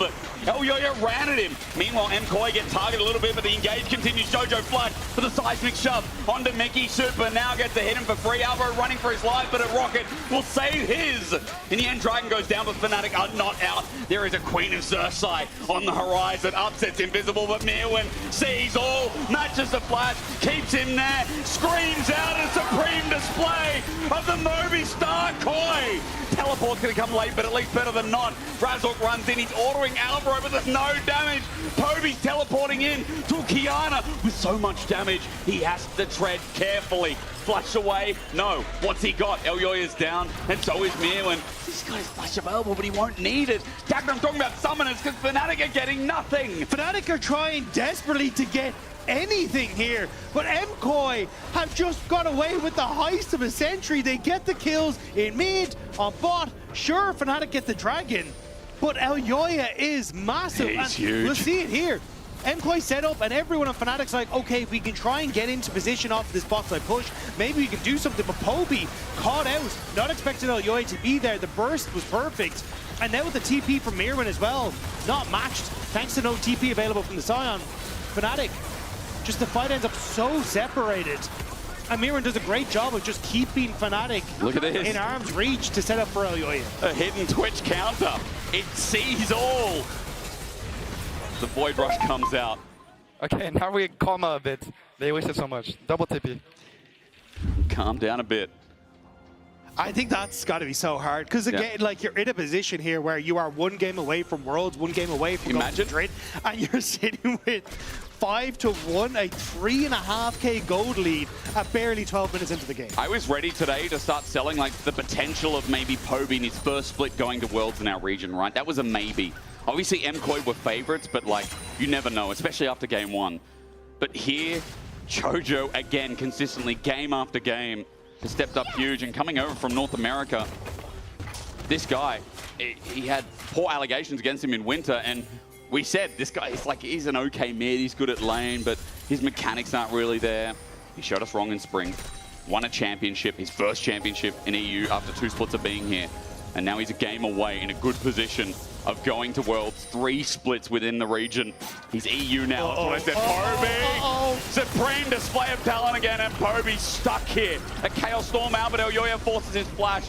Okay, the Ishtal hits big, and Poby knows he's summonerless, he's ultless, he's gonna walk up the top, but be warned, Jojo has a flick.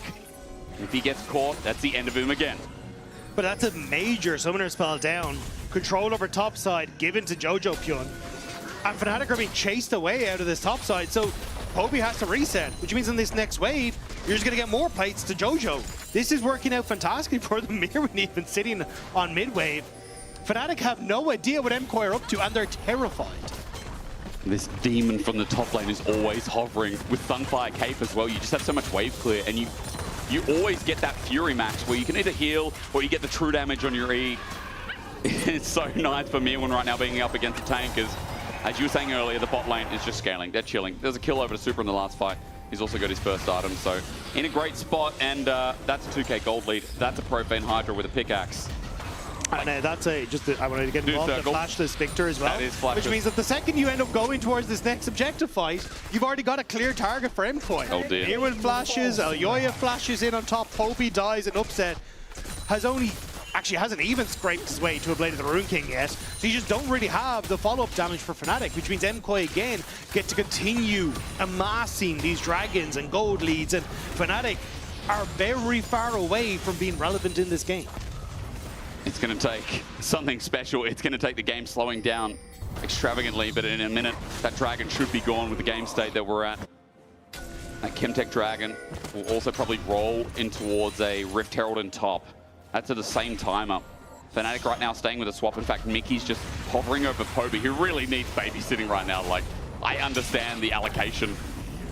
It's just silly. Now, observers, this will just be a tank matchup. They just flip at each other, and then they'll get down to 50%, and that's, you know, that's fine. Did Elyoya just pick up a second item? He's at 2 items. Oh dear. Oh dear. Redemption for Razork. I don't think people survive long enough for Redemption to matter. I think Redemption's going to come down after 2 are dead, you know? Yeah. If you're lucky. Oh, this is grim. Go more on this. Hang on, hit him with an E. True damage, go. Oh, yeah. That's nice. Mirwin will not die, but he'll just heal up. He'll hit the minion wave. He'll hit Oscariden. He'll heal up. Poby. Is Poby dead again? Over the wall, Solar Flares, Zenith's Blade. Jojo flicks him back. Guess who's on the way? Elyoya again. Jojo takes the kill, but Poby is being introduced to EU. And right on time for the Rift Herald to come by. There's so little that Fnatic can really do here. They're going to try and put pressure on towards mid with Mickey walking in behind the tower. But they can't really get much. There's no plates even left for them. Arrow's coming back again. He has flash. Root Caller's going to land him in place. That helps. I think Fnatic were in a lot of trouble, but meanwhile, top turret goes down at 15 minutes. 5,500. Elyoya's going to get Herald. Dragon has not started because Mirwin's always roaming. The Predator's looking for a tree. I don't know how it tastes, but surely it's like a starter. At the very least, I think the map is on fire. And again, Fnatic, there's just nothing they can do about it. They're doing this, but Daisy, how will you kill Mirwin? How? Jojo brings down the wall.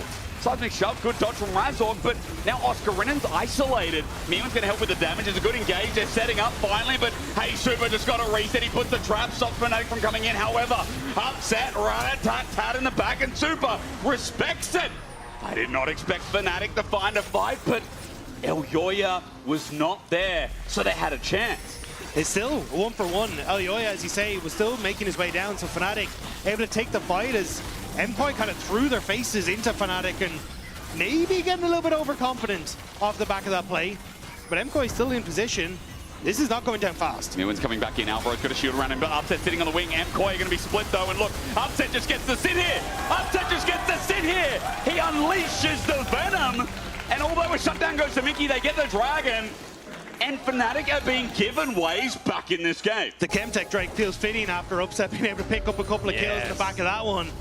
MKOI just trying to hard force the fight when they just didn't have the position. Again, this one, Alvaro and Super are trying to get down into here, but Oscar and Razor going to be completely fine to just hold up.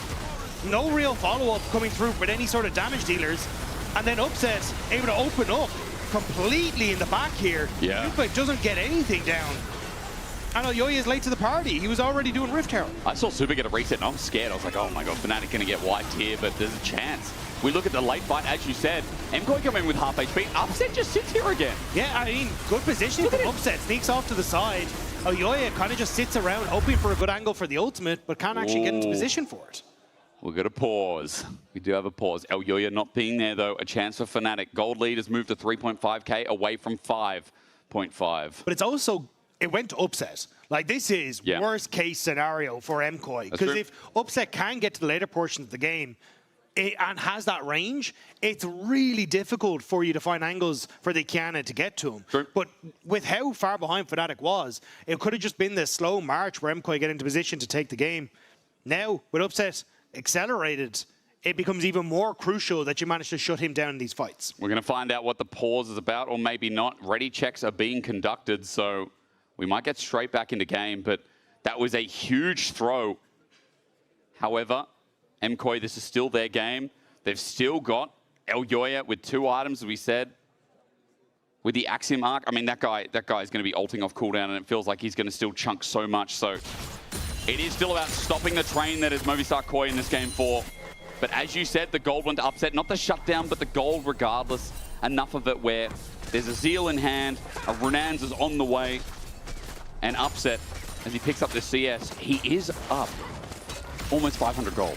And again, you've got Razor to try and keep him safe, making sure he's fine. The cleanse as well going to be up shortly, so MKOI, we heard Jojo say we need to calm down. Yeah. But may have just let it go to their heads a little bit. Still though, they are in a sizable lead, like 4,000 gold.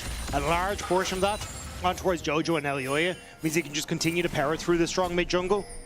But it just does put a little bit of a question mark on some of these statements. They're all going to be popped in the meantime, though, and that is enough to get a charge here if Yoya jumps in. Super by his side as well with the range. So with the minions getting knocked up, AoE Paradise Herald runs up, mid turret down at 18.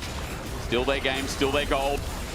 The eye popped, Upset gets the Herald from going anywhere else. But they still lose the turret, they still lose the structure and control, and Poby is pushing over his limit. Seismic shove, good dodge, good kite. And with the Gravity Field or Arcane Storm, Arcane Field, whatever it's called, Dredge Line. Mickey's going to get an engage onto Yoya though. It's Ice Ice Baby. Yoya runs back and doesn't take any more. Both teams just fighting for any sort of presence they can't have on the map. Miran hiding in the Baron pit, but it's still a minute and a half until the next objective in that direction. I think he's just trying to put pressure on towards mid. Fnatic putting a lot of presence on the bottom side. Buffett, Weaver's wall, Razork, Upset both get over, but Mickey doesn't TP with the seismic shove. Mickey, though, is taking the damage. Meerwin's coming in. It's a pincer onto the traps as Oscar and TP's there. Depth charge into the back of Movistar Koi, but Meerwin, the nuke, and the setup from the enemy jungler helped out with the redemption. It works. Upset's in the middle of it all, though. He'll get a trade, but it took so long to get a single kill. Fnatic still looking for the fight. Onto Meerwin. They need another engage. A dredge line to pull him back in, but Yoya stands guard. Support for AD carry. Movistar, if they can defend mid, it still might be okay. Yeah, it ends up a little bit funky, so Alvaro ends up going down alongside Upset. Yoya didn't get the ultimate into the wall to get the CC on towards Upset, so ended up shoving him back in towards Fnatic, which kind of helped him out in the end. TP, double TP. Wait, diving Poby? Razork's here. There is a very small health bar on a turret. Alvaro's coming in, and with that pressure, Jojo will be able to auto this turret. So in the long haul, for Koi, it's still fine, right? They still get the gold trade. The rotation's good. Yes, it is. And it's back to 5k. Yeah, so we see as this fight kicks off, it's really good positioning from both Meerwin and Yoya. Get on towards the back line, catch Upset, who goes invisible here, but Mirren obviously able to spot him out thanks to the Tremor Sense.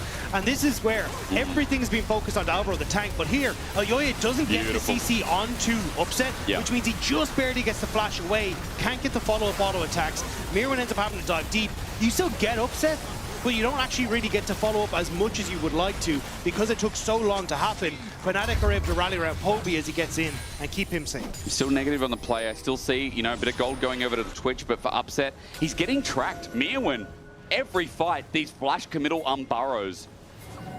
It's such a cool pick to run into the Twitch. And for Upset, it's hurting him a lot. Solar Flare, Upset caught out, cleansed away, dredge line interrupts, Seismic Shove does not connect. Super was there. If Upset got flicked, he was dead, but he's down a cleanse. And every time this Twitch loses a summoner in dire straits, Zadakan might be the thought. Mikhail's Crucible is available by Razork if it needs to be used once more, and it may just need that. MKOI setting up around this objective, and Elyoya is just hopping back and forth over the wall of this Dragon Pit and putting a lot of pressure into Fnatic entering the river. Zadakan has been a throwing force. Zadakan has been very dangerous. Fnatic need to think about this one, and maybe so do Movistar Koyas. Mir, when you talk about his pressure, doing half the health to the mid lane turret, Zadakan not going to be started up. Instead, it's just controlling River Vision. Mickey, they're on a ward. Mickey. He's trying to bait, But he steps it back. Very cool, calm, collected. Gets the ward in the end as River gets cleared alongside it. So Mirren going to set up on the top half of the map. Fnatic going to have to start with this dragon as soon as it appears, because Mirren will be able to take that top tier 2. And Fnatic already at 2 will set them up on some point, but hook onto Alvaro. There is a hook, there's a TP in regards as well. A Weaver's Wall lays down Fnatic, a Clump does 5, but they kill Alvaro. Elyoya running down River as he goes south. Fnatic have 5, and they're going to get this dragon. This will be 3rd dragon if they can find it. They have full control of vision. Elyoya can't get away in, and they're pulling the dragon back to make sure there's no sneaky people behind it. It's a good pick from Fnatic. Alvaro trying to step forward to re-establish the vision. And Fnatic find him. Jojo pushing in on top. Maybe going to get some damage onto the tier 2, but won't be able to take it to Mirren now. He needs to be careful. Zadakan's still in the vicinity, and you're down a member. Hope's trying to bait in, but Mirwin's comfortable enough. A 2-item tank.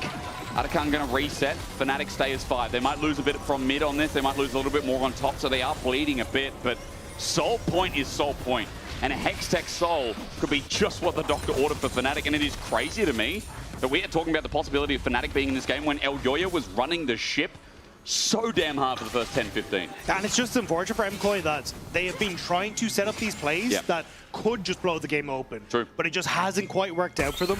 And now, even in the positions where, okay, as Fnatic are trying to enter into River, we can take a fight, well, a pick onto Alvaro happens. So they're trying to get these setups that enable Elyoya, but it's just 1 or 2 steps going wrong here there have let Fnatic really get back into this game. And again, it is still a 4.5k gold lead, but we're looking at 2.5 items now for Upset. He's starting to come through. Same when you look towards Razork, having some of these supportive tools for him. If at any point in time MKOI pick off Upset, I think they win the fight outright. Yeah.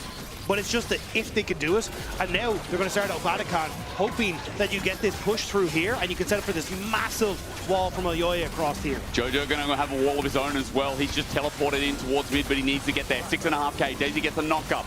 Poby walking into the AoE's big at 3.5k. A depth charge is good, but it's still needed here. Razork nowhere nearby, so it's easily done. Movistar Koi pick up the Heralders. Meanwhile, as Zadakan drops down, the Weaver's Wall comes in to section off Fnatic to close this out. Poby caught out. Seismic Shove goes golden. Supreme to the Slave Talent. Doesn't work out for Elyoya. And now front to back. Upset's coming in. Koi need to run. They need to swim like a fish up a damn tree.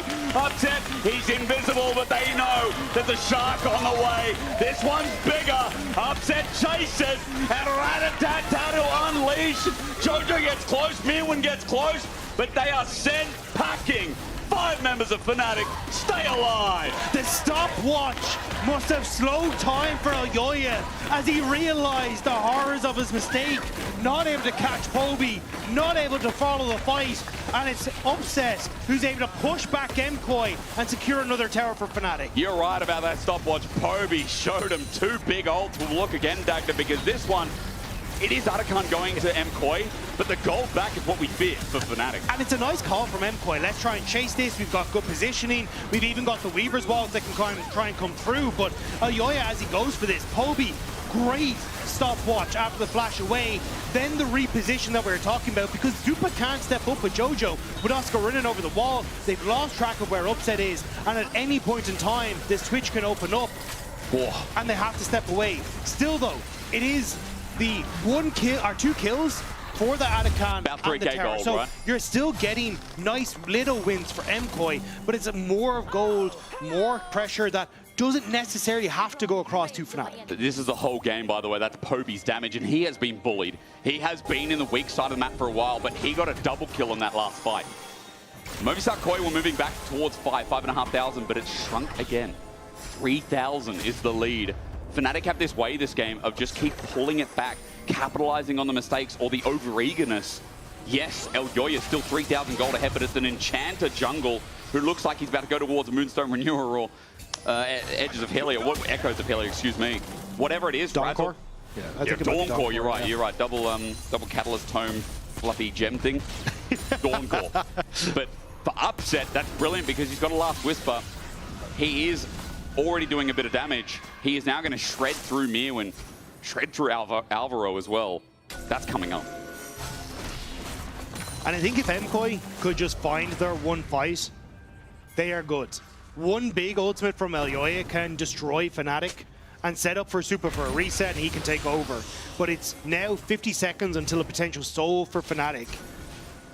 MKOI have got push on the map and should be able to set up vision control that allows Elyoya positioning to get onto these core members of Fnatic. But it has to be now, before this soul goes over to Fnatic. What's important here? That Soul's in 30 seconds. Baron also up. Leverage here for Fnatic, but remember, they're still the team down against Gold. They get caught up once you're right. This game feels like it could just be a sealed deal for MKOI. They stop the stacking, they keep the game in their favor, and they control the pace. Mirwin trying to be a shark on the edge. Fnatic are moving into River. Mirwin trying to buy the space. They found him, they're all in, they're all in, they're all in. They've got multiple CC. How quick can they kill the tank? What seems to be that quick? He gets over. No! Interrupted! No secret tunnel for you! Poby picks up the kill, and Fnatic pounce. It's 4 versus 5. Mickey still has the ultimate available. If he can catch a member of MKOI, that could be it. Alvaro has to play tank, but is he tanky enough? Poby has Donyas this time. He's okay. Supreme Display of Talent we're looking for. The Weaver's Wall out. Over the wall, they're separated. Oscar's okay, but he's a tank. The 2 tanks, in fact, are going to be displayed. They're going to be talented with the depth charge in response. And Oscar with a big knockup sends them up to hell. Alvaro's dead as well. Jojo TP's out. But Fnatic have life in them yet. As Super's the last one, his team's abandoned him. But Fnatic can feel all 5. Fnatic keep catching MKOI on the setup. It was Alvaro, now it's Mirwin, and now it's Soul for Fnatic. And we get to see it here. Inches away from Mirwin getting to safety. Moments from MKOI potentially finding their fight at the Dragon. But Oscar Rinnin shuts the door in his face. Mirwin falls, and the Dragon goes with him. I was wondering what stopped him over the wall. I thought it was Mickey, but it was Oscar's melee ult. And then he does it again with a decimating smash here in a second. Yeah, the hook onto Elyoya, the immediate follow-up is going to come through, but Super getting caught by the decimating smash, and there's nothing that they can do. The fight was lost, members were already gone, and Baron is going to go with it for Fnatic as well. And for the first time in this game, we are close to a Fnatic gold lead. With the Baron, it might just start off. Oscar delayed a little bit, but now we get to a serious problem. The Kiana hasn't been able to envelop this game, take over. There is a big tank. There is a huge Enchanter with the Dawncore you pulled up before. And Poby has tools to buy time. Upset is three items, and they're struggling to get to him at this point as well. And he's about to tick over to level 16. Oh, yeah. Easily could start to go into those defensive tools himself, like a GA, like these things that just prevent him from going down, being burst out immediately, giving Fnatic that second lease at life. MKOI need to make magic happen. They need to find Upset, and he's overextended on the mid lane. He has, and he's just MKOI collapsing. Upset just sits and delivers. Supreme Display of Talent is great. On to Upset as he flushed it away, though. He flushed away, he got out. The Enchanter bonus is too unreal, though. Upset on the triple. He'll take a Quadra, and by Jove, it'll be stolen by Poby. But you give him all 4 anyway, and Fnatic are running to 5. The Rat is absolutely unstoppable. unstoppable for Fnatic.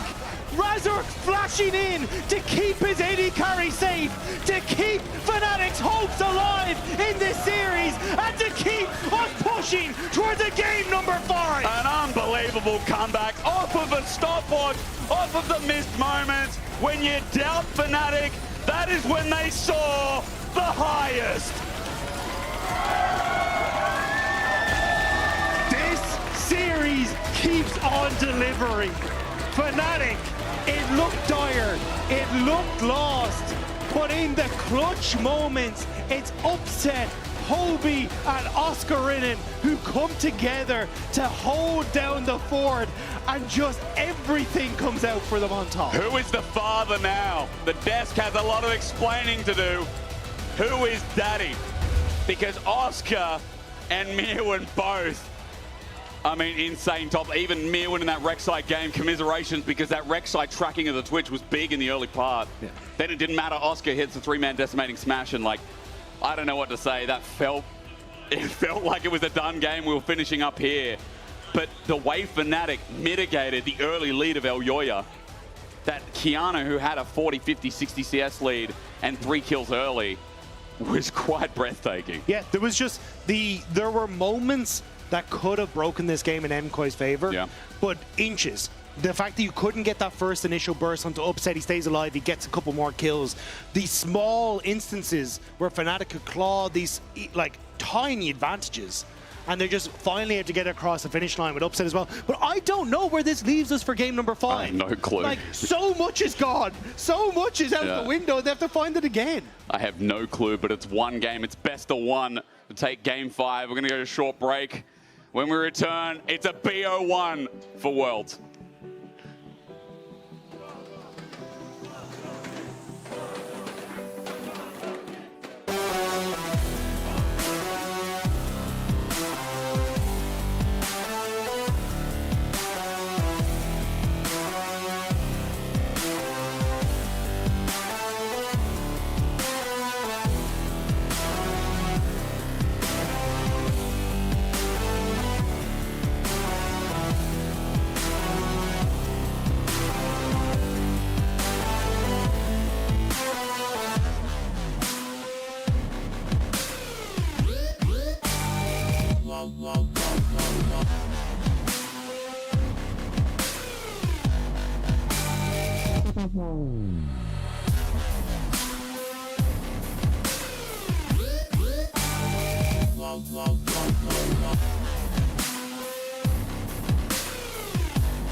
Smart. Look Leona.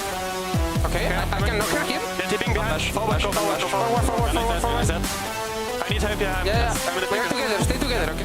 I'm here. Fight with me. I shield you. We win hard. I block you. Yeah. We win. We can enter. Holy, I protect you so much, actually. Oh shit. Kobe. You clean. Come back to the LEC, baby. We got Silver Scrapes, the last game of the best of 5. MKOI going up against Fnatic, a spot for Worlds on the line, and going to Madrid. This is everything. Everything is gonna culminate in this game 5. I'm so surprised that Fnatic clawed their way back in the game. It looked dusted, looked gone, but they found their way back You in know some who's manner. not surprised? You, I'm not right? surprised. I'm not surprised. I mean, Fnatic, they showed it. After the tough game 3, they just put all their cards onto upset, and it worked, baby. And that's what they're gonna go back to game 5, and they're taking it all. Even though I was an MKOI believer, pick up your flag, come on. Even though I was an MKOI believer this game, the way they fumbled that huge goal lead left a lot to be desired. It just really showed us the importance and the... It's upside down, little bro! and the power of Fnatic's team comp. Okay, let's just roll it back here because we have Upset, we have Supa. Both of these AD carries are so incredibly strong in their own rights, and both of them have been keys to victory for their teams. I mean, if you look at the draft that Fnatic set themselves up with in this game, it's a Psy on top, it's an Iron jungle, tank support, and Upset on the Rat. All eyes are on him and all the bags are in his card. That's the wrong way of saying it. All the cards are in his... That's right. And I feel like they just have so much trust in Upset to carry the game. And they just give him everything. And I want to see them do it again in game 5. I want to see him on a hyper carry.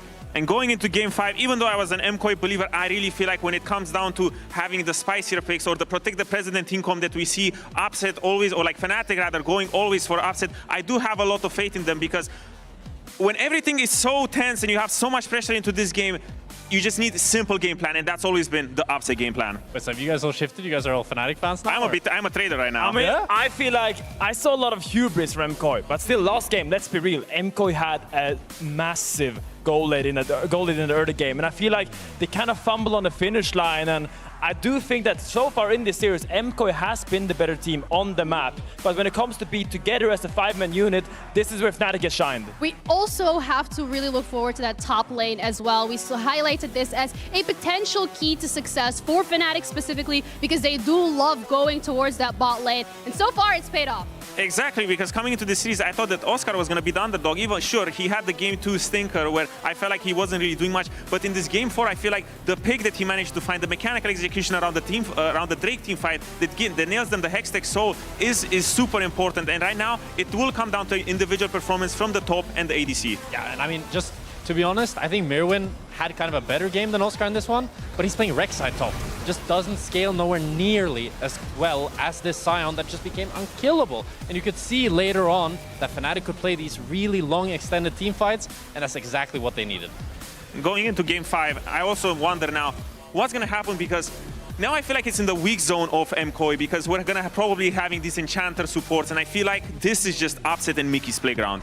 Yeah, and I feel like it's so important to draft yourself engaged from some kind, and it's gonna go into that jungle position, and that is where Elyoya really hasn't really shown cadence to, because he's played the carries or the Kiana or the Bruisers, hasn't really shown the Maokai or the Sejuani, and I think those are the kind of picks that kind of gonna come through now as the supports kind of lose their engage opportunities. But Finn, it's game 5 that you can't find engage anymore. This is just gonna be all hell breaking loose, and everyone just playing probably for silent, for 1v1, for strong lanes. It's gonna be absolute bloodbath. And which one do you trust better for the 1v1, the MKOI or the Fnatic so far? Yes.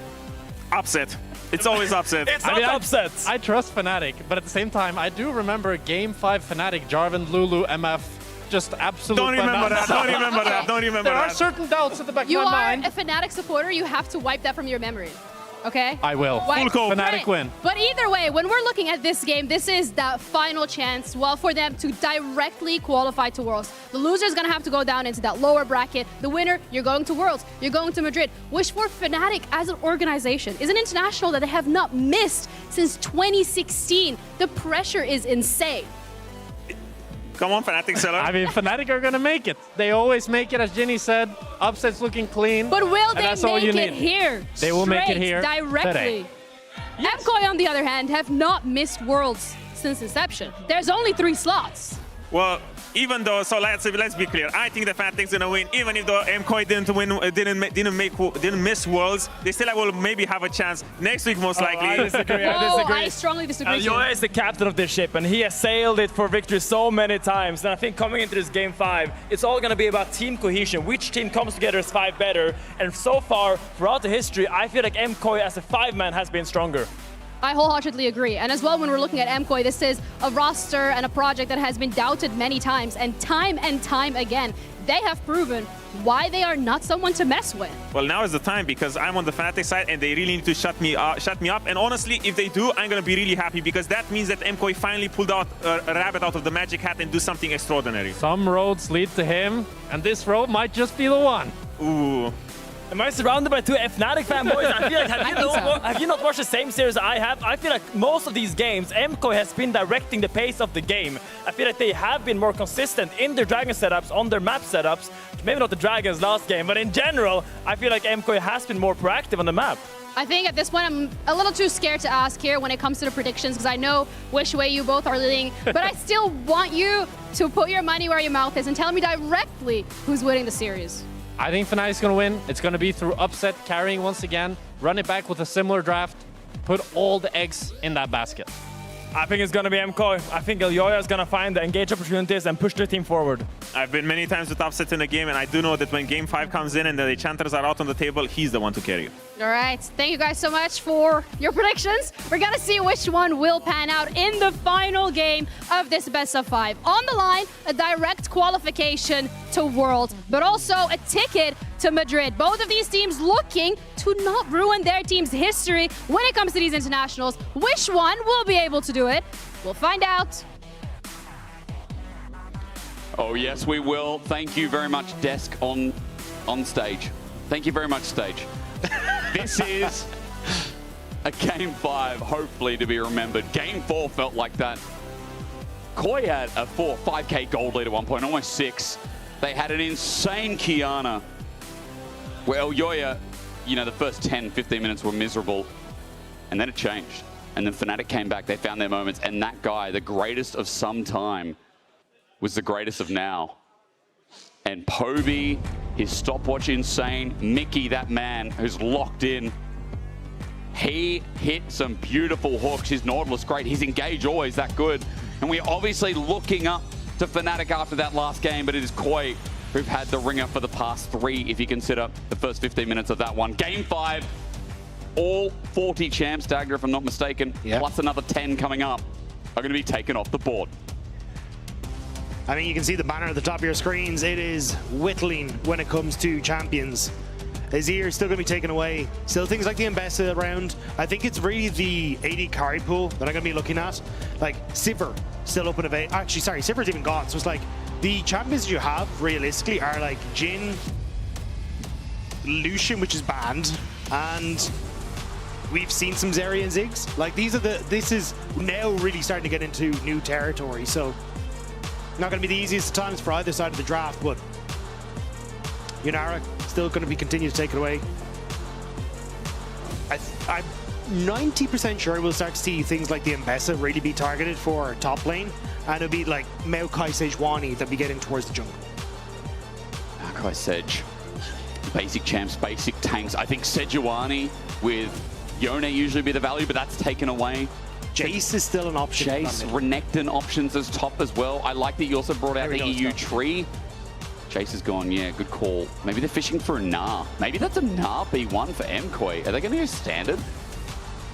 I mean, that's a bit early to call. Let's see. I like that you did bring up Maokai, though, coming back to it. Jungle, very important here. So Rumble gone.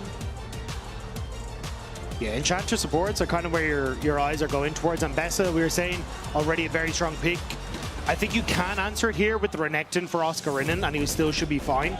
And looks like that will be immediately the pick that's taken. And now it's a Sejuani Renekton, very strong combo that we've seen across multiple different regions. And I'd imagine that's probably where we're going to see Fnatic go to, just to provide that strong front line, strong skirmishing power. It won't be the Zed, surely, yeah. I mean, it would be throwing everything in the early game. The Zed has been seen internationally, as we said. Razork loves it in solo queue. MKOI just hovering it for now. Let's find out. I mean, it would be a heavy AD topside, but I don't know. Running into a Renekton, then he just stands there and presses W, and you kind of just cop it. Yeah, I don't think it'll be the Zed. That it'll be the Sejuani answer. Yep. We just go back to basics. And then, I mean, it's been so long. Like, Hui, maybe. LeBlanc's mid, maybe. There are a lot of champions are starting to disappear. Sylas, also another pick that we could potentially see in towards the mid lane, especially with the MKOI or the opposite side and the Sejuani there as well. But do you really want to blind Sylas and end up getting counterpicked by something like a Hui that just hits you from a million miles away? Jin does that. Zeri, not so much, but hey, with Zap, okay.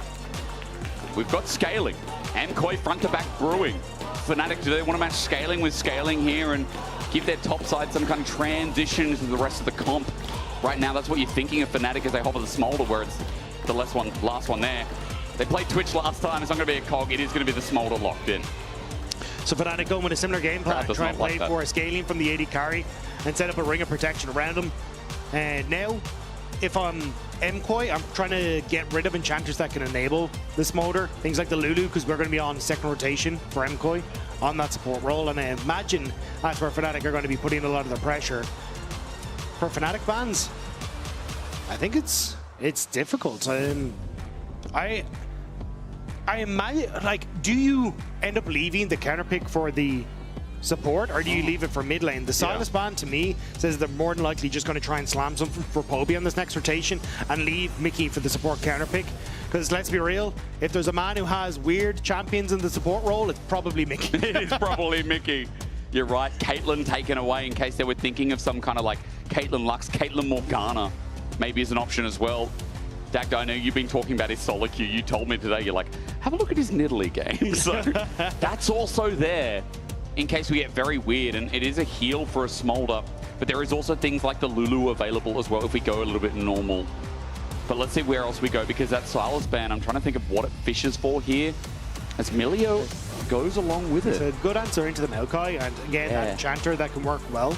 So basically MKOI aren't certain that Smolder is not going in the mid lane. You've got that AP damage coming from the MKOI, so you're happy enough to take an AD mid laner if you want to. And then Upset can try and go for a Caitlyn or one of these longer range AD carries on the bottom side. And I think that would fit into what Fnatic have found success on in that game 4, which was looking for stronger team fights and looking for stronger late game carries through that double AD carry composition. The Blitzcrank ban is good from MKOI though, because again, we are kind of saying, hey, you can go for slamming something for Poby here, wait for an enchanter and go for the Blitzcrank after. Yeah. Is it going to be MKOI support? Sort of in the LPL just today. Trundle gets picked in. Great option into Sejuani. Okay. Good tank shredder. Actually, this is sneaky from Fnatic because the MKOI goes support here. A little bit of disengage for Fnatic as MKOI are looking at what option can pull the trigger. Yeah, I don't mind the Bard just to try and get some lockdown, because you imagine there's going to be some sort of relatively immobile AD carry in the bottom side. If it's the Smolder, he's got flop, but it's still not ideal. And Bard can be just very good at enabling the push on the bottom side, but Ziggs coming through from Jojo here. Is that going to be locked in? It is. That's a Ziggs mid. Most likely, unless we go back to the Zeri mid days, but a bit of scaling, a lot of scaling here for Movistar Koi. But what helps line up the Ambessa? It's going to be the Bard. Okay, so basically the plan is Bard ult on top, Ziggs to follow and hope you can blow someone up. And then we get to see exactly where this Smolder is going to go. I think he can be fine in the mid lane, just scaling against the Ziggs. Hold up, guys. Hold up, hold up, hold up. LeBlanc into Ziggs. Poby slaps the LeBlanc in game 5 to go to World. These solo lanes mean business in the laning phase. Yeah, Fnatic have definitely gone for a, hey, we want to hard win solo lanes, and then having the jungle matchup in their favor as well will make things a little bit difficult for MKOI in the early stages. If MKOI can get to the later portion though, I think they've got good lockdown. Yeah. They've got the opportunity to try and play for Ziggs and Zeri to kind of carry fights alongside the Bard and Sejuani to keep people in check for them. It's still not easy. Like, one of the things I look out for with LeBlanc is how much easy lockdown do you have for her? And there's not a huge amount. And you've got some nice targets that you can look to blow up in both the Ziggs and the Zeri. So we're going to see if Fnatic can play through these strong solo lanes into a win. Yep. Or if MKOI can try and play for strong team fighting and find that success. A lot of MKOI fans would say that this should have been their series. A lot of people as Poby, could you imagine? Well, Jojo, it's been a long year. He's already made an international for the LEC in his second split. Poby would do it in his first. One game to send Poby to Worlds, where he could be facing down Faker for all we know. That would be incredible. That would be a story for Fnatic. But for MKOI, the story continues. Are they once again in the upper echelon of the LEC, split after split? The top laners have had beautiful series. It's up to you at home. You can vote who will go to Worlds. You can type in the chat now, MKOI or Fnatic. People in the arena, you can just scream it and we'll pretend we add the votes in, don't worry. I think the crazy thing about this series is I would love both at Worlds, okay? I think both of them have been insane in their unique and respective games. Kishi, I agree. I think we can NPC it up. Both teams deserve a little bit. Obviously, the Spanish fans want to see MKOI again. I mean, it would just be crazy to, like, both these teams always make Worlds. They've always made Worlds. MKOI since inception and since 2016 for Fnatic, they always just find a way. They're both inevitable in their own rights. Is it going to be the greatest of some time, or is it going to be the Movistars returning to a screen near you? Let's go. Invade attempted by Oscarina. He just wants to see what's up with the blue buff and be annoying, but it's just information given over to Fnatic.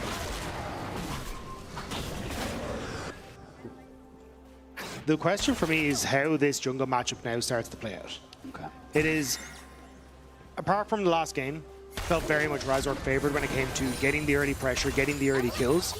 I mean, we've seen Fnatic at least been able to transition that into wins, whereas for MKOI, Yoya not being able to transition from the last game has definitely put a question mark onto where things stand.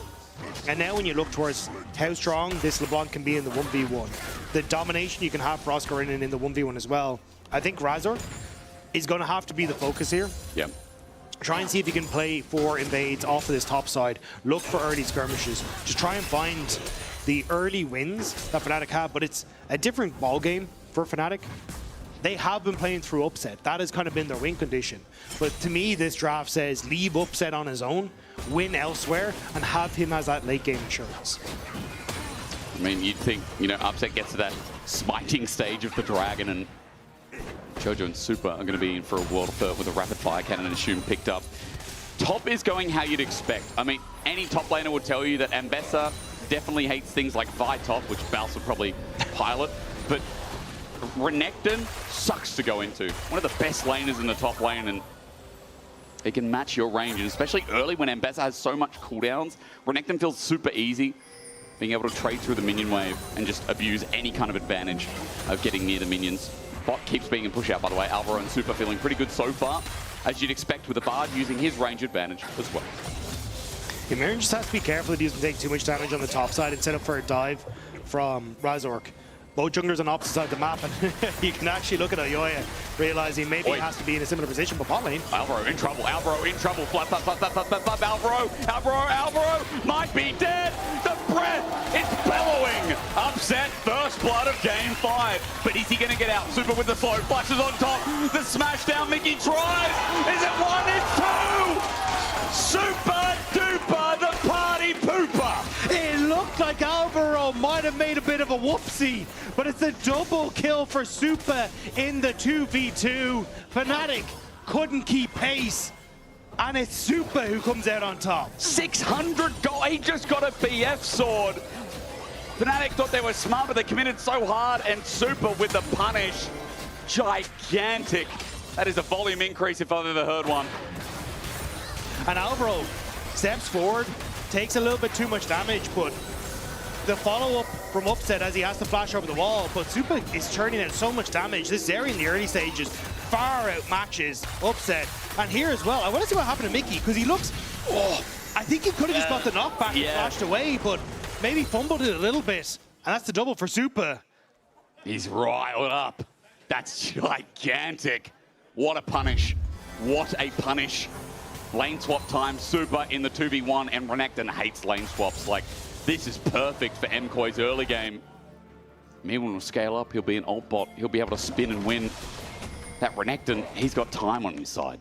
But it's the fact you have a BF sword to a couple of long swords. Always when you're hitting a tower now, Super's just going to out-trade you. And that puts so much pressure on Fnatic for trying to match plays, trying to match trades. And Mickey going to try and cut off the... Oh, actually just going to spot out. I wasn't sure if he's going to cut off the wave, because I was looking at where Razork was positioned, and maybe they want to look for potential dive. It is easy with MKOI, who can reset aggro. Bramble Smash doesn't connect though, and the big wave is now shredded. So Meerwin's fine, picks up most of it, if not some of it, and while Dragon's being done by Razork quite easily, Elyoya is moving down to stop any kind of follow-up play or maybe get in the way of Dragon. Magical Journey taken, Razork pillars up. Alvaro's now caught out here and might have to burn his summoner, but he's got none of it. Bramble Smash brings him back, and a kill over to Razork. A blind Magical Journey that was. They thought, yeah, let's go to Dragon. Alvaro thought he could get the double stun through the Dragon and get away with it, but ends up delivering himself into his doom. Oy. And now you've got an early kill again coming across the Dragon, still going to go the way of Fnatic. And it paid off in the first trade for Alvaro. This time around, not so much. The last play was great. This one, you're right.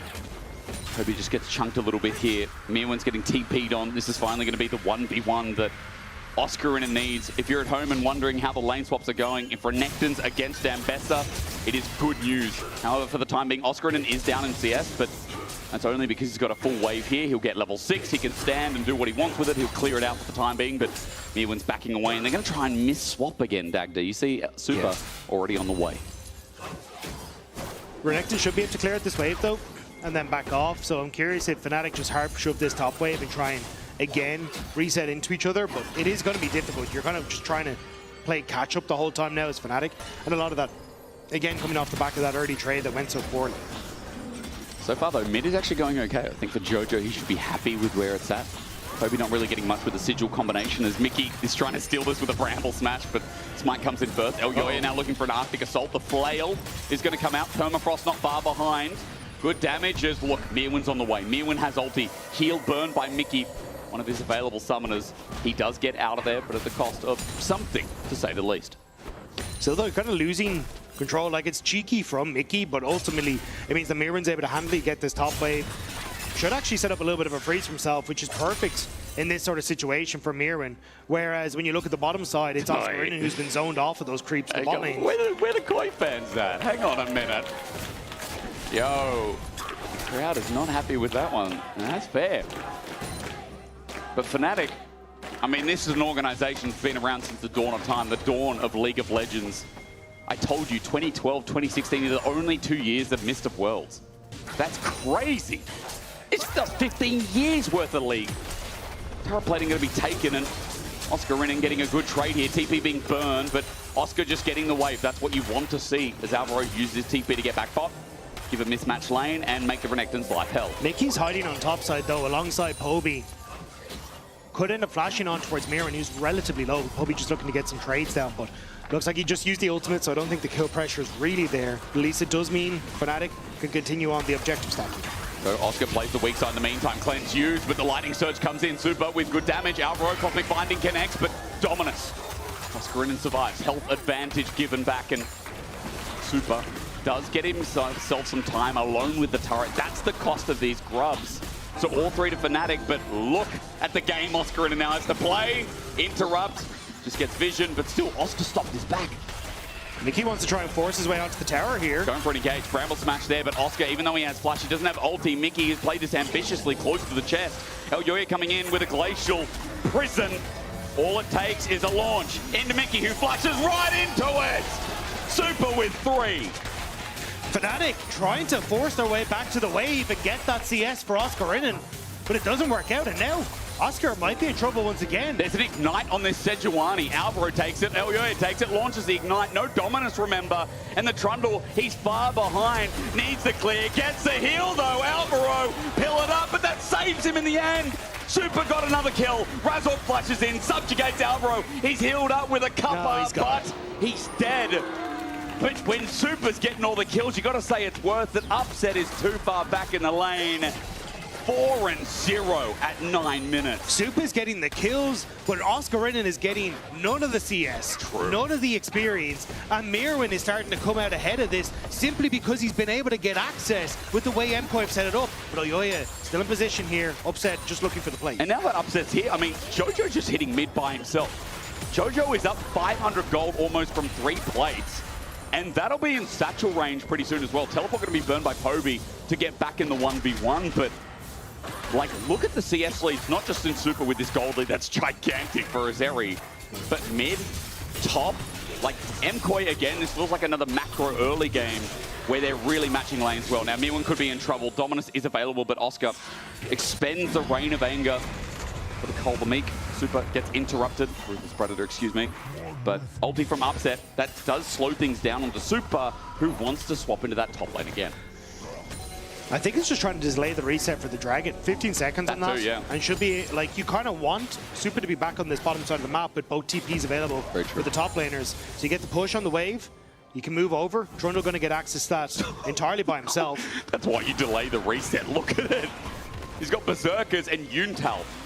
Yeah, not bad for 11 minutes into the game. You need to get distracted and get out. Get rid of this. Albro needs to try and get out of here. They just grab. Poby comes in as well. Great satchel charge flush away from Jojo. Tempered Fate does nothing. That's a two-man road. The satchel bomb sent up as well. The Glacial Fish are already sent out. Fnatic running for their lives. That's it. But Fnatic takes so much damage in the process. In the 3v4, Super had gone bot lane and just pushed in that wave. So now it's actually going to be MKOI who are on that position. And great play from Jojo. The satchel interrupts Poby on the distortion, forces him to drain flash to try and follow up. But the damage from Upset isn't coming through yet. And there's just nothing that Fnatic can really answer for despite how much they invest in play.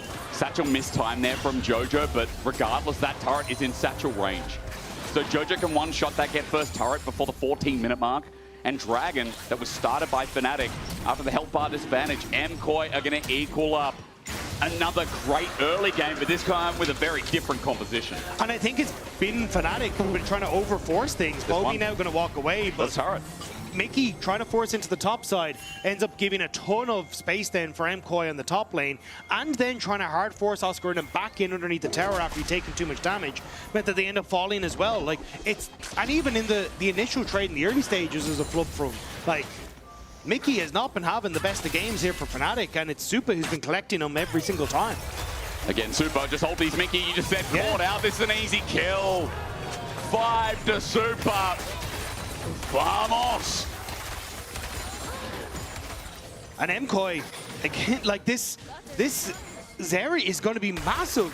Fnatic are just running out of positions on the map that they can look to try and play for. And immediately, Oscarinen is the next port of call. It's going to be a Glacial Prison sent out.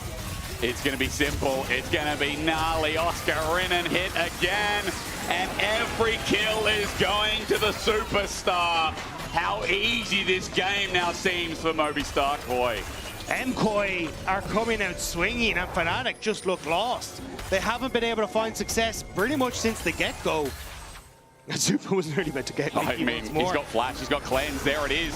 Glacial Prison sent out, Cosmic Finding gets the slow. Mickey might be kill number 7. Twisted Fans to get him out. Mickey flashes over the wall. Mega Inferno Bomb doesn't hit, but now Mickey sends a sapling out. Razork coming in. Fnatic trying to turn this in their favor with Nate just grab onto Elyoya and a pillar. Okay, Bramble Smash helps out. Razork helps as well. And Mickey helps lock down the kill. Razork once more as Oscarinen. He doesn't have flash, but a magical journey. Alvaro laughs and dances his way out of the play. And Mirwin is spinning and dancing on the bottom side as well. He's just been pushing this whole time. Oscarinen committed the TP top, so now Fnatic feel forced to continue this push on the top side to get something out of the forced TPs alongside that kill for Elyoya. Sharing 4 bits of gold of this turret plating, and it's about to fall asunder as well. 5 seconds and it's gone. They're really trying. They've got 1 second. I don't know if they hit on the mark, but regardless, Fnatic gets some gold back. However, as you said, bot, now mid. Every other lane looks fine for MKOI, and it's about a 3k gold lead. Everything for MKOI is on towards Ziggs and this Zeri. Perfect if you're MKOI. For Fnatic, it's Razork. And this is not going to be the easiest of times for Razork to try and get in and take these fights, right? You set up a Trundle Pillar, it only backfires on yourself because you've got the Bard that can keep you at bay. Mirwin, who can buy access to the backline. And Upset is so far away from being relevant. He's at 94 stacks at this stage. Like, he is just not going to be a threat for such a long portion of time in this game. Super has a Runans at 14. Like, this is a solo queue game where you're close to just wanting to FF at 15 because the 80 carry is so large. Now, we know, granted, like, MKOI had such a big lead in Game 4 with the Kiana, but it was a draft that could fall short if they didn't keep the speed up. This game, they have Sejuani, Ziggs, Zeri, and an ult bot who can be top lane, right? Like, and Bessa is so great with the jewels, went Death's Dance instead of a clip. She's not even behind. She's up 400 gold because of the way they've set it. The swaps were great. So good. So everyone essentially on MKOI side is fine, apart from Elyoya, who is just going to be an ult bot tank and will probably die to Razork because he gets ulted. Actually, to be fair, it might even be a benefit that he doesn't have any stats that the Trundle can steal. So, True. You know, it's just smart play against the Sedge. Oh, the Trundle, isn't it? Oscar really get this turret. I mean, they got 3 grubs, so it should be a little bit easier for the Renekton, but he's just picked up Eclipse. Yeah, he will get it.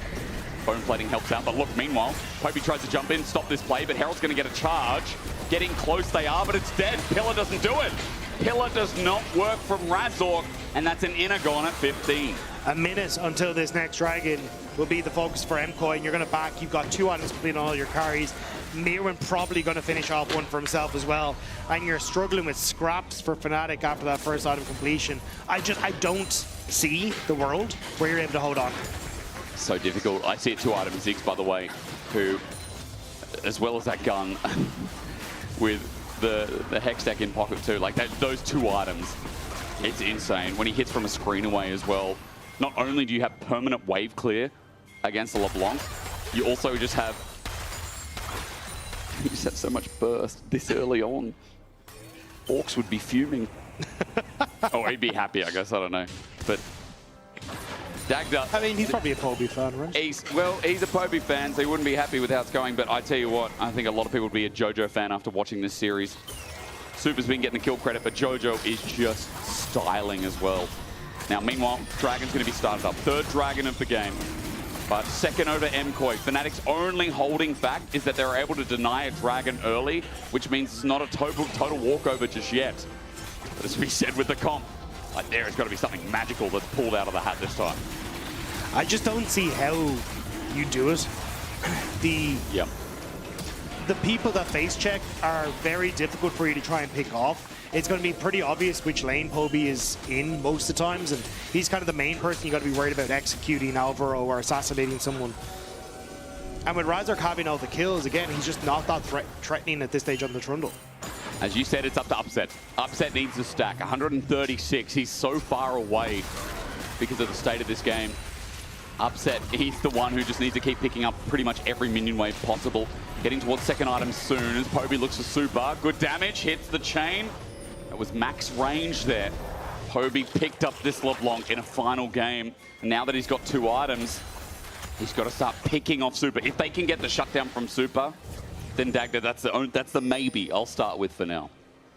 Even then, I'm not sure. Yeah, I'm really reaching here, Dagda. You got to work with me. If it was like say in the last game for Fnatic, right, it was a bit more of like a single, you had the Poby was doing well, right? But like, if you pick off the Twitch, then I'm like, okay, maybe. Yeah. But you've got both Ziggs and Ambessa that are still incredibly strong relative to the game. And they're going to be fine, right? This Ambessa has not been set behind at all by this Renekton pick. She's going to scale great into the game. So even if you pick off one, I feel like you've thrown everything in the kitchen sink. And it feels very similar to kind of what we saw from G2 yesterday when they had the LeBlanc as well. It's like, sure, you can kill someone, but having that follow-up then for the rest of us feels a little tough. So we're reaching at straws. Essentially, Artican up in a minute. That has been under contention this series, and in many more. Artican has been a stressful one.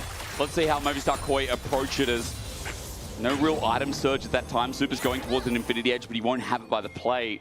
The real question is, how can Fnatic delay it as long as possible? As Super is face-checking by himself, he just doesn't care. I mean, would you at this stage? Like, Super is playing with confidence, and I feel like that has kind of been the story of this man for most of summer. Him stepping up in confidence in team fights, showing what he's capable of. And now for MKOI on the brink of taking down Fnatic to try and move on towards both playing Madrid and Worlds. Off the back of this man feels nearly poetic because Razor... He's walking in a wave. Look, there's Super again. He won't pop the ulti though, but his damage, that was a couple of autos. Razor gets punished. He gets a bit of help from the minion wave thanks to his passive, but Fnatic are scrambling to get the Jets and get in this designated brush. Clearing a ward for Mickey, that's nice, but Alvaro still reigns control. Saplings are helping out a lot, but Koi just keep pushing this bot wave, and now that Atakan's there, the threat has arisen. Fnatic trying to re-establish the vision control, but MKOI started up immediately. Reset from Jojo to try and TP back in. Same story for Poby. But I don't think he can get access as Fnatic. Super's just going to do this damage way too quickly. Meerwin hovers around the edge. Fnatic group up as 3. Jojo's now here. Look at the Hextech minefield. Teleport going to be burned, but Fnatic can come late to the show. 6k. This Redemption does a bit of damage. Poby onto Meerwin's going to get a stun up, but Fnatic need more than that. Sigil, another chain, half HP, but a 3k. Atakan on the edge. Razork needs a steal, but LEC holds Tempered Fate, dodged away from running in. No reset yet, running in for the steal, and Razork takes it, but Super gets over the wall. Upset gets out. Razork now has to die for the cause. Poby still in trying, but as Razork runs for his life, someone needs to kill him. Successfully, Fnatic are down to 2, but Razork has given Fnatic fans life again. I managed to get the kill onto Yoya as well in the midst of everything, so 2 for 1. Fnatic somehow sneak that away. Razork has 2 items, but Poby didn't back away. Jojo needs to get out of there. Satchel charge. Upset also got out. And we'll look at this again because, again, Atakan. Poby getting on towards Meerwin here was huge because it forces MKOI to really back away and try and support their top laner, which gives Razork past this choke point, which was really the crucial point that MKOI wants to hold. The ult's missing from Alvaro means that Razork can get in. The steal as well, and then finding this kill onto Yoya thanks to that subjugate with the flash forward. Sets up at least for that trade, and Poby coming in there trying to help out at the end. But again, you can kind of see Fnatic, without Upset being online, just don't really have the damage after Trundle falls or after Poby uses his combo. I mean, they did stall the game out a little bit with the Atakan. We talk about it being like a 3k thereabouts gold injection, but for now, as you said, MKOI still in the lead, still in charge. Dragon up in 20 seconds and Upset at 186 stacks. 2 items on the Smolder, he's getting there. But when I say getting there, Super's about to have an infinity edge. Yeah, that's the kind of nail in the coffin, it feels like, for MKOI. Sure, you've got the ticking time bomb and Smolder, but it feels like Super has all the tools he needs to dissuade that and defuse it. As MKOI, South Dragon, 3rd one, completely uncontested from Fnatic. Let's not forget Jojo with the Blotting Jewel as well, by the way, if we're talking about items. Also Spirit Shojin for me when he's going to start dancing.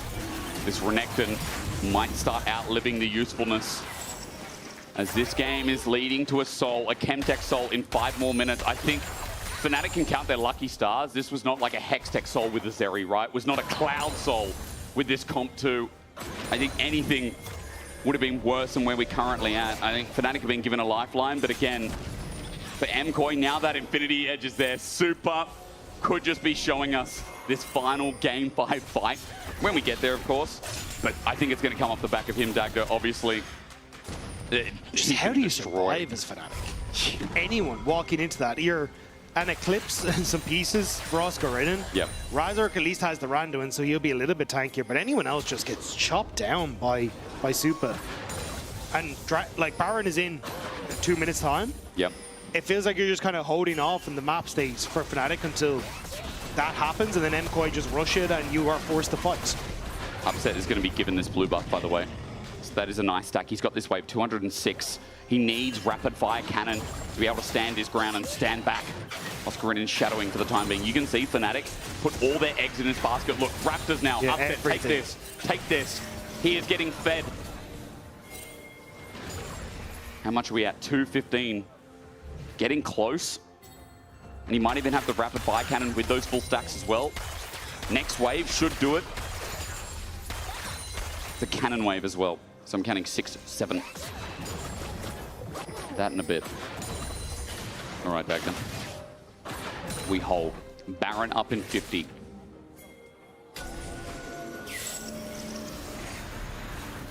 Mickey needs to be careful. He doesn't want to get caught out again.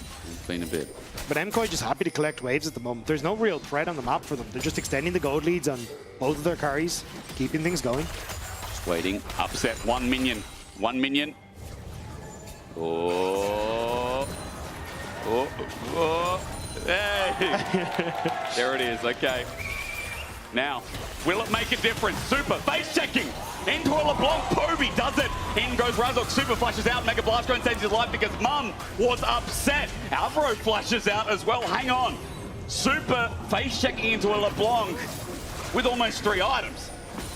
I have never seen a Smolder hit 2-2-5 and the entire team go, right, we're going. We're going to go in. Now's the time. But again, as you say, Super overextending that little bit, giving that window for Fnatic to try and make the play.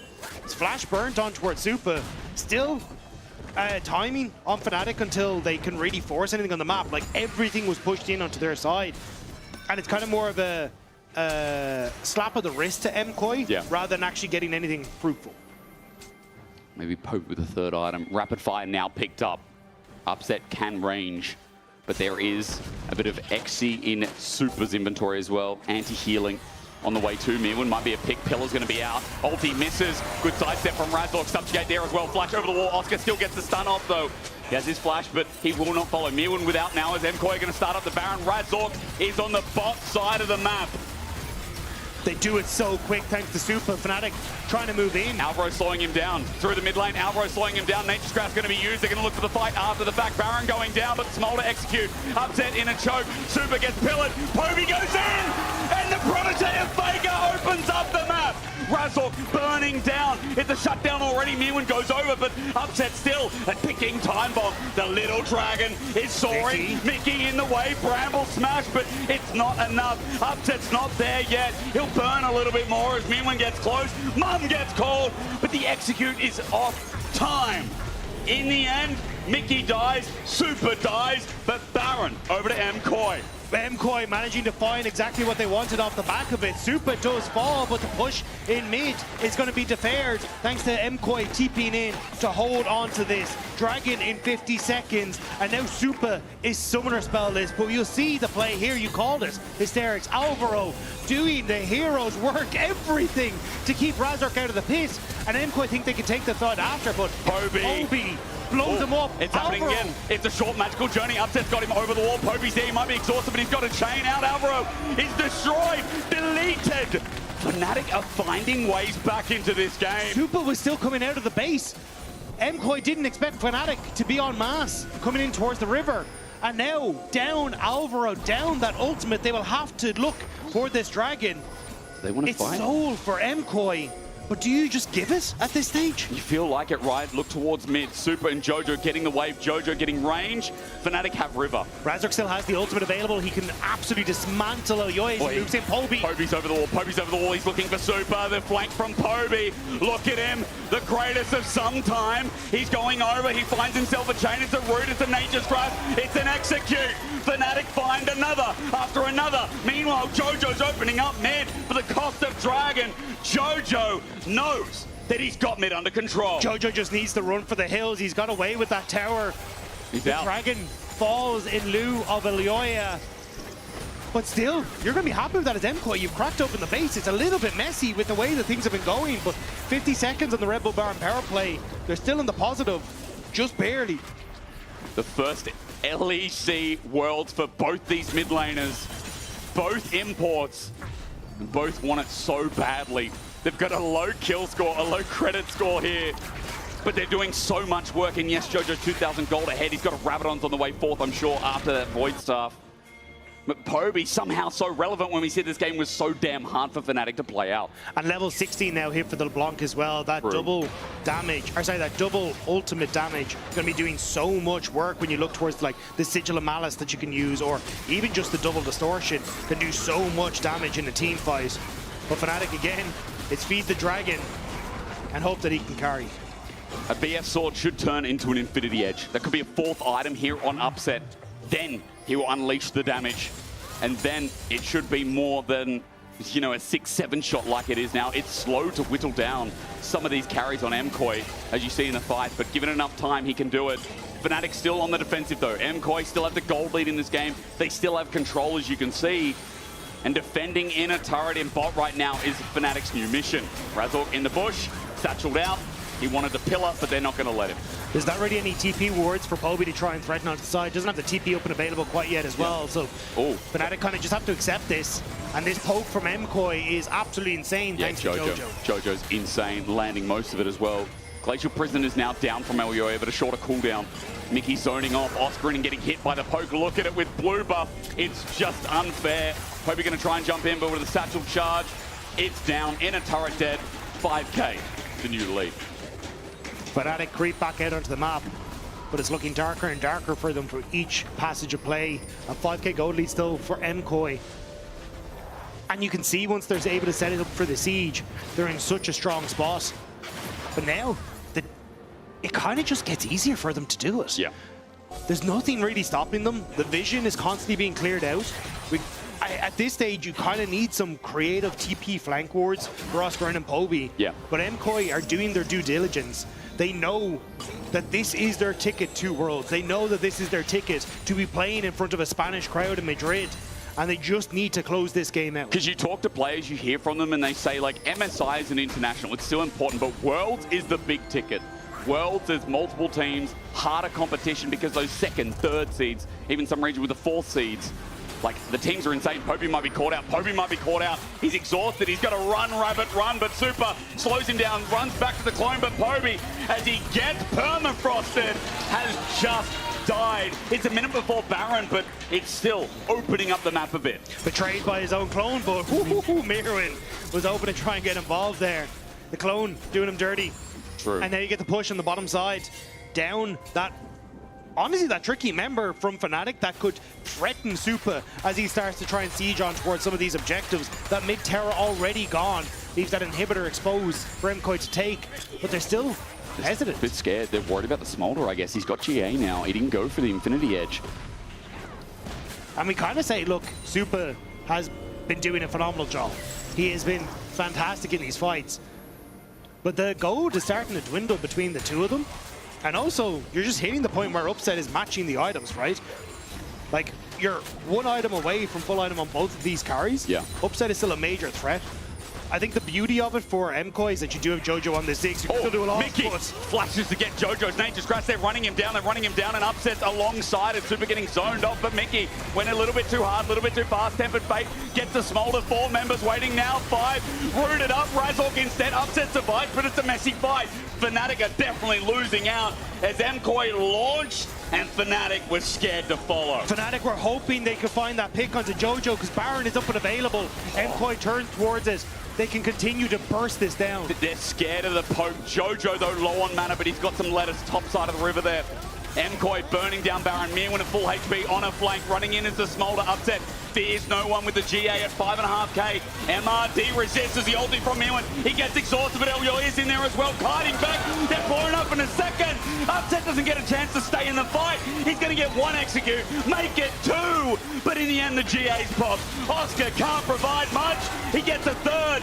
Yes, but MKOI are going to run down Oscarin, but Dagda, you know the crazy thing is, I think this game still keeps going on as Oscar runs for his life. This game definitely keeps going. Oscarin doesn't even have to burn flash to try and get away from that one. I think Super saved the game. I think Upset, excuse me, saved the game with that final execute. Yeah, the fact that he just barely manages to get the kills, like, look at the engage onto Upset here. So, Poby doing his due diligence to keep Jojo out of the fight, but you end up with everyone jumping on towards Upset, but they just can't quite get him down. Alvaro can't get the stun. Boy. And it's Upset who ends up falling to Mirwin.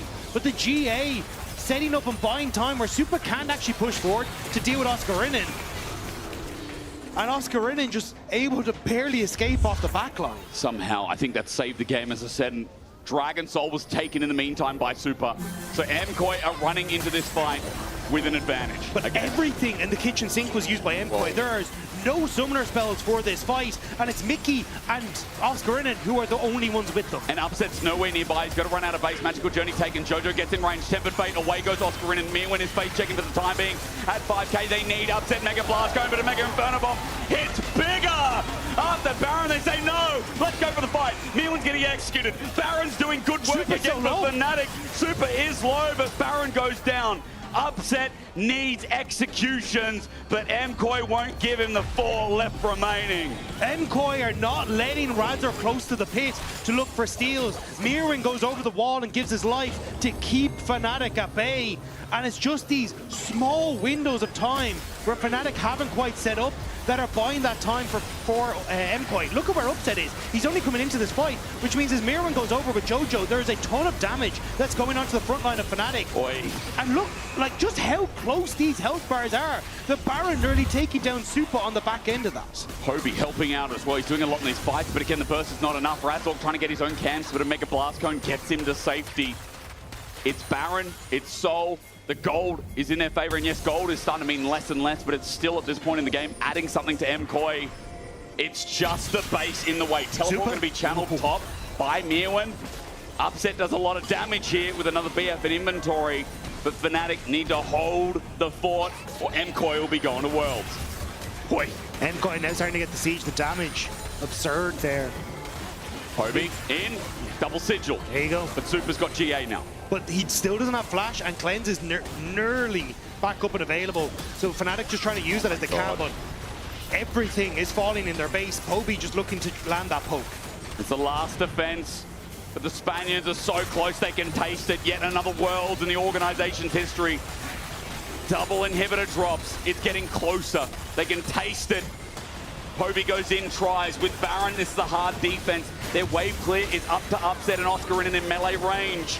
It's finally gone. The pillar's out. Satchel, though, makes it difficult. Fnatic has 4. Tempered Fate, Mega Inferno Bomb discoordinated, but Mickey sitting out the Nature's Grasp. Hobie's trying to get on in. Lands everything, but is that enough? Mum gets called in, but Upset's nowhere near the fight. Mirren, he's frontlining for now. Hobie almost dies in the meantime. He gets out if only just. Fnatic, the health bars are burning. The Nexus is about to be exposed. The Moby Stars, they just can't stay away from the big screen. Ulti from Super. Fnatic getting wiped. They've never missed Worlds, and they won't start now. There's one execute. It's into a GA, but Moby Star are 5 strong, and Upset gets blown apart. You can love them or hate them, but in the end, MKOI are inevitable. MKOI will make it to Madrid. They will make it to Worlds. And they will make it so Fnatic will drop down into the lower brackets. What a series from both these teams. But MKOI, when the chips were down, it was Super on this series who stepped up. They had to work their ass off for that series, for that game. For each game, it felt like a series to go down in history, surely. Your player of the series, vote now. Mirren, Elyoya, or Super. They're going to Worlds again. They cannot be stopped in Elyoya. Why would he start missing out now? But across the board, like, there are only 3 people you can vote for there, but everyone stepped up on MKOI today. Oh, yeah. Incredible stuff. I am so excited to see what this team can achieve as they start to go forward. Facing off against G2 now in that upper bracket as well. It's just going to be such a banger to see these 2 teams face off. And I can't believe it. Jojo in his debut year goes to MSI, goes to Worlds. Right now, upper echelon of mid lane talent, you know the top 2. It should be someone like Caps, should be someone like Jojo. Of course, he's earned it. He had an insane series. It's a shame not to see his name there, but like, it's such a hard task when the individual pop-offs were nuts. Yeah, and that's the thing, right? But I do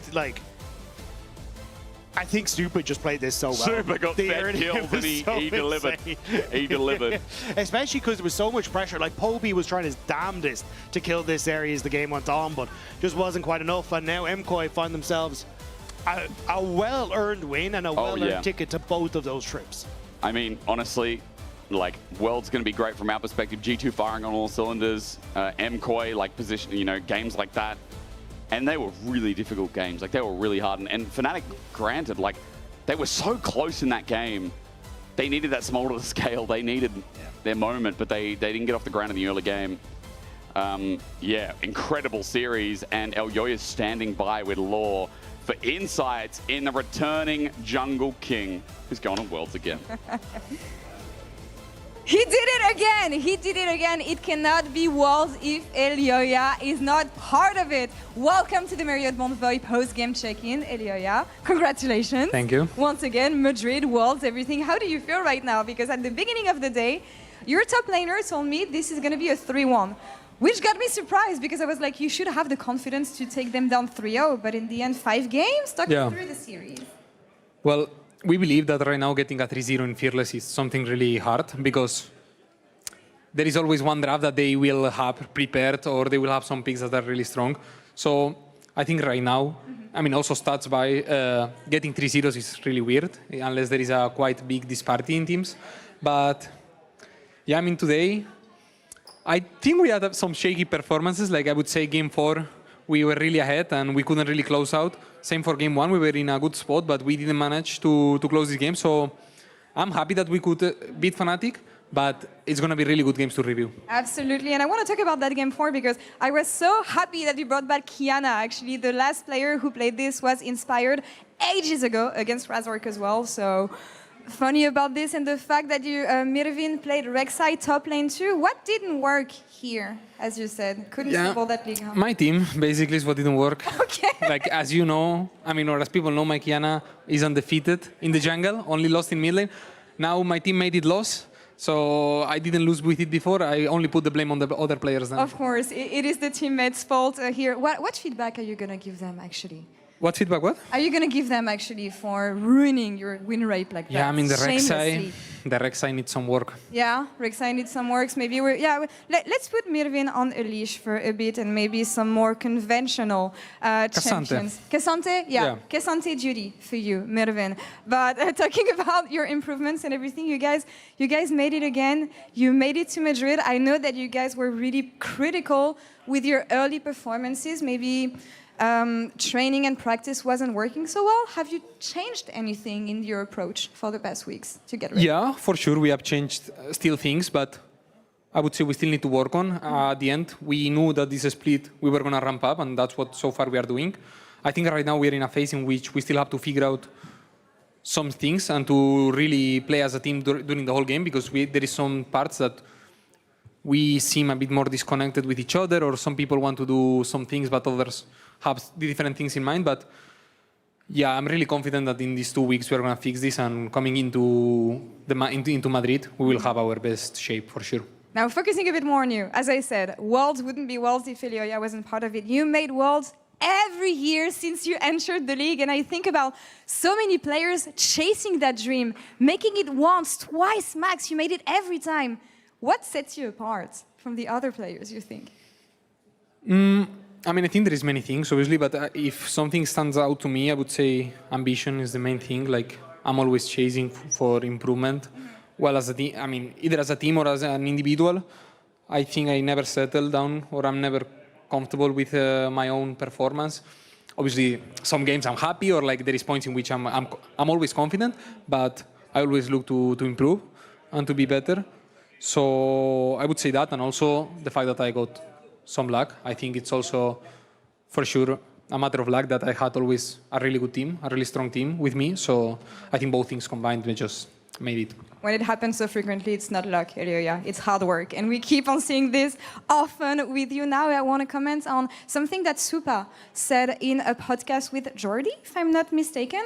The fact that at International, because you guys are going to go to Worlds again, there's a trauma after losing the first game, usually at internationals, and that Europe needs to overcome this. You've been part of every Worlds iteration you've participated in. What do you think of this? Is there a trauma from Europe, you think? In a way, there is. I think unconsciously, your brain, when you've lost so many times into Asian teams, which is a reality, I've lost many times into Asian teams, there is some unconsciously, call it block, call it barrier. There is some mental barrier that you need to overcome, because during so many years it has been really hard to get a game of them. So unconsciously it creates a barrier. So it's something that you for sure need to work on, at least in my case. It's something that I've worked on, and I could figure out something that helped me in the eSport World Cup. So I think it's a real thing, yeah. All right. You're the Kia player of the series here today. So you are? Oh, well, that's a surprise.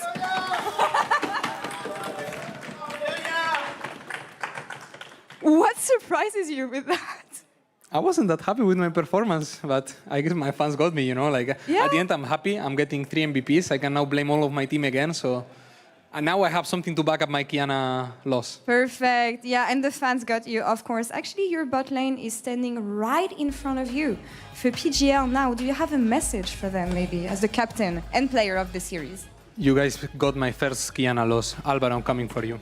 Coming for you guys. Elioya, gracias por la entrevista. Thank you so much. Congrats for making it to Madrid as well. And Ginny, over to you in PGL with the bot lane. Thank you so much, Lore and Elioya. Welcome everyone to PGL. I'm joined with Jack, Alvaro, and Supa. And let's start there. He said he's coming for you because you gave him his first loss on Kiana. I mean, I don't know. I play Leona. I hate this champion. And also playing into Fnatic when they're permanently going together. There is one time that you're gonna die if you get a slowed or hook, so that's life. It is what it is. That's all you have to say, which is fair enough. I would really like to celebrate this win because it means so much for you guys as individual players, but also for the organization. You're going to Madrid, you're playing in front of your home crowd. Again, you're going to Worlds. Supa, you're smiling. You've had a great series as well, even though they were like focusing you so much. How are you feeling right now? I mean, I'm pretty happy because we get to play in Madrid. I think when we play in front of crowd, I really feel like we have 100% win rate, at least with our fans. So this means we are going to win LEC again. Oh, I love the confidence, yeah. Yeah, I'd love to hear that. I mean, I want to ask you guys, how do you feel like now you've had some time to kind of process MSI and EWC? Do you feel like going into Worlds, you have a much clearer picture of what you need to work on and how you can do really well? I mean, I think for sure, like all of the things that we have learned from MSI and LWC, they're slowly getting into our head. And I think in that sense, it's as, for example, Joya said, I think it's also about ramping up. In this case, I think coming into Worlds, we already have many ideas of what we want to do different and approach. So I think in this case, it's going to be even better. You're talking about what you want to do differently at Worlds. We also have a quote from an interview that the director of operations has had, who was like, okay, like we are ready for Worlds. We are going in with a different approach. We're not just ready to win the summer split. We're actually ready to make a mark on internationals. What do you think, Supa, is different between the MKOI that was sent to MSI and the MKOI that is now being sent to Worlds? I mean, the big difference is we have more experience. We already know what went bad, what went good in the MSI. So this is really important for us to, from the beginning, know these problems are going to happen. These things we need to be really focused on. And I think we are going to skip the time that I think we need because I feel like in EWC we were much better than in MSI. So if we use this, I think it's going to be way better. Do you think that, like today, I felt like a big difference between you guys and Fnatic was the macro? They were perma going 5. While you guys were more willing to play like the 1-3-1 with the Ryze and the Yorick, and just trying to play for sides and just playing normal League of Legends. Do you think that kind of comes from that internationals, or do you think that's just a Fnatic Group 5 thing? I think we still have the bad habits. Like I can remember, for example, there is some games that I legit don't need to do anything. I can just press S key because I know that they're in that boost, but I'm still trying to go for an extra. And I think, yeah, as I said, I think Fnatic is one of their strengths that they look to play like this. But if you actually respect it and you play them up and you play, as we have learned also from international, it's making a difference that basically you're going to get a lead already from playing them up. Yeah, that makes sense. And speaking of that, do you think this Fnatic iteration with Poby is stronger or weaker than with Humanoid? I mean, I think it's different. It's different? Yeah, I mean, I think they are more solid. Yeah. Like, I don't feel like their games get too much volatile, apart from this last game. So, I mean... It looked pretty volatile. Yeah, I mean... I think from my point of view, I think... I guess it's even more with Humanoid. They get less volatile, but I think it's still the same team. I think they want to play for the same. They still have the same strengths and weaknesses, so it's kind of similar. Play for upset every game. Yeah. How was that for you guys being in that bot lane? Because it's like, you're in bot lane, you're minding your own business, you want to go get a minion, you're like, oh wait, Razork is here again. And then this just kept happening. How do you as an AD carry not tilt out of your mind? Okay. When I did my preparation, I know, I wrote in my notebook, they're going to be on bot. These guys doesn't know how to play. You have a notebook?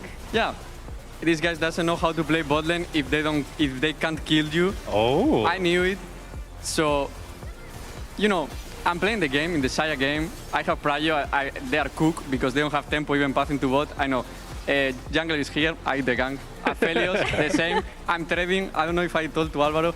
I know they are there. We still eat it, and I told to Alvaro before the last game. This time, even if they gank us in bot, they die.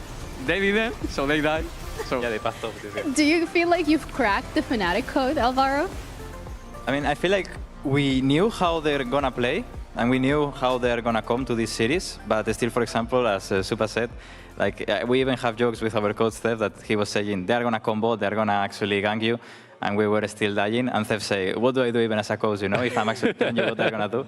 But yeah, I think it's also as well like the bad habits, as I said, that you try to play it when in reality you don't really need, because yeah, you can just respect it and you're gonna get an advantage. You said now, Supa, that if they're not getting ganks, then they're gonna struggle. So do you think, like, I thought that for me, Upset and Mickey has been one of the best bot lanes in the league. Who do you think is like the best bot lane in the league?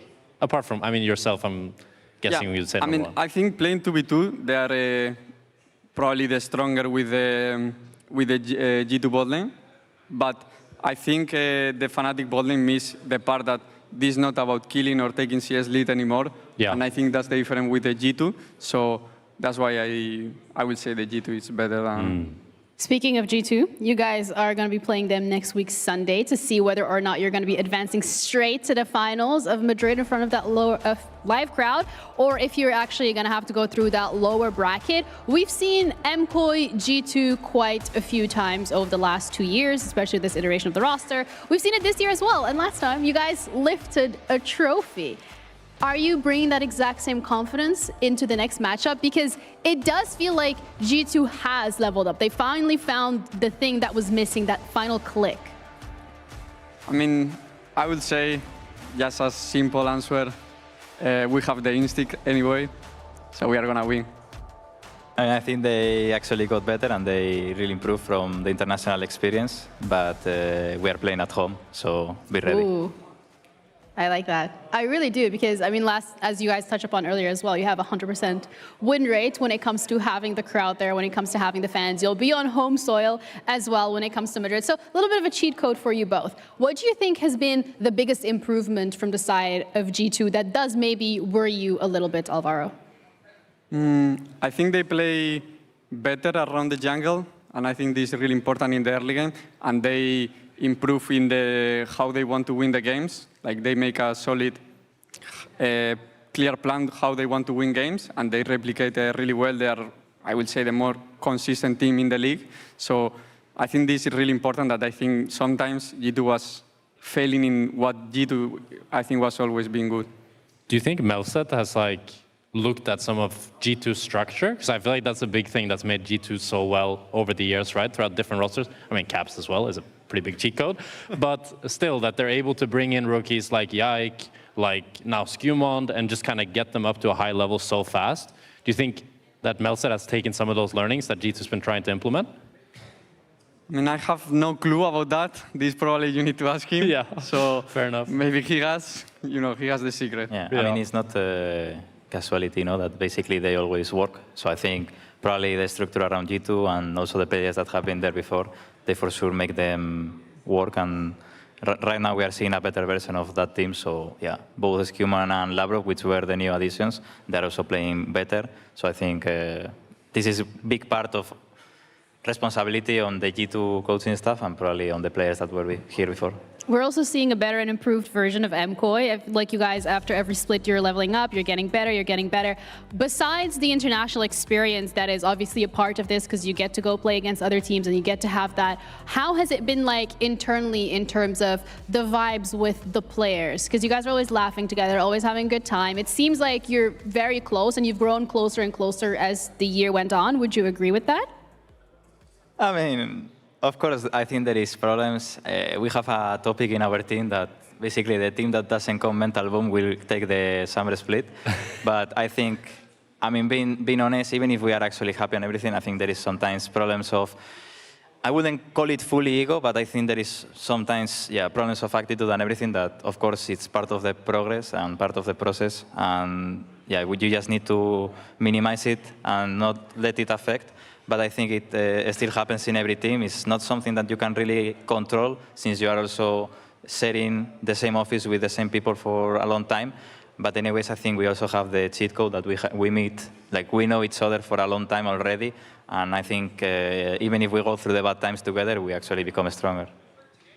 That's some very kind words that you guys have for each other. It's just great to see the camaraderie that's going to carry you guys, hopefully, towards the LEC finals. When we're looking at the schedule as well ahead, we have Vitality against KC that are going to be playing on Saturday. We have GX against Fnatic on Monday. So from Vitality, KC, GX, Fnatic, who are we thinking is going to be able to make it forward into the bracket? Supa, I'm going to start with you. And I will take the Giants Fnatic because I like people from these rosters. So since I like the Gen GX screaming, I wish they keep going. So I will go for a 3-1 for Gen GX. I think it's going to be 3-1 for KC into Vitality. GX Fnatic will be a 3-1 or 3-2 for GX, and GX will win 3-2 in Madrid to KC. So that's like GX going Worlds. I think so. Wow. And I trust my Burisma. That's very exciting.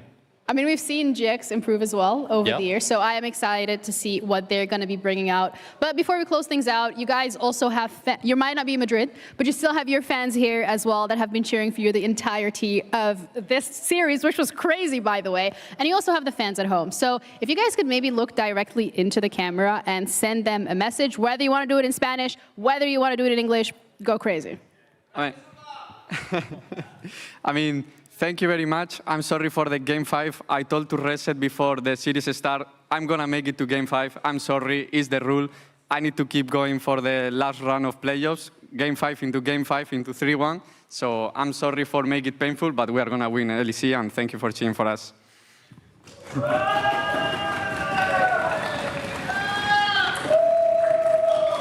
I mean, from my side, we have Skin here watching our games, and all of the fans cheering for us. So thank a lot for the support from the people also at home that cannot come here, but still they're supporting behind the camera.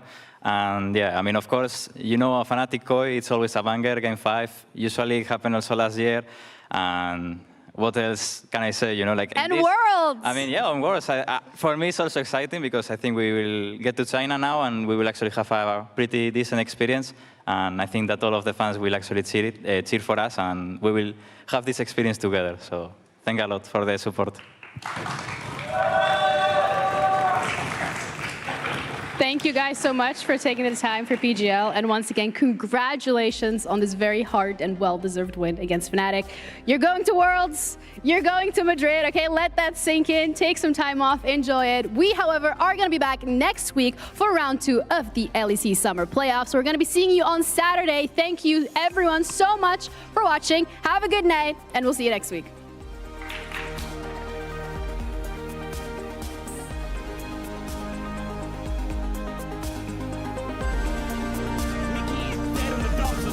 And Oscar at full HP is the first to look at. Shockwave, 2 members, fight from Oscar! I'm sorry, I wasn't familiar with your game! Guys, on a flash. Kill Nico, kill Nico. Guys, on a flash, okay? Point behind. Go no flash, okay? Please, low. Okay, guys, on a flash. MKOI, masterclass. Mickey with a pop blossom on 3, but is it enough? The ult, the fake, seal space, nothing, but still a knockup comes in afterwards. Oscar lucky to be alive until the spear. This is the heart of Fnatic faithful. Azure no E. No flash. Has E now, no flash.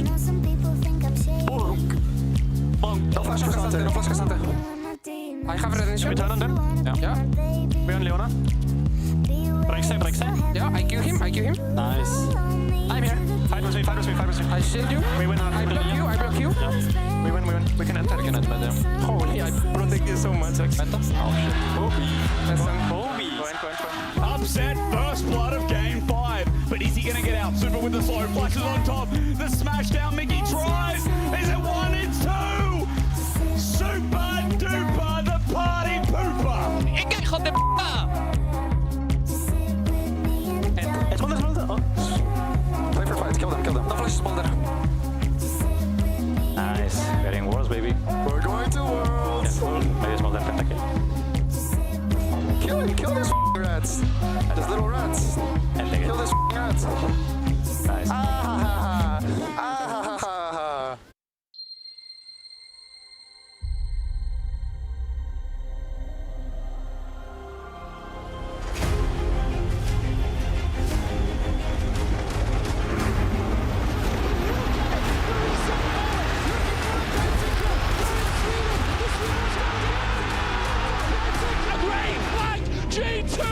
The perfect team fight! They take it all!